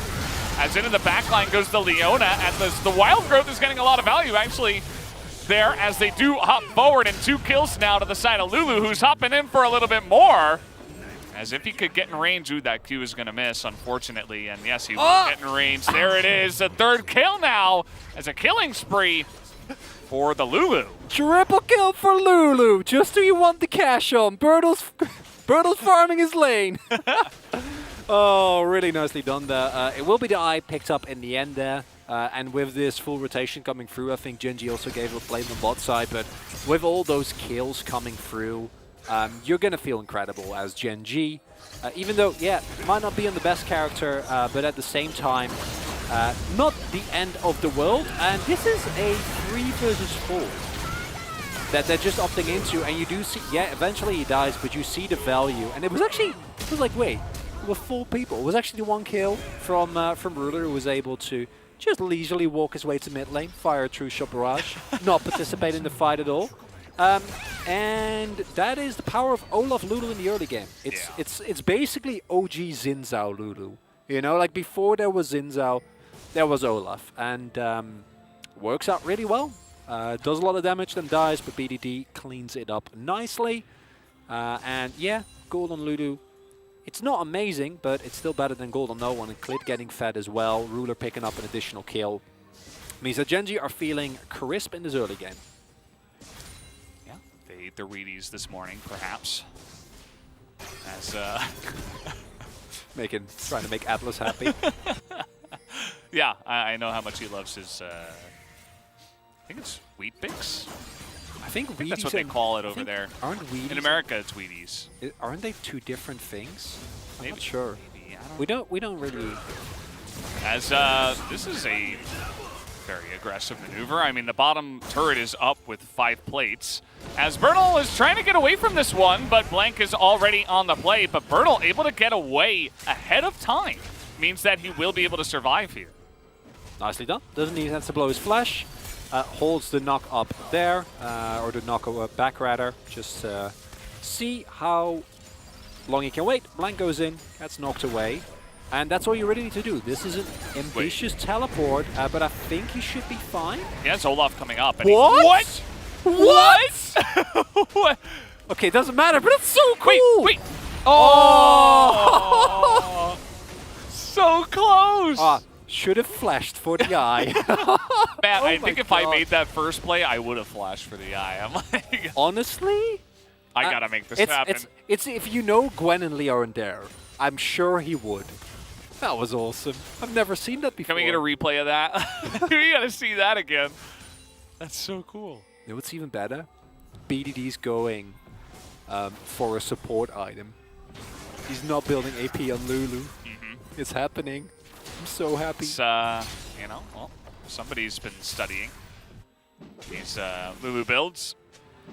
Good to see. And yeah, I mean, they're really trying to bully Bertle here. They're not happy about what he did to Shelly. That is very very obvious. And you can see Bertle, he's just trying to clear the wave as much as possible. But he knows. He does know. And here we go. It's just going to be set up this time. The flash is available. He has the speed up and the knockback. And will he survive again? Is the question. The needles miss and Bertle lives again. Even hits him in the back on his way out. His life is up there alone, and somehow Ruler died with both of his summoners being used. As okay, we're just running in. Gonna kill a casual Varus. Unlucky 5-kid. Don't mind me. Just dropping by. Klid runs in, kills Varus and pieces out. Pretty sure what happened there, based on the fact that the turret is down, is Ruler got very greedy for getting first turret blood, which works out, but then he also gave life for it. And simultaneously, man, Bertle, really impressing here. The limits of his champion are being tested there, but gets away, has tanked 3 consecutive blank Doran plays. Yeah. Really well done. That, a lot of top laners would have died to this. As here we go again, look at this. Bop. Bonk. Yeah. Got bounced out of the bar. Oh no, he got the turret. He just went in for the. Okay, that's the. Yeah, that's. Yeah. That's well. Yeah. Is this now the Ruler spot? No, it's not. But he kind of made it another one. As Klid is like, "Don't you dare touch my carry." Ends up getting the kill. You got the turret. You just don't have to, Ruler. But he can, with the state of the game that they're in currently. Shiralia's battle song now finished for BDD. And that means that the hard engage that was already really good for Gen.G is even better. And that's something that I think SKT is outright terrifying. As this super fat Lulu, a menace on the rift. Gigantic. Humongous. And that's without wild growth. I know. I was setting up for that one. I'm glad you caught it. I mean, Shirelli's this early on. He went for Oblivion Orb first. It's really good. Yeah. Very annoying for the Sylas to lane into, obviously. It's not just the Sylas, because as we pointed out earlier, and we saw it happen earlier tonight with Liv Sandbox, is the power of the Gwen, the Sylas, and the Lee. I think in this case, both Gwen and Sylas skill incredibly well, so they'll be fine in the mid to late game as well. Whereas with the Liv Sandbox comp, it's a little bit more early game reliant, but these champions with Conqueror and all the sustained needlework and the passive, Lee Sin with Gore Drinker, Dove with his Kingslayer and Conqueror as well, is just a nuisance. And getting a Camtech Putrefier really early is going to take away so much of that feels unfair. Why do they permanently out-duel me power that a lot of these champions have? And it's a good way for Gen.G to deny a way back into this game from KT, because Gen.G are playing this comp the way it's meant to be played, right? You're getting big leads, you're setting up for an incredible mid-game where you're going to have map control, you're going to be able to poke out your enemies without any problem whatsoever. When they do get on top of you, you have a fed Ezreal, you have a Lulu that you're trying to play into. I think that was something that Klid wanted to take, and then Ruler said no. That's what it looks like, right? That's like in solo queue, the carry back pings you 6 times. Yeah. Taking the red buff at 15 minutes into the game. You kind of want to take it, but you're also afraid that he's just going to alt F4 the moment that you take it. So you're like, okay, I will give it to you. Yeah, that's definitely have had that happen before. Oh, Korean solo queue. Yep.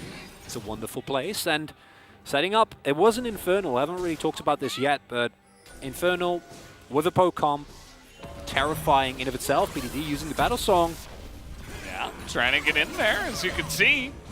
He's very aggressive on this Lulu, and that is actually going to enable his teammates to do a lot here. Already accelerated Shock Blast coming in as they have the second Rift Herald. They're looking to put it into this bottom turret. With this Infernal in about 50 seconds, should be a pretty free turret, especially with Dove not around. Not the Lulu. Teleporting to top lane. the Yordle menace on the Rift, and I'm really liking this look from Gen.G here. I think one of the most oft-heard criticism that we had for Gen.G was that they were very, very one-dimensional. And a lot of the staples are not to be found here, right? It's BDD on an Enchanter. Even the Seraphine was hovered earlier, which I think when the Silence is still open, it's good that you don't go for that, because if you think stealing a Lulu is bad, wait till you see a stolen Sylas, or Sylas rather, stealing a... Stolen Sylas ultimate. I don't want to see that. No. Maybe one day we can have blind pick again. Yeah. And then that can happen. Maybe someday. Well, we're getting to work here onto this Infernal. And Gen G, of course, I mean, they took the first 2 dragons very early on in this game. Oh, life. And he's trying to get on in there, and the flank is good. He's going to be able to land a 2-man solar flare. That's going to get things going for his team, creates a lot of room, but where's the follow-up? The wild growth onto life is good, but he does go down. As now the Olaf trying to get some work done, and he will as he baits blank in. And Clid now just going to get to work onto that Infernal Drake. As Ruler with red buff, you're not really getting away from this. As the 2 of them, both of them will go down. And no BDD, or rather Bertle, you're not going to be able to steal that one. You're the rookie on the team, you don't get any kills. Only Ruler gets kills.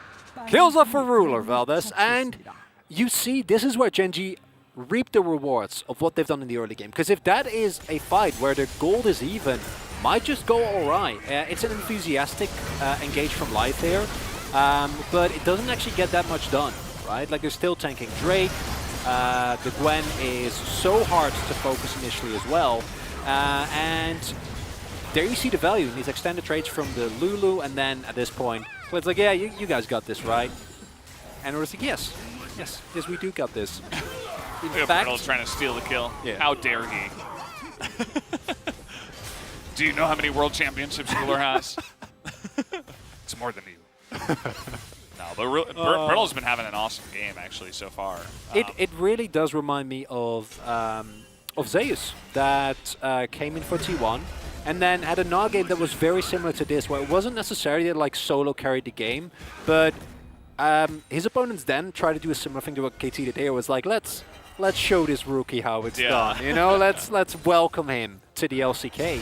And I think he played around it expertly, and more importantly, Gen G then used the lack of pressure on the rest of the map for Ruler and Life to just relentlessly go in. Clid to set up plays there, pick up early Drakes, and it's a great look this far. Gen G in a extremely firm lead, can basically now just sit around for 3 minutes, pick themselves up an Infernal Soul, and then sit anywhere, fire shock blasts and mystic shots, and win the game.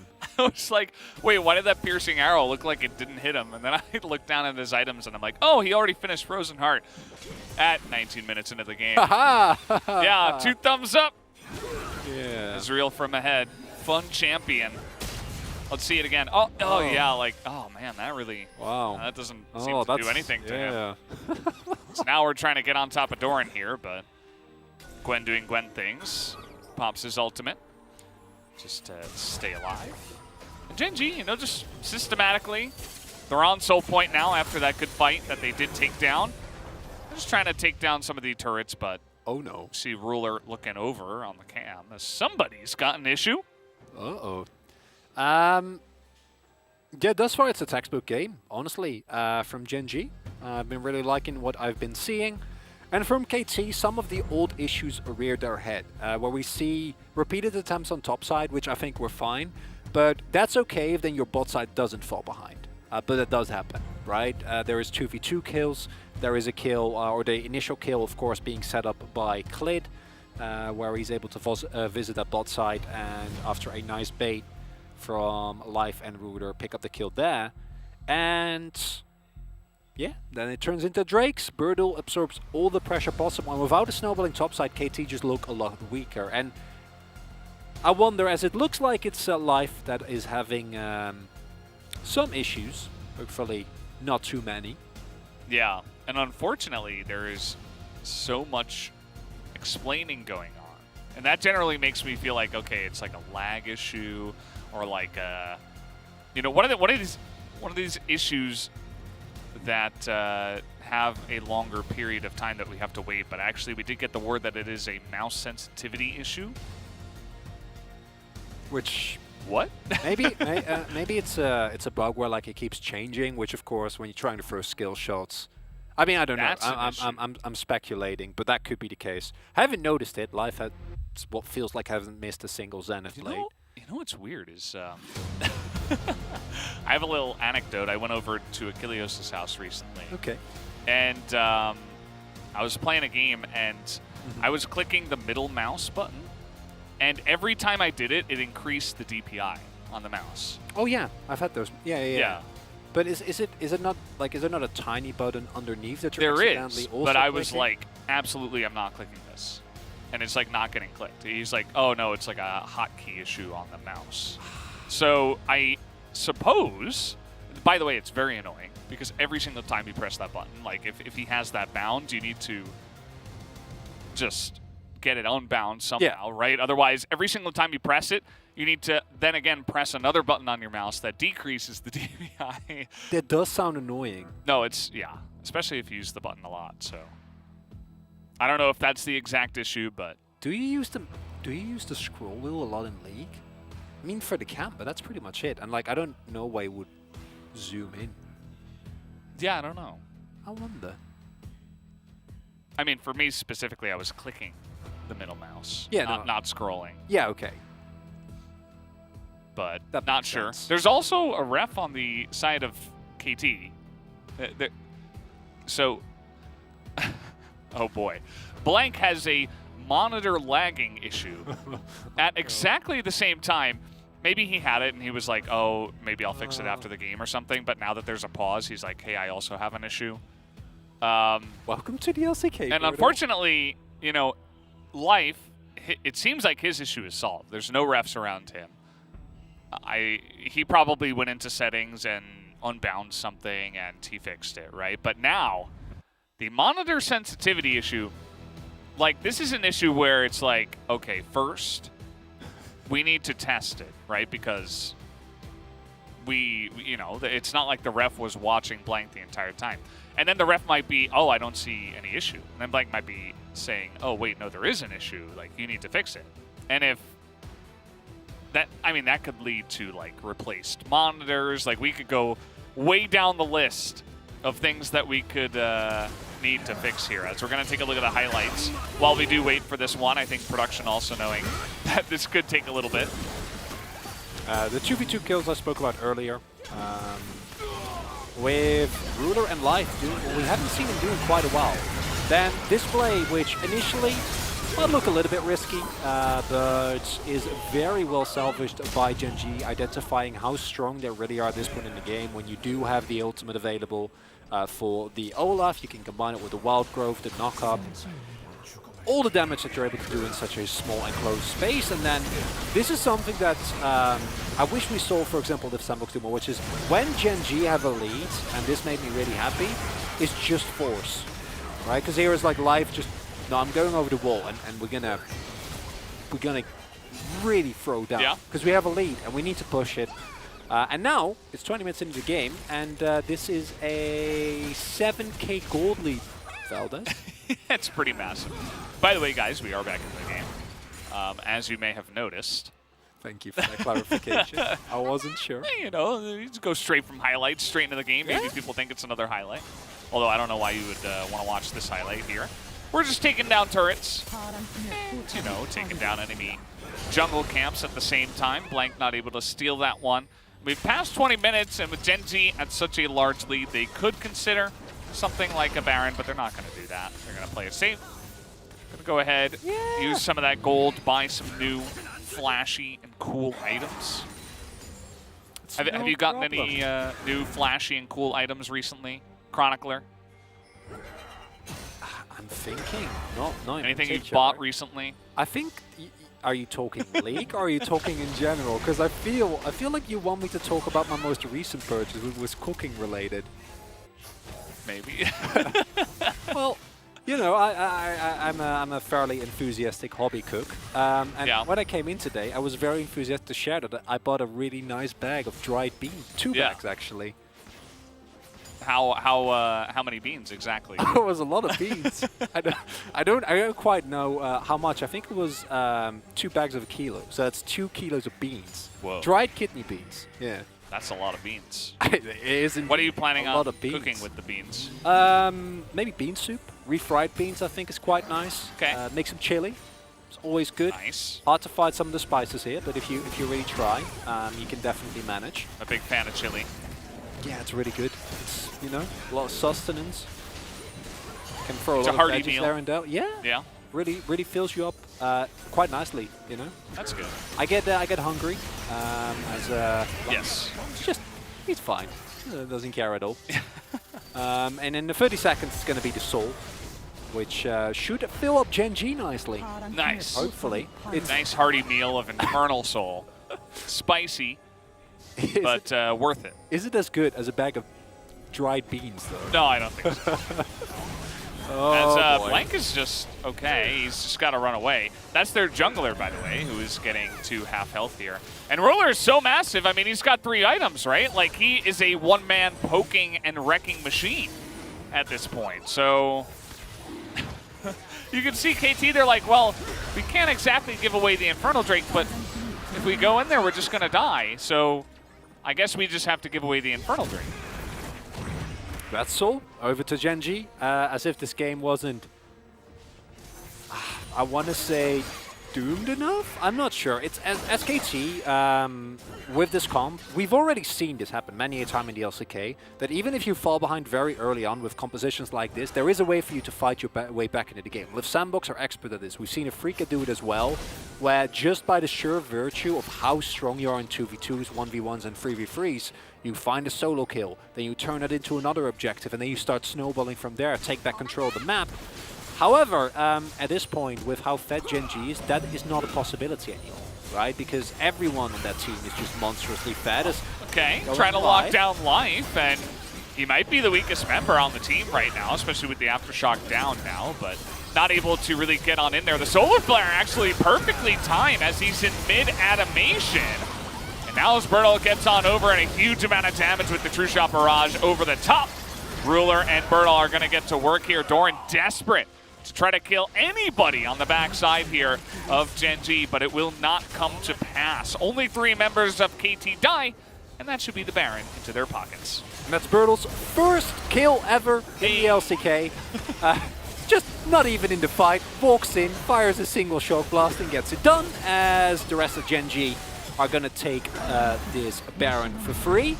And this is something that I think shows us why when Gen G is doing well, they just stomp people. It's because they're not afraid to go in. They're not afraid to engage, and even here, initially, it looks like it's a 3 versus 5. But BDD and Bertle are on the way, even though they probably win this with just how fed Clit is at this point, with BDD as backup. Ruler doing immense amount of poke damage. Actually wasn't a Shock Blast, was Bertle with a very nice jump. Yeah. And not a lot to be done here. The way that Gen G push their leads is also the reason why, yeah, they've lost a couple of rough series, but there's a reason why they have these 9 wins and why their wins, when good, look so dominant. It's because they push leads. Like, honestly, not a lot of other teams in the LCK are able to. Yeah.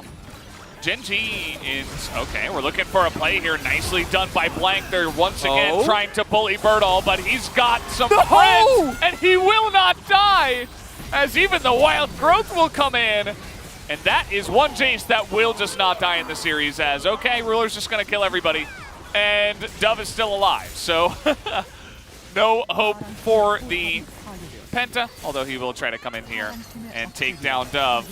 And that's just going to be the game. 26 minutes, Infernal Soul Gen G just really take it to them, as that will be the ace going the way of Gen G, and down will go the Nexus. Very, extremely straightforward win here for Gen G, as that one did not look close. 26 minutes, with, I think, at the end, a 14k gold lead.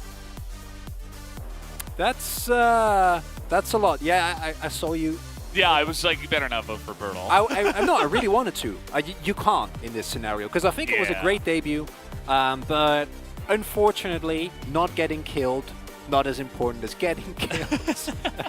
I think it should be fairly obvious who my vote went to in that game, even though I think you can make a case for BDD as well on the Lulu, but it's just enabling, right? Even Clit had a great game, and this is, I think, the Gen G that we have been missing for a couple of weeks now.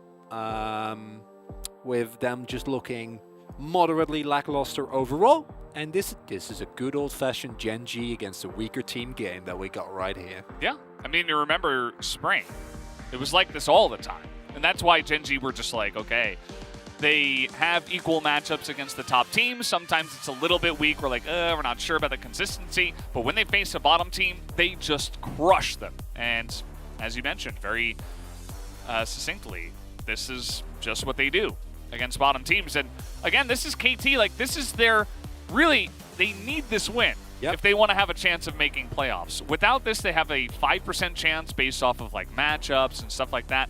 Nobody did any damage because nobody could get anywhere near the Ezreal that had Frozen Heart and 2 other items at 19 minutes into the game. Nothing says Lulu like the amount of white on that bar, followed by the complete lack of any damage. Yeah. It's just beautiful. For you guys who are unaware, the light color on the damage bar is the damage done pre-15 minutes in the game. So it's like early game damage. It's just the base damage that we, as we saw a quick glimpse there. Ooh, some of the other casters. Behind the curtain. There are other casters here, not just us. Really? Yeah. Who would have thought? Never knew. You can hear them, you know, when you go to a good highlight clip. Interesting. In the background. Interesting. I'll keep that in mind. Guys, that was game number 1, as we did see Gen.G just crush them very, very easily there. But we're going to have a break before we do get to game 2, so we'll see you in a bit.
형님 일로 걸렸다. 바텀 조심해. 갔다 갈게. 천천히 가면서 빼봐. 가볼게.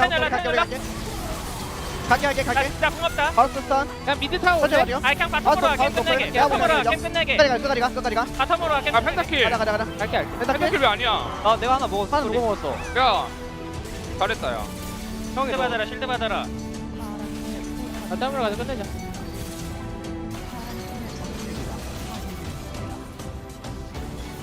예, 전혀 있는데. 아이고. 와. 갈까? 한판 잘하자.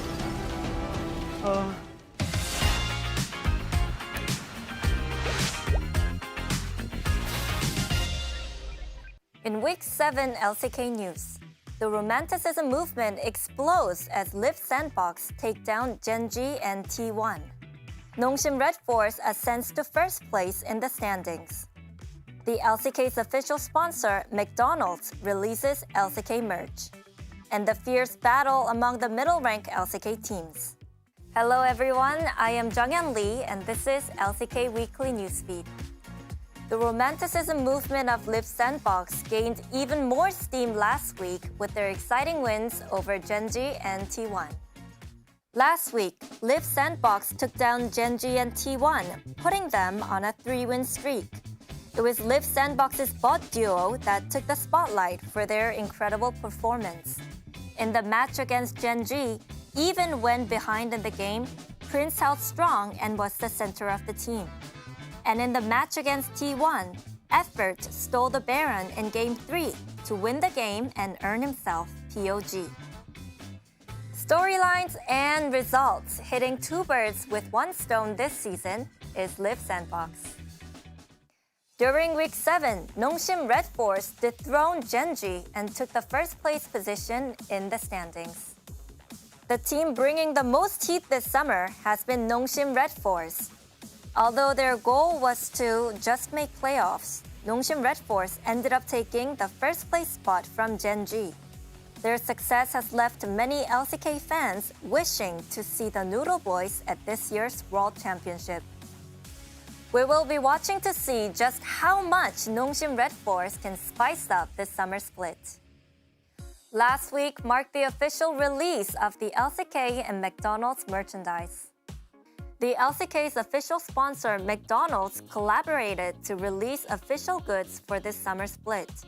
The t-shirt and ball cap are marked on the front with McDonald's French fries and on the back with the LCK and McDonald's logo. They're receiving lots of love for the cute and simple design that anyone can wear. The t-shirt hits stores on July 22nd and the ball cap will follow on July 29th. Fans can purchase the merch in person at McDonald's stores in Korea. We can't wait to see the fans showing off their LCK and McDonald's merchandise. Last in LCK news, just like the top spots, there's a fierce battle among the LCK teams in the middle of the standings. The battle between middle-of-the-pack teams is growing closer by the day. The teams currently fighting for the last ticket to playoffs include 6th place Africa Freaks with a 7-win, 6-loss record. Behind them is KT, Fredit Brion, and Hana Life Esports in a close proximity. As middle teams fight to stay in playoff contention, fans can expect exciting LCK matches ahead. That's all for this episode of LCK Weekly Newsfeed. Thank you for tuning in.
연패에 빠진 젠지가 선발 라인업에 변화를 줬습니다. 연패에 마침표를 찍겠다는 마음이 묻어났는데요. 젠지 and their losing streak.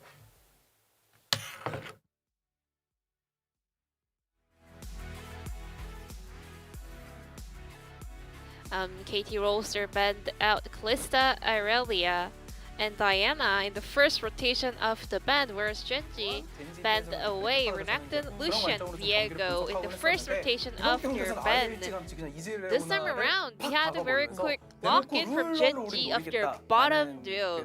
Lulu Life made a strong statement there, that they are looking for the lane kingdom down on the bottom lane. Genji outclassed KT Roaster's bottom duo. And we had a landslide victory secured by Genji. I think both teams were able to get the draft they wanted. However, the biggest difference was that KT's mid and jungle didn't have priority. They were on the weaker side of the matchup.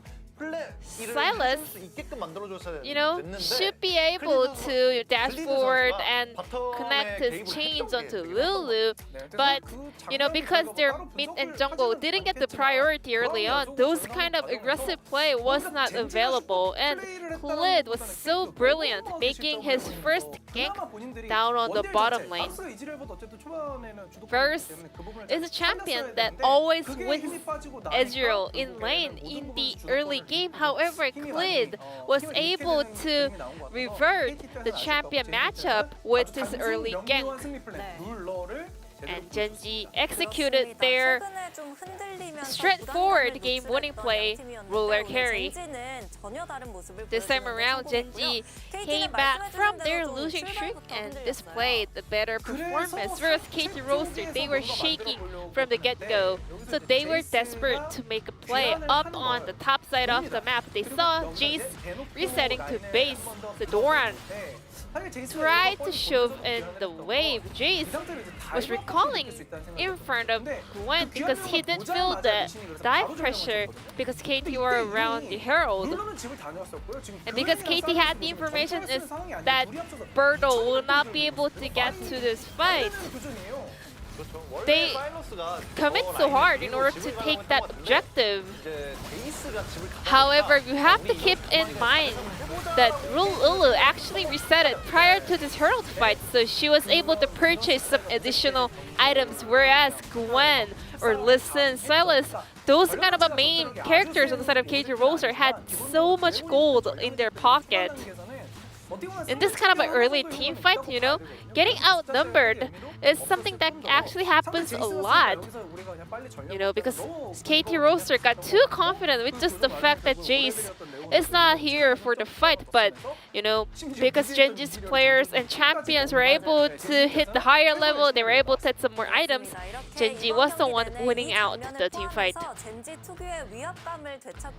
Genji is slowly coming back to their domination, especially up against KT Roaster in this game. So let's take a look at this second replay. The setup was so on point. Leona and Lulu, let's see how they make their way down to the Dragon Pit. They did their best in order to stay away from the enemy's vision because they were looking for this flank angle. And then the moment Life saw Varus, the poke Varus from the side of KT Roaster, he just flashed in and connected his stun. This is the power of Lulu, Leona, Olaf combo. And it was basically about smacking them with their fat wallet. And Ruler, with the buff of Lulu, was able to take down all the kills. Lulu, the way he lands every skill was so beautiful. Kuro was amazed by watching him play in this game, and Genji grabs a victory very comfortably against KT Roaster. And Ruler is the POG of game number 1.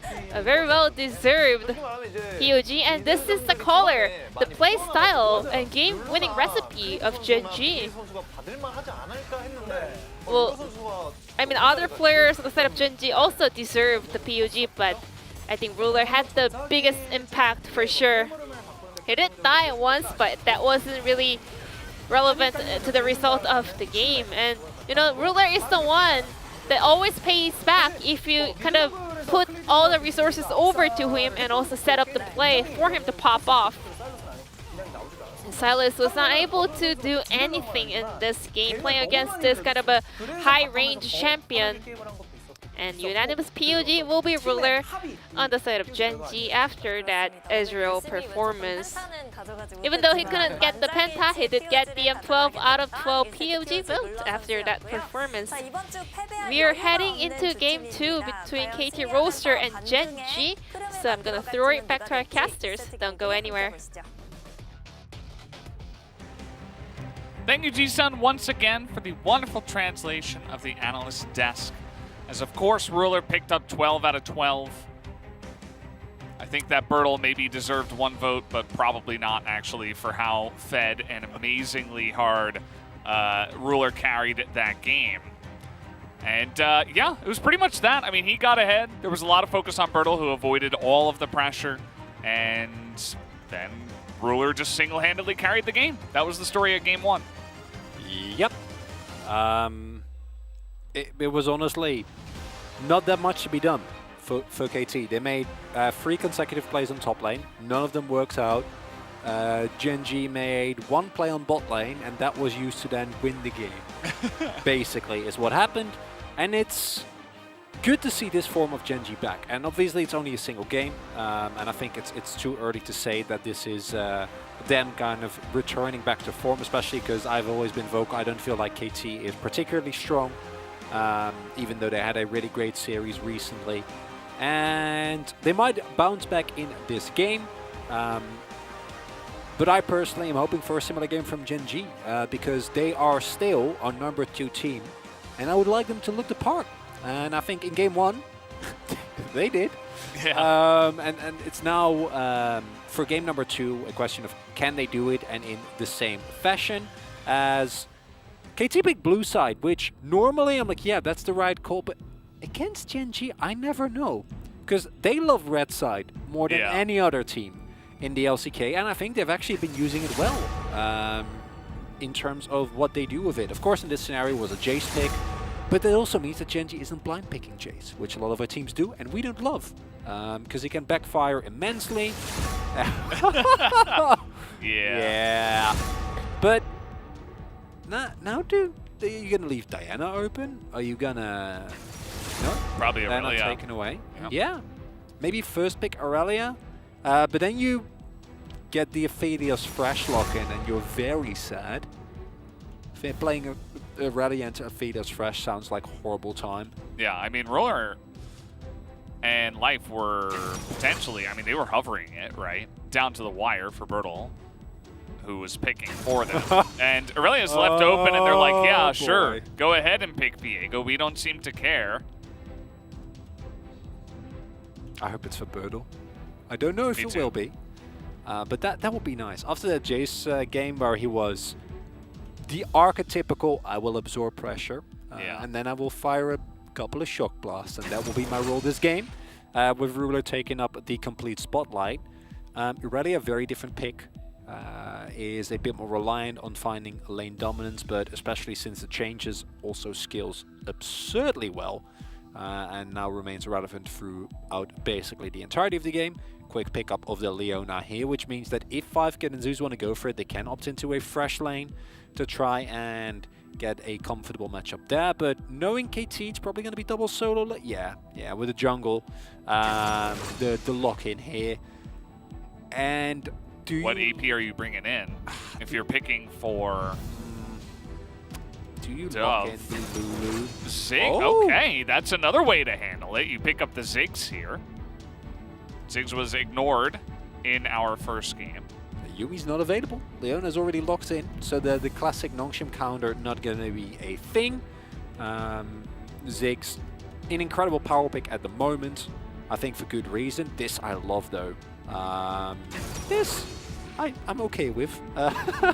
Went from loving it to being kind of ambivalent about it fairly quickly, but with what Genji is drafting thus far, it's very clear that they're going into a very aggressive Darth style composition, which I do actually think is good into the Ziggs. Ziggs punishes inactivity and punishes teams that don't really have a way to get onto him. I think the Ashe was really nice because of the reason that between Arrow, Volley, Zenith Blade and Solar Flare, at some point you're going to actually get on top of the Ziggs, and that's when he's weakest. But Kai'Sa doesn't provide as much assistance, but does do very well in terms of the payoff it provides you when you do hit any of your CC. So Don't mind this as much as the LeBlanc gets taken out as well. Which to me signals that Genji's still thinking about maybe we want to throw this Aurelia into the mid lane. Maybe we want to give it to BDD. Yeah, he paid his dues, right? He played Lulu. And so now he gets to play a fun champion, potentially. What do you mean? Lulu's amazingly fun. It's true, I used to play her Yeah. back in the day. It's so frustrating for the enemy. You can just sense the tilt. It's beautiful. It feels good in a different way. I like the Zac ban, actually. Yeah, true. Just denying that super heavy dive from the jungle. Yeah, I think it's an incredible ban. Because the combination of Zac, the engage he provides, he enables Kai'Sa, he empowers the Leona even more. He's really, really strong with a lot of high damage carries. As Aurelia, well, already with the Aurelia locked in, is something that you're definitely going to look towards. I wouldn't even mind a Sejuani. Whoa! I know. Hold the phone. I'm 100% serious. I love the Sejuani Aurelia combination. This is a little bit more in line with I think. Well, oh no, you can go top lane. It's Ignite Sejuani. It's fine. It's still an option as Trundle really strong into basically anything. Of course, excels when he plays into tanks, but I think that the pick as a whole has incredible value. And one of my favorite mini interactions is that using a pillar actually gives plasma stacks for Kai'Sa. So you can just like use a max range pillar and she can dive in from the back. This I quite like as well. It's really good into Kai'Sa and Leona. Aurelia as well. Yep. Okay. Galio, great at absorbing pressure. I was watching some LPL highlights earlier today, and there's a lot of Galio being played over there. And it makes sense because with the amount of aggression and dive, especially in this meta, not even just in that region, like Galio just shoots up in priority. And you can make plays on your own as well. I mean, Xin Zhao and Galio, Viego and Galio, you can easily turn the tables. So definitely, you know, has different ways to get value out of that pick. Same reason why I want to see Fiddlesticks. I feel like Fiddlesticks is such an underrated pick. Yeah, no, I'm gonna throw it out there. I've been waiting for it for a while. It's probably never gonna happen as the pick away. Obviously, Dove. His name is Dove. He does play Azir, surprisingly. Oh, okay. I like this. I like this too. It's great. Oh my god. This is gonna be so annoying for KT to deal with. KT. I think the only thing where I'd be kind of worried is picking Akali into Galio does make your life a little bit more miserable, but as a whole, Genji's comp is just, it's revolting. If they get a lead, if they fall behind, they're going to face a very similar fate to what we saw from KT in game number 1. Whereas KT this time, they have the Ziggs, they have the Azir. Even if they fall behind, they can indefinitely try and stall out the game and go from there. But Genji should get ahead because their level 6 power spikes are just... they're not okay, Atlas. They're really not. It's I just think about being a Ziggs, and you're walking up to the Herald pit and you're having a good time and you have your satchel and you're ready to go, and then you get a Kali from one angle and Aurelia from the other and the solar flares coming in and you're just standing there like, well, goodbye. Yeah, it's gonna be fun. It's going to be fun to see what they can do. KT, though, I like what they can do if they, you know, as long as they don't get bullied in the early game, I think there's a lot of potential in that side of the Rift for sure. But definitely look at this side, and it's like, you know, this is something where it feels like you could easily get smurfed up by this exact comp in solo queue. It's like, oh, well, okay, go next. We'll see, though. We'll see how this game is going to go. KT, I hope they do put on a better showing than game number 1. Game number 1 was definitely Ruler running away with some early wins in the laning phase and way too much gold, as Trundle is up in the top side. Just going to put down a ward and back. Should go in. He's level 1 Trundle. He has to chomp. That's all you need. Not even joking. Level 1 Trundle is revoltingly strong. It's actually... seen the things that the champion can do with press the attack, and it's not fun to play into. However, I want to take the risk. Klid just gonna go back, pick himself up a sweeper, And yeah, solo kills to me is what I want to see from Gen.G. I think that for the first 6 levels, there shouldn't be any action. If there is action, I'm expecting it to be bot lane, because it's Gen.G and Klid's probably going to visit there a bunch of times. But outside of that, it's when the perfect execution becomes available, right? When you get the Vanguard's heads, when you get the killer instinct, and you can just start diving into these enemies. And also it's Birdle on Aurelia, which just makes me very happy. Oh, look at this. Oh my god. Doran is on vision. Oh my he doesn't know. god, he doesn't know. Oh, he doesn't know. He doesn't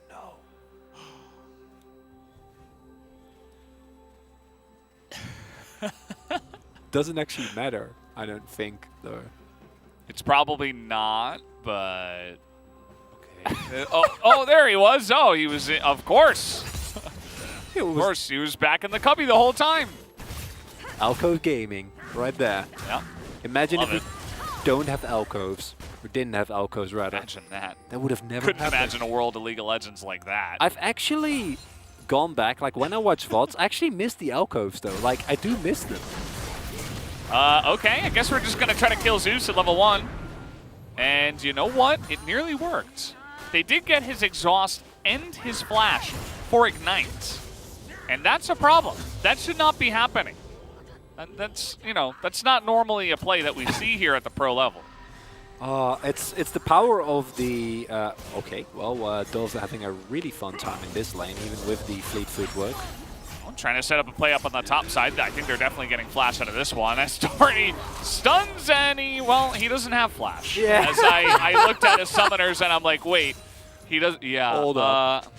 Hold up. Oh my god. Not able to ignite his way out of that kill. And what's really interesting here is we see Klid use the good old trundle pathing, where he basically goes from 1 minion camp to 1 minion camp to 1 minion camp to killing top lane. Don't have any early AoE, and it's a nice capitalization from Blank that comes through here, but giving an early kill to an Aurelia, exactly what we talked about. Wait. Oh no. Oh no. No. He doesn't know. Oh no. Here we go again. There's the Ignite. Maybe he's gonna help. No, it's not. The pillar is gonna help actually, and Blank is gonna miss. And that might mean that Birdle survives. No, he will actually go down for his first death of the series. And the Smite is gonna help Blank stay alive as well, as the top is enough. And Klid will survive, and the Triumph maybe is too. As the flash comes in, and Dove, he's not able to get the kill. Klid survives the entirety of that fight. He has seen the beginning of the universe and the end as well. That's such a tilter. Oh no. Oh, it's 2 kills on Aurelia early. Oh, she has her. Oh no, no, no, no, no. Oh man. And you know, what is the solution? Well, you just go top again, I guess. This is a huge wave. As BDD might just die. Okay. What is going on this game? This is a massive wave, but the knock-up is good enough, as you mentioned in an earlier series tonight. Just draft CC forehead. And yes, I mean, that did absolutely help to secure that kill. Peak LCK. No, wait, this is not peak LCK. This is the opposite. What are we witnessing? BDD's angry. Honestly, I feel like this. Oh, nice smite there, but I don't know. No flash. Enough. Blank is yeah. You talked about this. The press the attack is online. Look at that jump damage. Oh my god. That's a Sheen chomp right there. Jesus. He went back and he had a goodbye. And the reason why we're giggling this much is because it's just we often see Trundle picked as a counter into tank matchups, where I think is where the pick traditionally excels, right? It came to fruition as something that was really good into the Sejuani's, where the Frost Armor, the Aftershock get procced, and you steal her resistances, and she ends up with less, and it just makes her very, very sad. And it's easy to forget that when it comes to straight-up dueling early in the game, the amount of AD that chomps take away, the fact that it's an auto-attack reset combined with the press the attack, like, it's just insane how much damage it can do. And especially in the LCK, our Trundles are pretty passive. But Klid plays everything like his VOD bear, which in this scenario I quite enjoy. BDD getting solo killed, obviously not really something that should ever happen. Also speaks to the power of Dove, who knew this was going to happen. You know, went for the blind. Oh my god. That's unfortunate. Doesn't even really matter though. He's gonna be seen anyway. And Dorian can just run along the wall. Oh no. He needs to survive. Look at this gigantic wave though, yeah. He's gonna hang around and soak XP. And basically just pressure in and say, okay, I've got teammates rotating. So he's not gonna miss much. It's okay. Maybe misses 1 or 2, but that's okay. Gets the XP as well. So nice respect there. Now Clid knows. He's like, wow, I just barely missed that, really. And unlucky. Oh my god, he also went for the red smite to be even meaner. As we go back to this, and it's doesn't even get the opportunity to get away from it with the flash. As yeah, nice smite by Blank, but also you're stuck and you're pillared. Clid went top lane again. Look at the damage on this chump. Just pops him like a balloon. Insane. And yeah, as I just mentioned, Clid was again up in the top lane. He's gonna go bottom side of his jungle up to the top lane and gank again. Seems that way. Oh, Blank. He has Prio, and Zeus is there as well. They will now know that this is being taken. Yeah, they see the trundle coming in, but I think the damage should be here on time. It starts running at the trundle, and all of a sudden it's like, uh-oh, okay, as the smite will go the way. Actually, 5-Kid gets it, as now the pillar is in position. They're trying to get that damage down, as life is tanking up a lot of it, but it will just be a trade in the end. As, of course, the King of the Trolls, Trundle, will pick up the kill, not the Kai'Sa. Different game, this one. Rather unfortunate for Ruler. I think he would have already enjoyed a kill because his bot lane has not been fun. Because if you don't get jungle attention, which I was expecting Clid to go bot side, clearly not the case. Just making sure that Birdle's having a good time. You do get outranged, and it's hard to engage into the Galio specifically, as this is the spike. Level 6 has been hit, but BDD, he knows his way around the Nazir. He knows he can't go in for that second shuriken flip. He does, but also he did get solo killed. So a bit of a whoopsie there. Yeah. Very good point. Also, it's in a matchup you opt into, right? And that is, that's just disrespect, right? Because you know, like, you're just going to have to give up a lot in this matchup, even with fleet footwork that allows you to sustain a little bit. The poke from the Airy Azir is just too much, and so just give it up. Don't go for the minions, don't go for the wave. Just let him have it, because once you get your item, don't even need many, just your first one, you're fine, as the Herald has been picked up. And I would not be surprised to see an imminent dive. I say that though, but even with BDD rotating, I'm like, nah, actually I don't think we go for that. Yeah, looks like Clid will actually farm some minions here. I say that sarcastically, but he's actually even ahead of Blank, who, again, I mean, it's a jungler that's died 0 times compared to a guy that's died 3 times, so that's to be expected that the lead is there. Yeah, Trundle in that regard is so awkward. When it comes to clearing, specifically Raptors, just feels the worst. It gets a little bit better as you get more points into your Chomp and your W, and you're actually able to auto-attack a little bit faster, but it's just not great. And you can see this as well. Like, Clid's like, oh, I don't need my Raptors. Who cares? I'm gonna go dive or invade, do something fun. Yeah.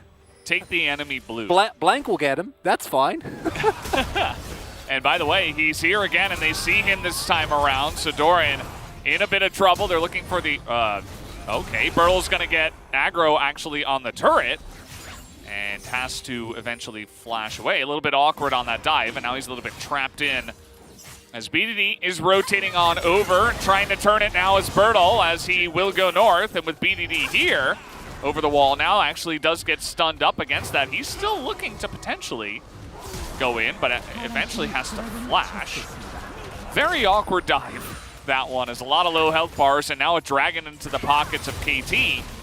Because even Blank was considering going to the bot side, and he is still here. Yeah, it's just a really bit misexecute. I wonder what happened that Birdle got the aggro there. Because... well, he just hit him with his... well, yeah. W, right? Okay, well, in that case, not wondering what happened. Yeah, because I was looking at it, expecting Clid to take it, right? Because Clid can tank it pretty easily, especially early on. 3rd time's the charm, maybe?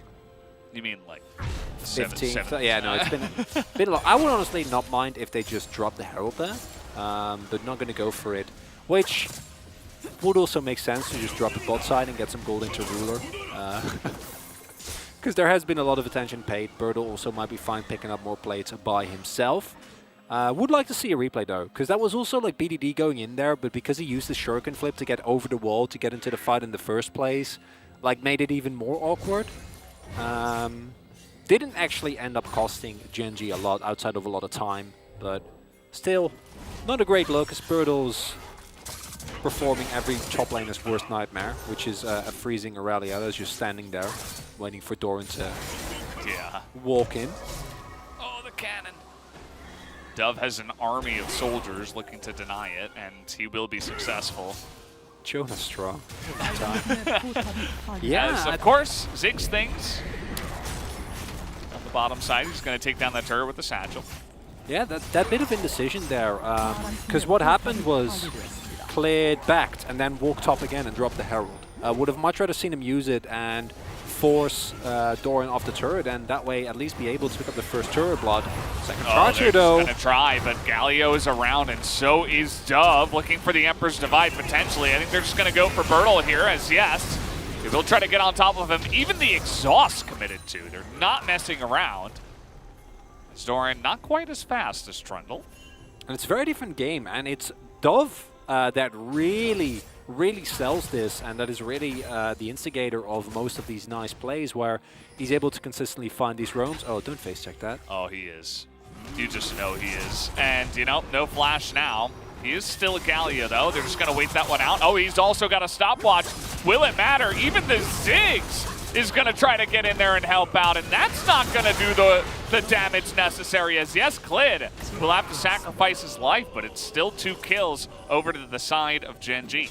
It's a big shutdown going to 5 kit, which I think they're going to be very happy with, but at the same time, BDD getting fed I think is even worse as Ruler.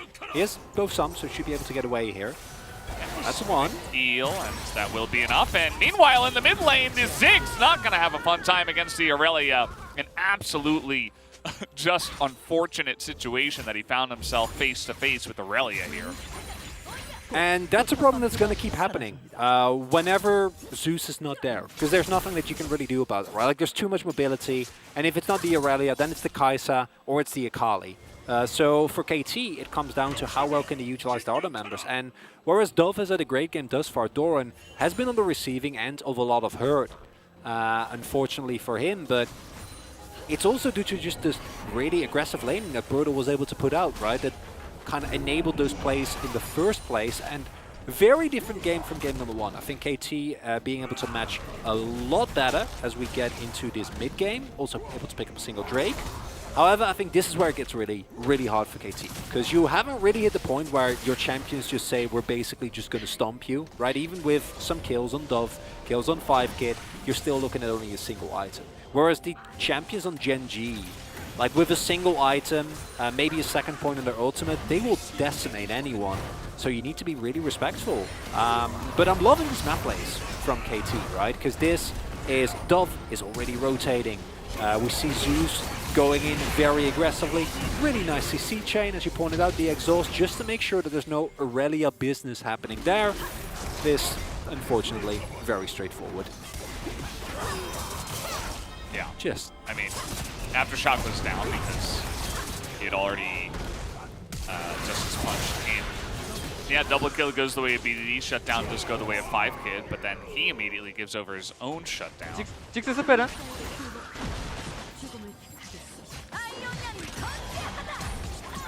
오케이, 잡았다. He basically right before this happened, he's like, 정민아, 나 답라인까지 할게. 와, 나이스. 그 뭐냐, 그. He's basically, let's go top. Oh, nice. And yeah, he was just asking about Ziggs' summoners before he went in. And I think he got the answer, and he's like, yeah, I'm going in. Easy peasy. I think even with Flash, he'd probably go in there, pressure the Flash out of him. Yeah. Force the Flash, and then back off. As no contest from Gen.G on this second Dragon, which is somewhat surprising to me. Was kind of expecting to go for that, as it will set up KT for a very nice mid-game. Because as I pointed out, they can indefinitely stall. All right, they have Ziggs and Z. It doesn't get much better in terms of ranged wave clear that you have available to yourself. And if Genji start giving over Infernal Drakes without really a lot of tankiness on their team, besides the Leona, whose main goal is going to be diving in deep, and Clid will be bruiser tanky, but not tanky. I need to see Genji go for these subsequent Drakes, or just dive in as 5, kill someone, and pick up a Herald and/or later on a Baron, which fortunately looks like that they're getting in position to do exactly that, because their side laning is still terrifying to face. Yeah, absolutely is. They're just going to play this one slow, take down the Heralds. Clid going to get to work on that. You'll see that his farm has now fallen behind this Down, as is kind of the way of things. Life and Ruler just farming out the mid lane.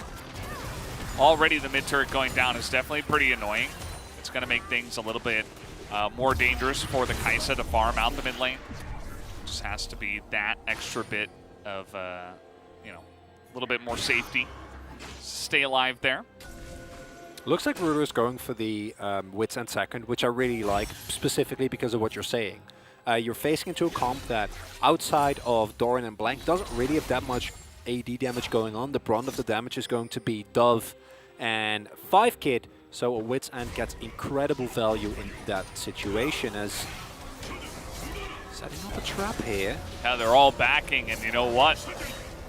They're all gonna back, and now it's only Dove as well, the Q's down. He's thinking about it, but not quite. I think they were just clearing out a ward there in the tri-brush. Yeah, they have no vision, so they don't actually know. Of course, we know that everyone has actually left and is not there, and it's a free pickup if you do go in there. But KT still very much in control of the jungle, and I think this creates a much more interesting dynamic than we had in the previous game, where it was you just have GNG stomping them.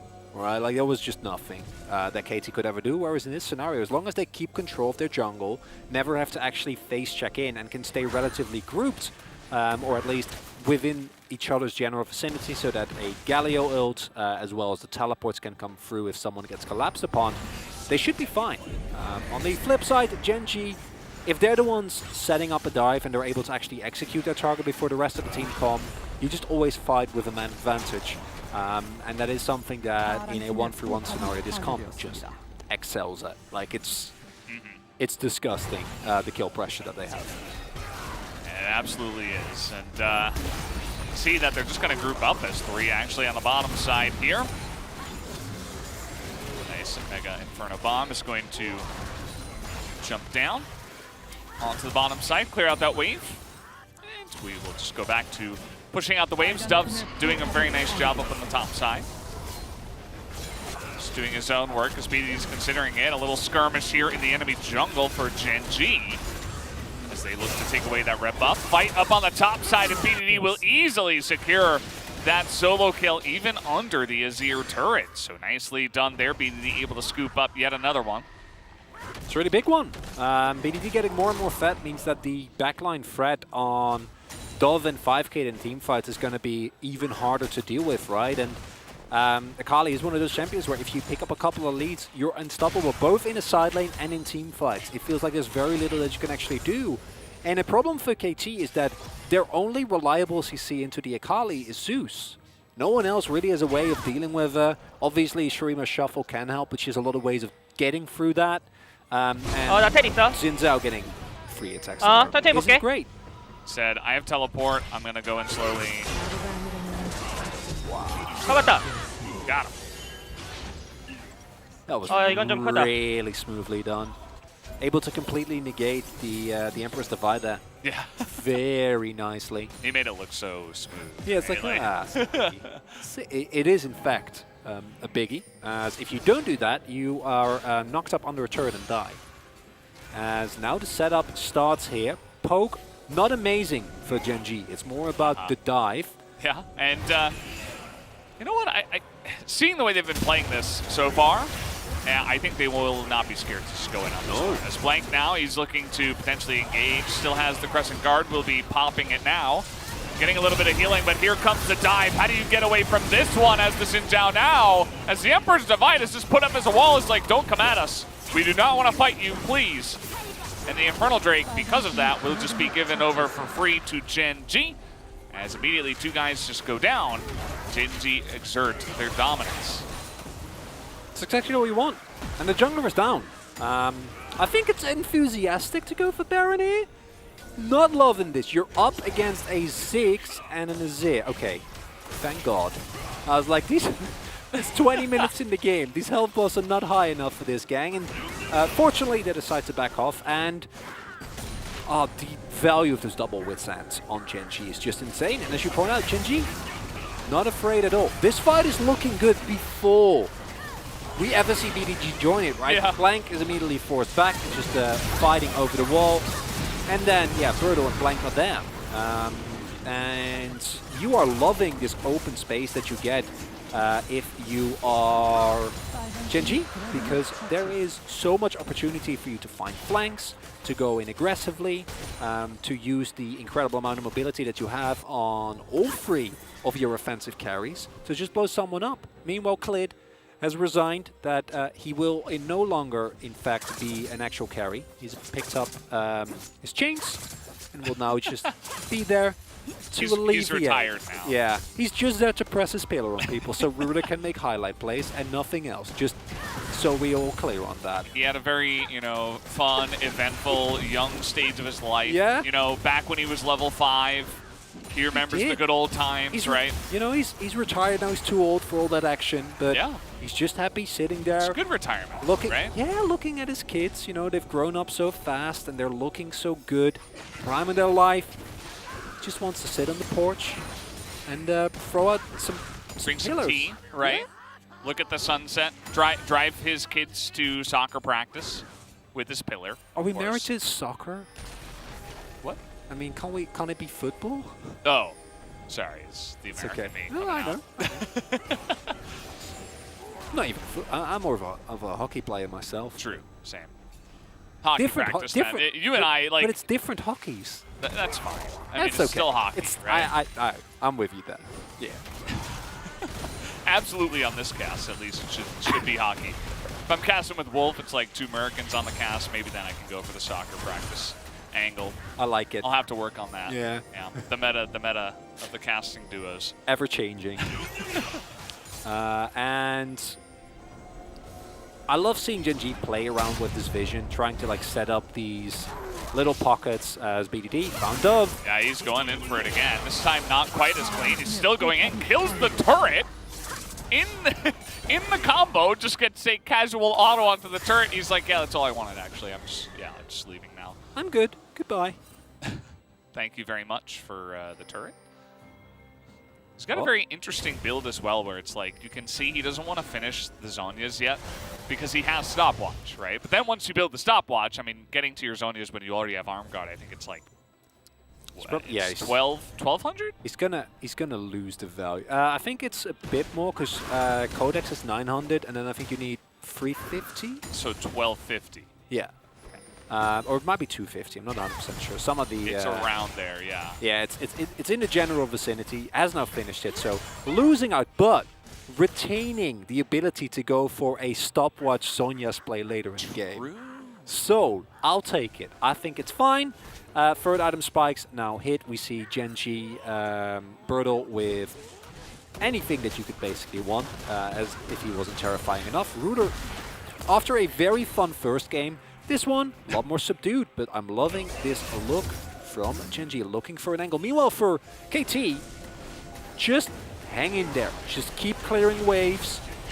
And that's all you really want to do, I think, right now. I think the item disparity is a little bit threatening for you, and you also picked up 2 early Drakes. So you're not anywhere near a potential soul for Gen G, so you can just freely give this up. And I think if you take a fight and lose, that is indeed the game. Yeah. You can see they're considering it, right? They're trying to hang around mid, they're trying to push. They have a Zig, so you can try to put on pressure like that. As Birtle, he's found a stun. Doran will go into in his vision. Now Birtle just says, okay, you're zoned, buddy. Now I'm just going to go for the 5v4. as they're trying to get it, but BDD is very low. So actually now Life is kind of alone. They're going to try to follow up here with Blurtall, but the rest of the team is very zoned away. Ruler is going to get away from that Emperor's Divide, but again, BDD's just backing. Like, Gen G do not get into this fight cleanly, and KT stay as a 5-man unit. They absorb the pressure, and they say, well, thank you very much. That was so well played by KT. Because I thought BDD came in from the backline. That was going to be it. That was going to be the end of it, and they were going to get blown up. But the damage doesn't actually come through. BDD gets completely zoned by Zeus there, meaning that he can't join the fight again. Okay, Ruler will be able to dodge that one in 2v1. I don't think Doran can do much. No, but it's a horrible trade, right? You give up a bunch of kills. Brutal did nothing in that fight. Clid ended up going down in the very end there as well. And it is just a beautiful capitalization. And unlike the last time, there's no actual damage coming through from BDD, right? Because he goes in there, gets immediately exhausted, gets knocked up by Blank. Then he takes more pokes, so he needs to get out of the fight. And then the question is, why do we go in here as Gen G? And I don't know if they know the answer. Maybe Brutal getting a little bit too enthusiastic. Ruler has to use his ultimate just to stay alive there, but gets zoned first by a minefield, then by soldiers. And it's KT playing so nicely around the zone control that they have with these two mages that pick them up a Baron. And that is a very, very nice catch for them. Yeah, it's definitely very huge. Unfortunately, they do give away the Infernal Drake, but I mean, you'll take it because it's such a massive push back into the game, right? I mean, you have Ziggs in Azir and Viego, right? There's a lot of pressure you can put on later in the game. Like there's so much you can do. You consider the amount of poke that you'll get from the two former champions, and then you have Viego to come in for the cleanup. Like there is some serious work that they can get done later on in this game, and with the Baron, you get so much gold to catch up, essentially. And so you'll give away that Infernal, of course, and try to just get back in the game and try to remain as a 5-man unit. I think, you know, having one guy in the side lane, just try to play as safely as possible and not get caught here. But there's 3 members of Gen G desperately trying to kill Dove as the Emperor's Divide just comes in and shuts that down. Now the rotation comes over from KT. This is a good amount of damage onto Bertle already. So now they're going to get the knock up here on a Life. Again, the poke damage is pretty huge, and Life, all he can do is turn it around, and look at Clid. He's just been sitting in that brush. There's nothing he can do. And now we run into the issue that the Gen G comp has, as we said. When playing from behind, it's horrible. They can't really do anything as... Oh, this is sneaky. This is why Clid was waiting there. Now all we need to do is try and clear the wave. And it's cute, there is only a cannon minion there, so this is just to prevent the end. But it says a lot about how dire Gen G felt like the situation was there, right? Because once the Baron is down, like once KT have Baron, you have no ranged wave clear. You have nothing, right? Like your comp dives exceptionally well, it skirmishes exceptionally well, but when that doesn't work out and you're getting sieged by Ziggs and Azir, you're having a horrible time. The Baron buff is going to run out in 20 seconds, and that's the point when Gen G should be able to play the game again. I say as... Oh boy. Able to get out, but... Yeah, so many deep wards as well. It's like, who knows? There's no teleports available right now, but it's a rough position for Gen G. I think, you know, Clid, he thought he could enjoy his retirement. Clearly not the case. KT comes back, and they're like, no, actually... you haven't paid your taxes. And he's like, but what? But I have. I've been working hard my entire life. It's like, no, your kids have spent a lot. And yeah, they're $100,000 in debt. They've racked up a debt. You got to go back to work. You know that your son has 12 credit cards? And, you know, Clids, he's hearing this, and he's just... He's broken. Yeah, you know, it feels like such a betrayal, because he thought everything was fine. And it's not. Clearly isn't, and he was just getting into his retirement as well. I mean, this is a huge blow. He might have to go back to work. I mean, what else do you do? It's the only way to salvage the situation.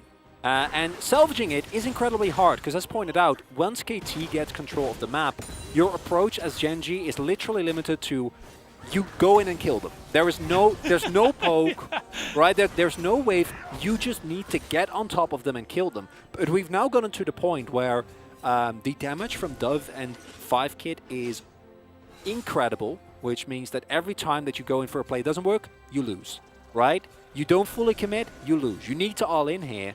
And if you don't all in, then you get outshoved and you die. If you all in, but you don't kill the Azir because there's a Shurima shuffle, Dove and 5-Kid both have their ultimates available. There's a Zhonya's and a stopwatch. 2 stopwatches actually, because Blank has one as well. It's not good. BDD. BDD he's not teleporting yet. He's backing first. Pings went down onto their wards as Bertle is just behind them. Liking this though, creating some pressure. I don't know. What if they collapse into Bertle though? They're certainly considering it. As you can see, just on the edge, Storin just doing a little bit of scouting. Oh my god, Bertle! Clearly the one that has been racking up the debt. That's the one with the 12 credit cards. And that's going to be the Drake, and highlights exactly the issue that this Gen G composition has, is that if you don't get onto your end, it does nothing. Fortunately for them, Baron spawns in 30 seconds, so maybe they can force KT to run into them. And you're still one good team fight execution away as Gen G from winning this game. Like it's not the end of the world. It's just that I think as KT, if you play it slow, you watch your flanks well, and Zeus is at the ready. You have your fingers on the stopwatch button, or in 5-Kid's case, you have 2. You're gonna be fine. Yeah. I hope that blue is worth it because now you need to back probably. It's a blue for teleport. Probably not. If they do hard force, which I don't think they will, I think KT can take it leisurely. They have the Scuttle Crab. Should help out. And no rushing on the Baron here for KT. As you can see, instead they're just gonna find the retired Trundle. And down he goes. That was the end of the story. That's very unfortunate, but that's the way it goes. And that's the jungler of Gen G. I mean, what are you going to do now? They're just going to try to hard engage, I guess. I mean, life is going in, and as you mentioned, you only have one option. It's to hard engage. And let's see how it works out, 4v5. As you can see, Ruler kiting down Doran. Zeus getting pretty low. He's going to be taken out. BDD has sustained so much damage, but the rest of the team is getting so much done.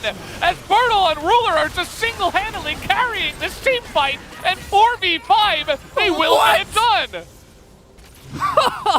They're just going to try to end. They're just running bot and ending. It's a parting gift to Clit. Incredible teamfight execution that coming through from Gen G. I think they can end. They're definitely going to try it. I mean, heal was just used, right? They're just going for it. God. It's enough time, absolutely. Only Galio will respawn, and who cares? They're just going to win like that. No. You were right all along, Chronicler. What? Just dive. Just dive 5-head, and it works. It does. I mean, Ruler killed the Nexus. That's going to be the end. No, Ruler's like, wait, I got to pad my stats first. I got to make it up to old man Clid. And there you go. They're going to get the win here. As they can't keep getting away with this. But they did. They always do. That was a pretty crazy end. I mean, things were looking really dire, but Gen G just... it literally looked like they were just like, okay, let's end it. Like, let's just press our buttons and end. Okay. And that they did. Who do I 4v5. I guess Clid? I'm lost in this one. I don't actually know. Clid or BDD, maybe. Yeah, BDD, yeah, I guess. But also BDD had a couple of moments where yeah, it was like, right. What? I don't know. This one is really hard. Yeah. Okay. No, I think Clid's early pressure was too good. It's okay. You know, he deserved it. He worked hard, and I wonder how you feel about this one as Gen G. But it's a win. It's the 2-0 you wanted. A win's a win, I guess, and it's a 2-0. And unfortunately for KT, that means that their chances of making playoffs have now plummeted. I think it's down to about 5%. I'm not sure if we were accounting for a 2-0 or a 2-1, but that is a huge blow, right? They were practicing so hard for this. Words straight from Hirai. They had upped the practice time. They're really trying to get into it and make a difference here. They had a great week last week with the 2-0 over Hanwha Life. And unfortunately, you know, KT's pretty good, but Gen G is just a really good team. And this is what they do to teams that they're better than. Sometimes they just press their buttons and kill you, and it's like, oh wait, is that even okay? Like, how did they even do that? And so, unfortunately for KT and KT fans, this means that maybe we will not have KT in playoffs. It is certainly very likely. Very good for Gen G, though, as a win is going to hopefully instill some confidence back into this roster. Also, I will stand by my point that I don't think that Rascal is a player that is easily replaced. I don't think that Rascal is the problem in Gen G whatsoever. However, that does not stop me from saying that I think Bertel had an incredible debut here in the LCK. I think a second game, obviously not as clean, but the execution and the mechanics in the final team fight still showed very clearly. Yeah. Maybe getting swept up a little bit in the happy gaming that Gen G sometimes does when they think they're ahead. Look at this. I mean, it's 4v5. Aurelia's not even here yet. No. It's 3v5. Oh my god. It's like Ruler completely decimates, right? And then Bertel somehow can tank everything. Maybe it was just Ruler again, wasn't it? It was. It really was. Oh, then the stealth. I mean, it was basically him versus 4. Like, Bertel helped to zone, and he did get 3 kills. But Ruler's kiting of Doran, and then yeah, they just run through the turret. Like, why not? You know, the game is over. Doesn't matter. Oh, man. That's a Gen G game. I think we can leave it at that. I think that's a good description of that one. Gen G. Yeah. And Ruler just kind of showing what he can do from time to time. This is why this guy is known as one of the best AD carries in the world, right? I mean, this guy is just kind of insane. Now, Gen G, their schedule is going to get much harder. They have T1, Dom1, and Nongshim, and ㅣ2021, who's the Kingslayer. I don't know where their head's at right now. ㅣ2021, they've been having a lot of struggles recently, but this is not an easy 4-game left that you have as Gen G. It's not. And T1, I think, is very dependent on the form of the day. And it says so much about the state of the current LCK that out of all these teams, I am pretty sure that Nongshim, even after their loss today, is the hardest. Dom1 Kia, if you get him on a bad day, you should be fine. If you get him on a good day, then you're in for a lot of trouble. So hopefully you don't finish or you don't find one of those. Yeah. The matchup against T1 though I think is a much harder one because you won't be able to bot gap quite as much as you should be able to in the Dom1 Kia series. Because Keria exists. Yeah, and either, I don't know, I assume it's still going to be Gumayushi, but I think either Gumayushi and Teddy are not going to just fall to Ruler. It certainly helps that Keria's AD carries are also quite good. But it is Keria diff, yeah, basically. Yeah. And I also think that while we've given him a lot of flack, Kana has looked decently better. Wonder whether the Bertel top lane was an experiment or whether this is going to be something that we see more of. I thought he had a great debut, but I'm also a huge fan of Rascal. I think Rascal is one of the main reasons why Gen G is always doing as well as they are. But, you know, a 17-year-old rookie on Aurelia is something that I can quite enjoy as well. Yeah, it was pretty nice. I mean, we're taking a look at the highlights here. He does go down to blank, but then Clid survives with even the Azir. So this was just, you know, if you're looking to get tilted, like how does Clid not die? So I'm pretty sure it's level up plus triumph. Yeah. Because he doesn't have, if you have smite, like that doesn't, it's not even close. Yeah, he just smites the scuttle and he's good to go. And here we already saw some of the creeping over-enthusiasm on Gen G's side. We're like, let's just go for it. Who cares? Yeah. And Bertel does a nice job here. No flash on 5-Kid. Actually, he used it there in that fight. Huh. It's like I'm asking for the summoners, but also not waiting for the answer. I can't get over how clean that it was so that quick. cancel is. Yeah. It's like he knew exactly when he was going to Emperor's Divide. He timed it before even the animation started. Like it was really, really nice. And I mean that's a pretty common move that you do, getting that shuriken down. But PDD does play it nicely, and this is this fight. And here we still see one of the reasons I think why KT can get people fairly positive about their gameplay, right? Like there's moments where they're able to actually space out these team fights very nicely. They're able to deny Ruler a lot of influence. BDD gets completely zoned away. And it also highlights some of the weaknesses that are available for Gen G, but we already said you're just one good execution away from losing the game.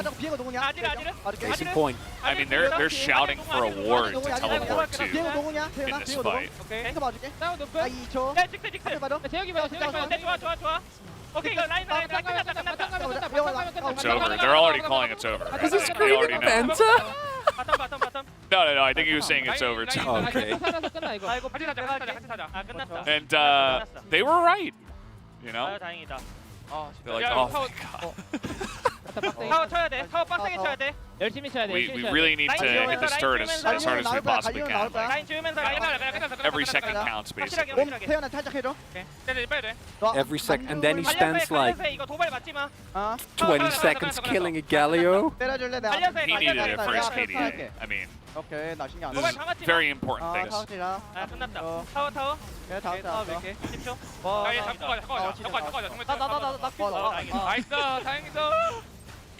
Yeah, he's calling for the kill. And yeah,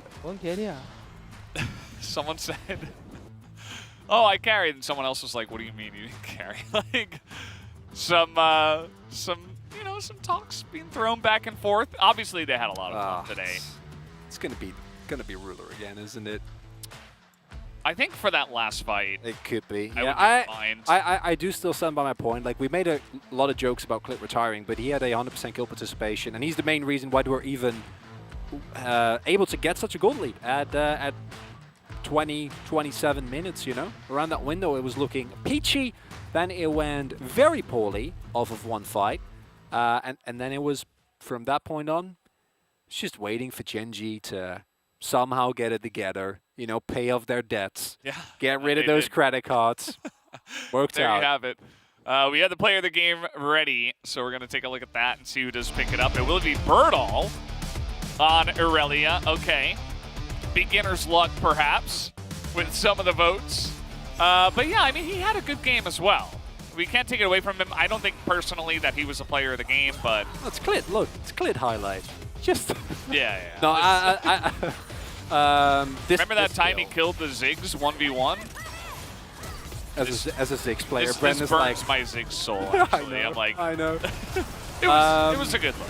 No, it was. And I think in this final fight, he does very much show his value, right? Able to zone out a bunch of people with the ultimate, weave in as many autos as he does, and then also just the damage that he does, like in these late game team fights, is insane. We don't even zoom in a Birdall on the like, bottom. It's a kill. We're just watching Ruler kill people. Like, come on. Okay, let's see the votes. Yeah. Okay. Well, that makes sense. I like it. that. It seems like they were really hyping them up on the Korean side. Honestly, I understand. I'm fine with that. I think it's not. To me, this is, you know, the same as like you give the Oscar not for that specific movie, but just for the whole performance. Yeah. I think that's fine. Sure. And now we get to hear him. And of course, Jonas Strong and team all voting for the 80 carry. And it makes sense. Ruler had a great game. I'm going to hand it over to Ji-sun for the interview translation right now. Thank you very much, guys. This is Ji-sun with the POG interview translation, joined by Ruler, Birdall, after picking up a very clean victory and ending their losing streak. How are you feeling, Ruler? First off, you know, I did make some mistakes. Yes, so I'm not really that satisfied with my performance. What kind of mistakes? There were some mistakes where we shouldn't make mistakes. And also, you know, when we had to keep our tempo. And also, I made some personal mistakes as well. Birdall, welcome to the LCK. I see you scratching your head. How was playing here at the LCK? You even got a solo kill. And won the POG. How are you feeling? To be honest, I made a lot of mistakes in game 2. But still, our teammates did a fantastic work during team fights. So yeah, it's great. But you said carry at the end of the game too.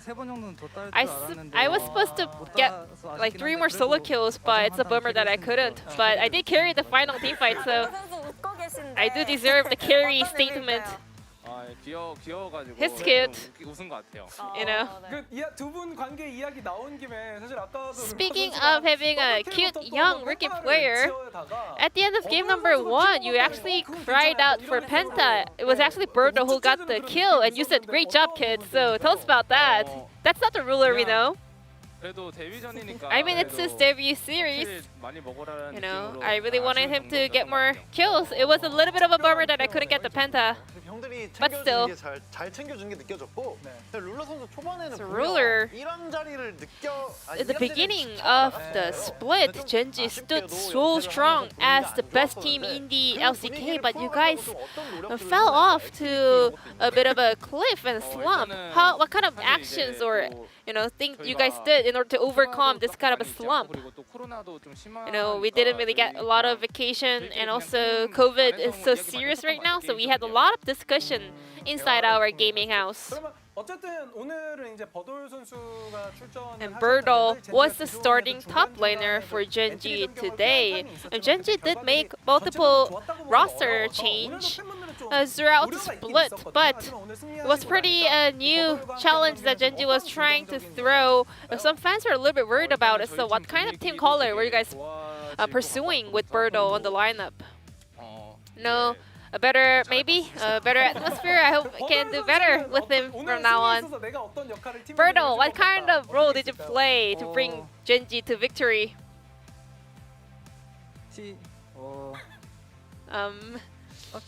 Nothing, to be honest. Nothing special. Birdo feeling a little bit nervous doing his first interview here in the LCK. Let's get back to game number 1. Genji locked in Ezreal Leona as the first pick and added Lulu mid. And it was so obvious that Genji will be drafting and playing around you, your Ezreal. Was that your game plan? It's a secret, but sort of. Something like that. Did game number 1 go just like the way planned? I think it was even better than we expected. And it all, started with your bottom lane winning, mid lane winning, but not only that, Birdo was able to stay so strong on the top lane as well. He didn't really let the enemy make the play that they wanted. Did you guys make the call or shot call to kind of make him stay alert? To be honest, I didn't really do well during the laning phase, but I knew that Lee Sin will be playing around the top lane, so I was able to, kind of react to that. What do you think about that, Ruler? Because our bottom duo was in the lead. We knew that Lee Sin, would be on the top side. He was under our vision, and Birdo was so good at absorbing the pressure on the top lane as well. We also want to talk about the draft and comp that Genji took in game 2. You guys had the dive comp, and KT was the one who kind of dragged Genji to dive. What kind of playstyle were you guys looking for in that game? We were having a big lead in the early game, but we made mistakes. So the game got pretty extended, but we were able to, pick up some kills. And once we find that clutch team fight, we knew that we'll be able to close out the game. I guess Leona also was having a huge role in that game. And Birdo, you played Aurelia in game 2. Boran is a player who actually has great stats despite the team's ranking in the LCK. Did you have the confidence that you'll be able to play well against him? To be honest, I wasn't feeling any pressure. It was more about, playing the first game here at the LCK's Low Park. Not about, who I'm playing against. I'm not afraid of any top laners in the LCK. After Trundle got picked on the mid lane, Genji was the one that actually won the team fight. So here's a replay. Some fans are still flustered to see Genji winning this one. How did you play this one out?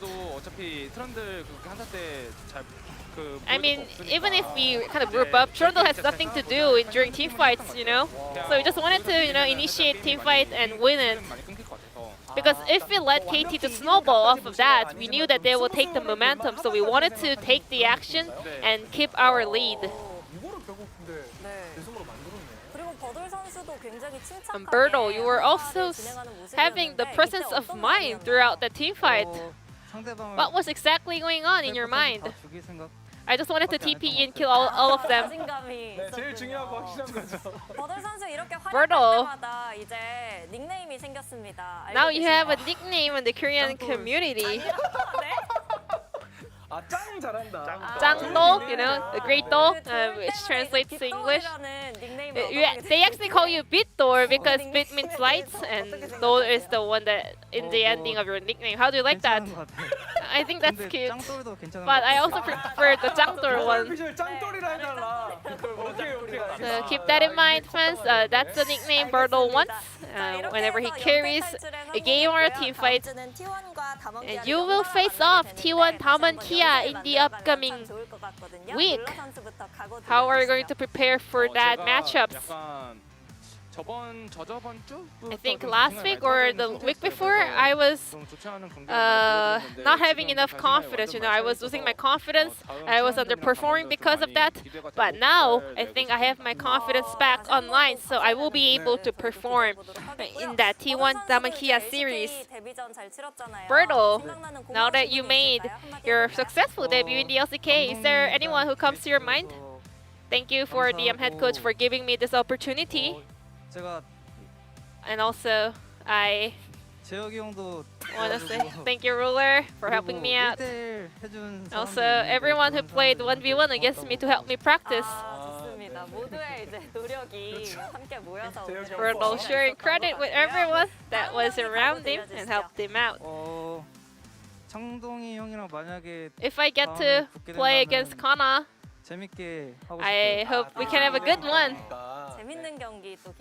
Looking forward to see that matchup on the top lane. And this will be the end of the interview from Ruler, Bertle from Genji, and I'm gonna pass it back to our casters. Thank you. Thank you once again, Ji-sun, for the awesome translation of the interview.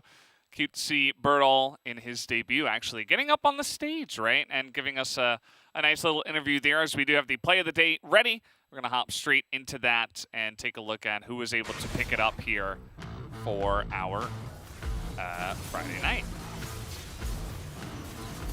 Is anyone surprised?